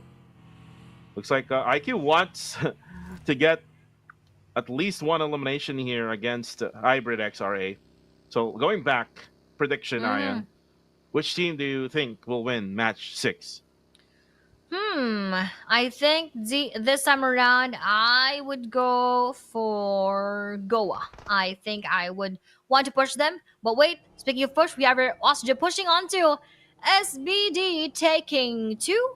Or we're taking 1. Yeah, taking 1 of that elimination onto the side of SBD Vicious. And now their answer would be to run away and to run for their lives, as those bullets of the support will connect onto SBD wrong. And now that will be 2 eliminations already for them.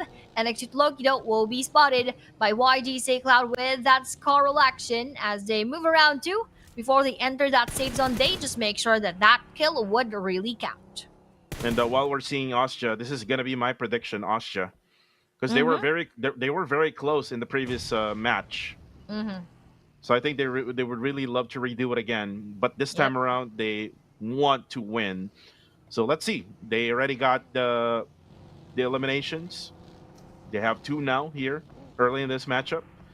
IQ, though, Hong will be out That's it for Hong, and only one player left for Infinity IQ. YG, though, will be spotted by Nexus Vanguard. Smile down to 50% HP as he escapes the area. Oh, Nady, though. Nady's down to low HP. Oh, no. He actually has three players, actually, for Team Hybrid, and that's it. Infinity IQ is done for this match. They would need to regroup, most especially Aya. Tomorrow is the last day. And we might see a smash for tomorrow, Aya, because we didn't really saw a smash during week number 1. Yeah, that's what we're looking forward to for our final day for Super Weekend tomorrow here in PMCL Southeast Asia Fall. But we're also looking forward to the battle right here between our team Max and SBD, and actually one more team behind them would be our Infisa Viera. So pink teams are on the minimap. It's quite difficult to actually discern which is which, but because we have here a bit of that color difference onto, they also have they have Team Max onto their side. But with the circle moving again, who will take that favor, as we are seeing here YG going around trying to get inside of that safe zone, but will also have to continue with their journey as that goes farther from their location. Circle goes to whatever team I just selected earlier. Yep. Which is Osja. I would also love to see your predictions also in the comment section. Yeah. So on chat, who do you think will win match number 6? I know you will say YG. Most of you will say YG. But right now, looking at Goang and Pekao, spraying down onto Nexus Vanguard is actually on a very, very bad spot here. Doesn't really have to overcommit. Nexus Vanguard right now is in position as they're now going to be throwing out some nades. But we go here towards winning a future. SBD Vicious.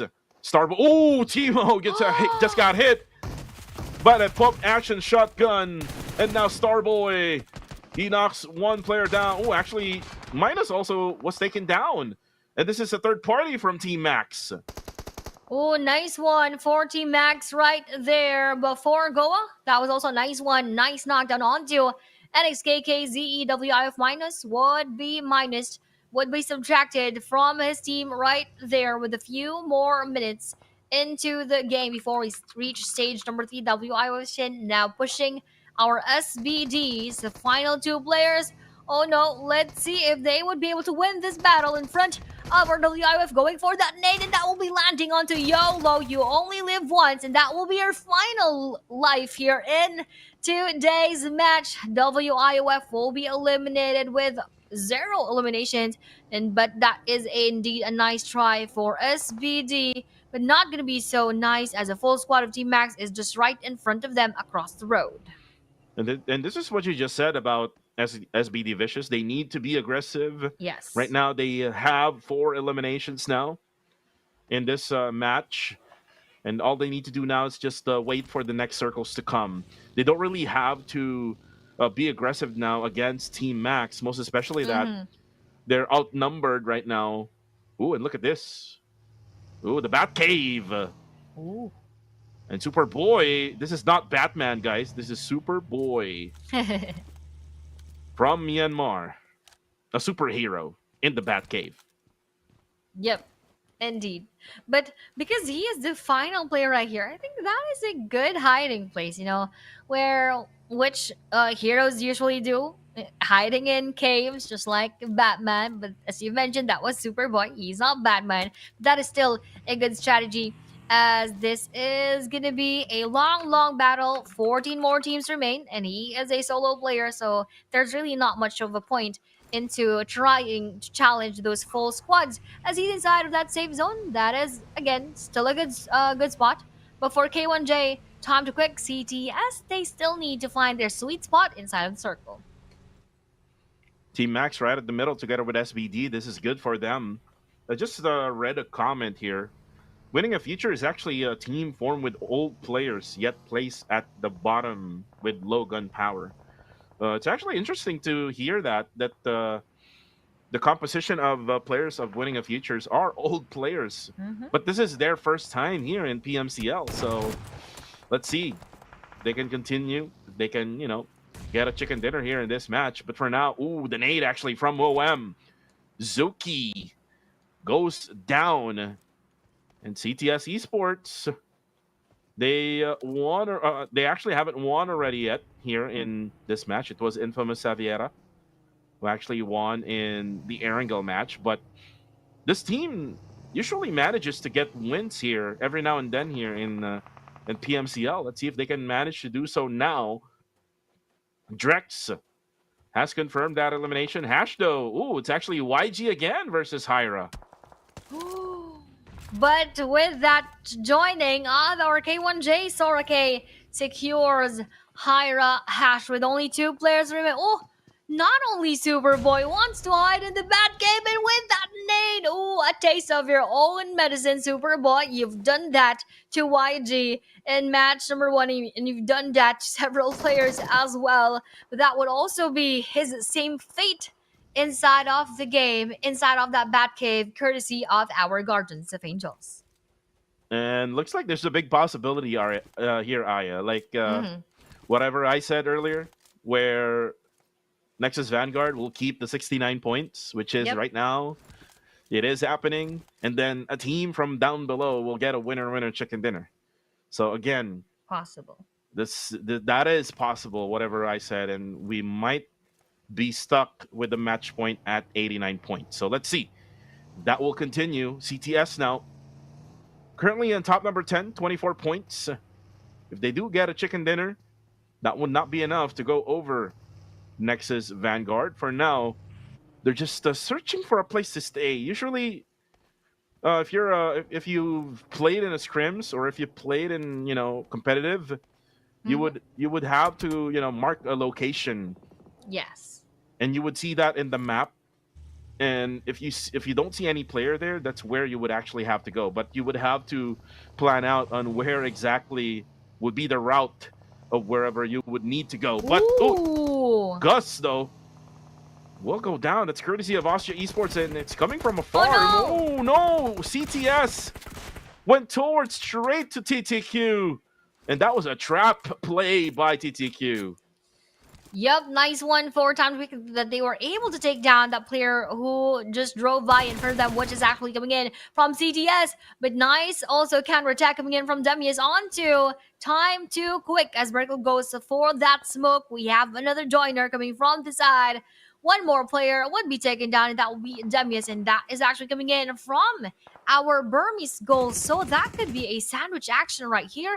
Our Osja right in front, our Burmese goals being behind, and with Osja Fernji taking that final elimination onto our Time to Quick. Itchy, though, will go down on the feet. MSI Ryman also goes down.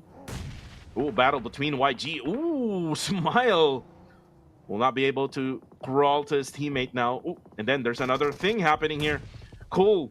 We'll have to push it. Oh, BG just obliterated the body of Cool. That's it for him. That is his final moment here in this game. But more nades will be thrown, bombarding our MSI right there. That would only damage them, but not enough for them to be confirmed or to be knocked down. Ryman would need to heal up together with Monboy right here. And as they replenish those HPs, they are actually going to struggle again when it comes to that safe zone. Meanwhile, for YG, they just secured that circle right inside. Oh, wait up. They're also receiving much of the bullets coming in from MSI range. That will be his QBZ, ending the life, Deem or not. And for now, MSI, they need to get into the circle. YG now will move. They will get out of that area because they're getting bombarded. They're getting those shots from MSI and even from K1J. As for MSI, not so sure how they will try to get in. They will just try to test their firepower now. Unfortunately, they weren't able to get the knockdown there, so they will have to get through the circle on a different route. For YG, for now, they will be safe as they're able to find a house. But again, that house is prone for other teams to actually crash into. Definitely, and it will all just boil down to how well would those teams situated in that area be able to defend themselves? But for Infisaviera, open aid will be thrown onto Info Lion coming in from Pretzel, and with one more, will that... Oh, actually, he canceled that one out as he just decides to push through. And with that Molly too, MSI range will be seen. And with another joiner from the side, actually, this is going to be a push already coming in from MSI. One more try with that frag grenade, and Lion runs for his life before he goes for that reset. Oh, but Lion will again be spotted through that smoke by Pretzel. More nades, more mollies, and more smokes are in the midst between these two teams. MSI Pretzel will be confirmed in an instant. Ryman would actually knock down Monboy with that molly throw around the middle portion. Info for second. Oh no. But also K1J and Info 4 seconds, S12K, the rest of MSI would be eliminated. That was a big mistake by Monboy to come in. That was not. I mean, he wasn't able to get the information from his teammates. Ryman did not tell Monboy that there's a molly that was thrown out. Yep. At that very area. So errors after errors for MSI. This is not the MSI that we saw from week number 1. It's kind of like shades of PMCL summer, if you remember, Aya. Yes. Week number 1, they smashed. Week number 2, they're like at the same spot right now. Yeah, that was a hot and cold performance coming in from MSI. But now, with that hot and cold action, nades will be from the end of our GG onto that push with SBD. Final player would be SBD Timo, not moving an inch, not moving a muscle right there. GG Devon tries to go for the revive onto Shroud as this nade from Astro will be thrown. He thought that player was above him, but oh no, he would be backstabbed by SBD Timo. Surprise, surprise, says Timo right there, and that will be an elimination onto Astro. Now for the final 2 players of our GG, they're on the hunt for SBD Timo as they throw all of the mollies that they have. And Timo throws out a nade. He overthrows it. Oh, actually, he dies inside the house. Someone threw that molly in. We didn't really see that. But anyways, Goa right now at the edge of the blue zone. There's not much of any choice here for GOA. They will need to fight against Team Max, or they can probably try to just pass by. Let's see. Oh, looks like they will fight. Team Max. Pacquiao now comes in. Trezzy just hiding. Oh! He was naded by his teammate. Rex goes down though, but here comes another frag grenades. Oh my goodness. Team Max, why are you mad? Team Max right now, just throwing these nades out and just friendly fire right now here for the side of the Cambodians. But again, for GOA, this will give them time here to regroup. And now here comes GG as well. Third party coming in. Triple threat matchup here at this very area. Devon comes in. He actually knocks down Iterex. And here comes Devon. Devon unfortunately cannot clutch it out. You confirms him right away. GOA now throwing out the nades. Oh my goodness, GG now is coming in as well. All the other members, they are mad as well. You goes for the knock up with that S12K. He finished him up. No more shells left for his shotgun. He'll be forced to use an AR. But here comes another party. Infamous Savera comes in. This is what I'm saying. We are going to have more of those battles here in the final moment here in our Miramar map as we end the day for day number 1. Max or Rex will be taken by Goa nga Pacquiao. Max Yu, the final strong player right here for Team Max, is going nga Pacquiao, is forced to just prone for a while. As nades will be thrown coming in from Infisaviera from behind. A backstab nade will finish off one of their players, and even nga Pacquiao right here would struggle so much. Goa Clay Jr., the final player for side of our Goa, would have to go around. Before he does, that will be Invincible Lion finishing him off to get a win. Max, there are a lot of things that had happened within the same spot, and we are far from over. We still have BG right there, and even Osja. And here comes another engagement. K1J and YG. Romeo tries his best, but again, It's just way too many bodies here for YG to defend. YG is done for the night. One elim here. The struggle continues here for YG here in Miramar. And here comes Hyra. They're now going to be the next one to go. K1J will probably have to be patient here because they don't know yet the exact positions where Min and Ryujin is at. So, but the nade actually will come in almost knocking down God Muzu. For now, Hybrid XRA will survive. Same goes to K1J, but K1J needs to be better at this. They definitely need that one. But I would just like to go back with that. A nade coming in from Team Max, knocking down his teammate. It was just funny because he just decided to commit with that decision into securing that elimination for as long as they also take one of the players of our Guardians of Angel. So that was that for those moments which had happened in that era. And one more would be Infaclod versus BG Godspeed, and that will be one more elimination onto them. K1J Kane will be seen by higher up men. That will be a confirmation in an instant too.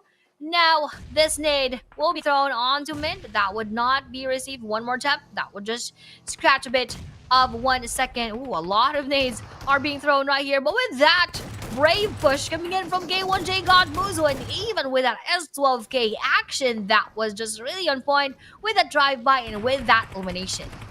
And Ryujin cannot really help out. Min will be confirmed now. K1J is now moving. Here comes Infamous Xaviera, though. Oh, but Infamous Xaviera actually has their eyes on 2 different locations. Vermini's goals now are getting taken down. Frag grenade from Ryujin. He knows where they are. The Lion goes down on the kill feed, though. But Itchy will try to set up smoke. But now here comes a frag grenade. Claude needs to back out here. 1 second. Will now revive his teammate. Ryujin, not so sure if he does have any much utilities left, but if he does, he can try to throw it out over to wherever K1J is at. But Master Itchy hiding in the smoke. He will try to get out, but he's going to be battling against 3. That's so bad for Infamous. Oh no. Forsaken goes down. Here comes Ostja. My pick to win this game. Am I the lucky person right now? Oh no, now X, but then 7 support for the support. Nongx will get that revive later on. I think you really have that luck right here, as we still have 3 players left for the side of Ostja. They have that circle advantage, and they have all of the advantages that they can take here in our 6th and final match for today. But for K1J, having only 2 players left, I don't think they can be able to clutch it out, but we will see that for later on, as Ryujin also being very, very quiet because he is the Lone Ranger for that of our Hybrid X Rising Aces. Stage number 8 coming right up with 25 more seconds left on our clock. Fernji just tries to jump around looking for those final moments, looking for those final players. But for side of Austria, they are still now up and alive as a full squad. Odds job now also spots Ryujin, even with that frag grenade finish. Ryujin cannot survive that. That's 1 frag grenade onto your body. 1 second and God Muzu. It's going to be a 2v4 situation now. Sticky bomb and frag grenades now being thrown out. God Muzu will be spotted. And he goes down by top with that ASM Abakan. 1 second, though, is actually cooking up a nade. Fernji actually able to see him now. There you go. That's it. Ostja Esports wins here in match number 6. And again, my prediction is on point. Yeah, indeed. You also won this game together with Ostja, taking that winner chicken dinner. GG's to our Ostja for really doing their best and really giving us a good fight, having a lot of those eliminations, though they were not so they weren't able to get so much of those points, I believe, during the early portions, but during the middle to the latter portion, that is when they really went all out. So GG's to our Ostja Esports right here for, again, getting that winner chicken dinner, and also props to K1J for being in the 2nd spot. So they really did so well for today in the Super Weekend. And I want to do a special shout out to the leader of Hybrid XRA, watching on Facebook right now. Oh, shout Shout out outs to Chris Kuraming. He's saying sending support to these two amazing casters, Aya and thank Kuku. you so much. Thank you very much, bro. Anyways, we are gonna be done here for day number 1 of the Super Weekend. Again, with this win, not much of any adjustment at the top number 1 spot. Here are the stats, by the way, here for Austria Esports. Nongex getting only 1. Top with 3. 7 support with 5. Fern G with 3. So again, my prediction also did happen, Aya, where Nexus Vanguard will get that match point for tomorrow, which is 69 plus 20 points. So they need 20 points in order for them to be able to be at match point. And again, the next target will be to smash or get that winner chicken dinner. Yeah, we're really hoping that we're gonna get that smash for tomorrow. But first, let's watch the smashing highlights throughout match number 6.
And we're done with the final highlights of the day. 22 points is for Austria. K1J getting 12. 12 also for Infamous Xaviera.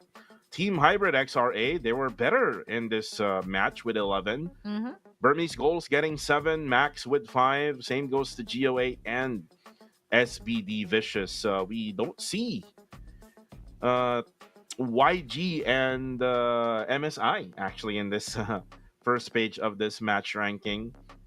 I'm not so sure what's happening to MSI. It seems like they're like okay already with whatever league rank points they have. I mean, we know that they're for sure going to be in the grand finals already, right? But yeah, let's take their answers probably soon. But yeah, that is quite disappointing for MSI, not really doing so well here for our second week. But let's see what will happen onto our grand finals. But for YG, again, those two teams are almost always the ones taking those Miramar maps, but not even here in this final game did they perform well. But on our overall rankings, we have our Nexus Vanguard with 69 overall points, and that means, again, as Kuku has mentioned earlier on, our match point would be 89. Max with 56, BG with 53, and Xavier with 45. YG with 43, K1J with 42. I'd like to put emphasis on K1J, how they managed to run from top 16 to top number 6. I just like really to commend them on that, and I'm really looking forward and excited for their performance for tomorrow. Also though, with 41 right here, higher with 39. And onto the second page, I believe you guys have read that already, but Kuku for the top 4 teams. Yeah, it's going to be Austria, K1J, Infamous Xaviera, and Team Hybrid XRA. Total of 12 here for Austria Esports. Again, I did manage to get that prediction right. Yep. And that is all because that on match number 5, they were like getting that compound against Burmese Goals, and then it was just taken from them. So they really, really want to get back in Miramar and win it. and that's what they just did, together with the circle also being, close to them always. And for K1J, again, the first time here for the Super Weekend. Like what I said, they just need to manage at least to be in top 9 or above. But for now, MVP is 7 support, 5 elims, 883 damage, 93 damage taken, 46% team contribution, 27 minutes survival time here for 7 support. And this is what Austria needed. Firepower from their players. Exactly. So GG's to Austria for taking home that winner chicken dinner as part of our final match for today here in our Super Weekend, week number 2, day number 1. Again, we have set our match point, which is 89. So it will all just depend to our teams tomorrow who will actually be eager to surpass that 89 points. And again, guys, in a world where speed, power, and style define the winners, one smartphone stands above the rest. Meet the Oppo 7 Ultra 5G, engineered for those who refuse to slow down. As the official gaming phone for the PUBG Mobile Challengers League, it supports PUBG Mobile at 120 FPS, delivering the ultra smooth competitive gameplay. Its 6.67-inch 1.5K AMOLED display with a 144Hz refresh rate pulls you into a world so smooth you'll never want to look away. A 6,000 milliampere battery, a 70-watt charger, and also a 70-watt wireless charging. This isn't just a phone, this is the future in your hands. This is the POVA 7 series.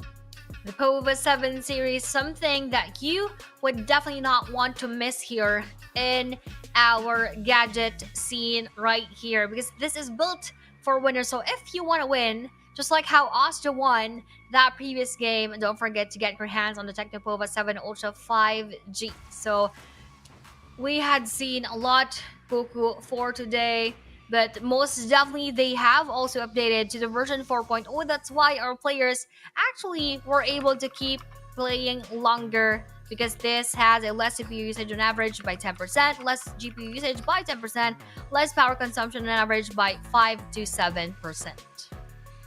Guys, please update it right now, because right after this live stream, I will be playing this event. Ooh. It's the Spooky Soiree. It's on the way. Get ready for the new gameplay and epic IP collaborations unlocking right now. Big surprises are dropping this September and October. Don't miss out. Stay tuned for more spooky fun, guys. And also, this is my game, my rule, and my survival. This is the PUBG PC, PUBG Mobile, and G-Dragon collaboration happening right now on all platforms, on PC, on console, and on mobile. Guys, please check it out. Yep, you definitely need to check that out. But one more, as the Lotus experience has arrived in PUBG Mobile. Take command of the road in style, join the in-game Motor Cruise event, and claim the iconic Lotus cars with hashtag Imira and hashtag Imea. Precision, performance, and exclusivity await. Available for a limited time only, so don't miss your chance to get your hands on these vehicles to make your journey unexpected. Yeah, we will try that or those cars later on after this live stream. Again, it's just chaos of a day number 1 here for the Super Weekend, week number 2. But again, we're gonna be done here because we're gonna be going for tomorrow's Super Weekend. Again, this is Kuku TV together with Miss Aya Plays. Good night, everybody, and we'll see you on the second Super Weekend.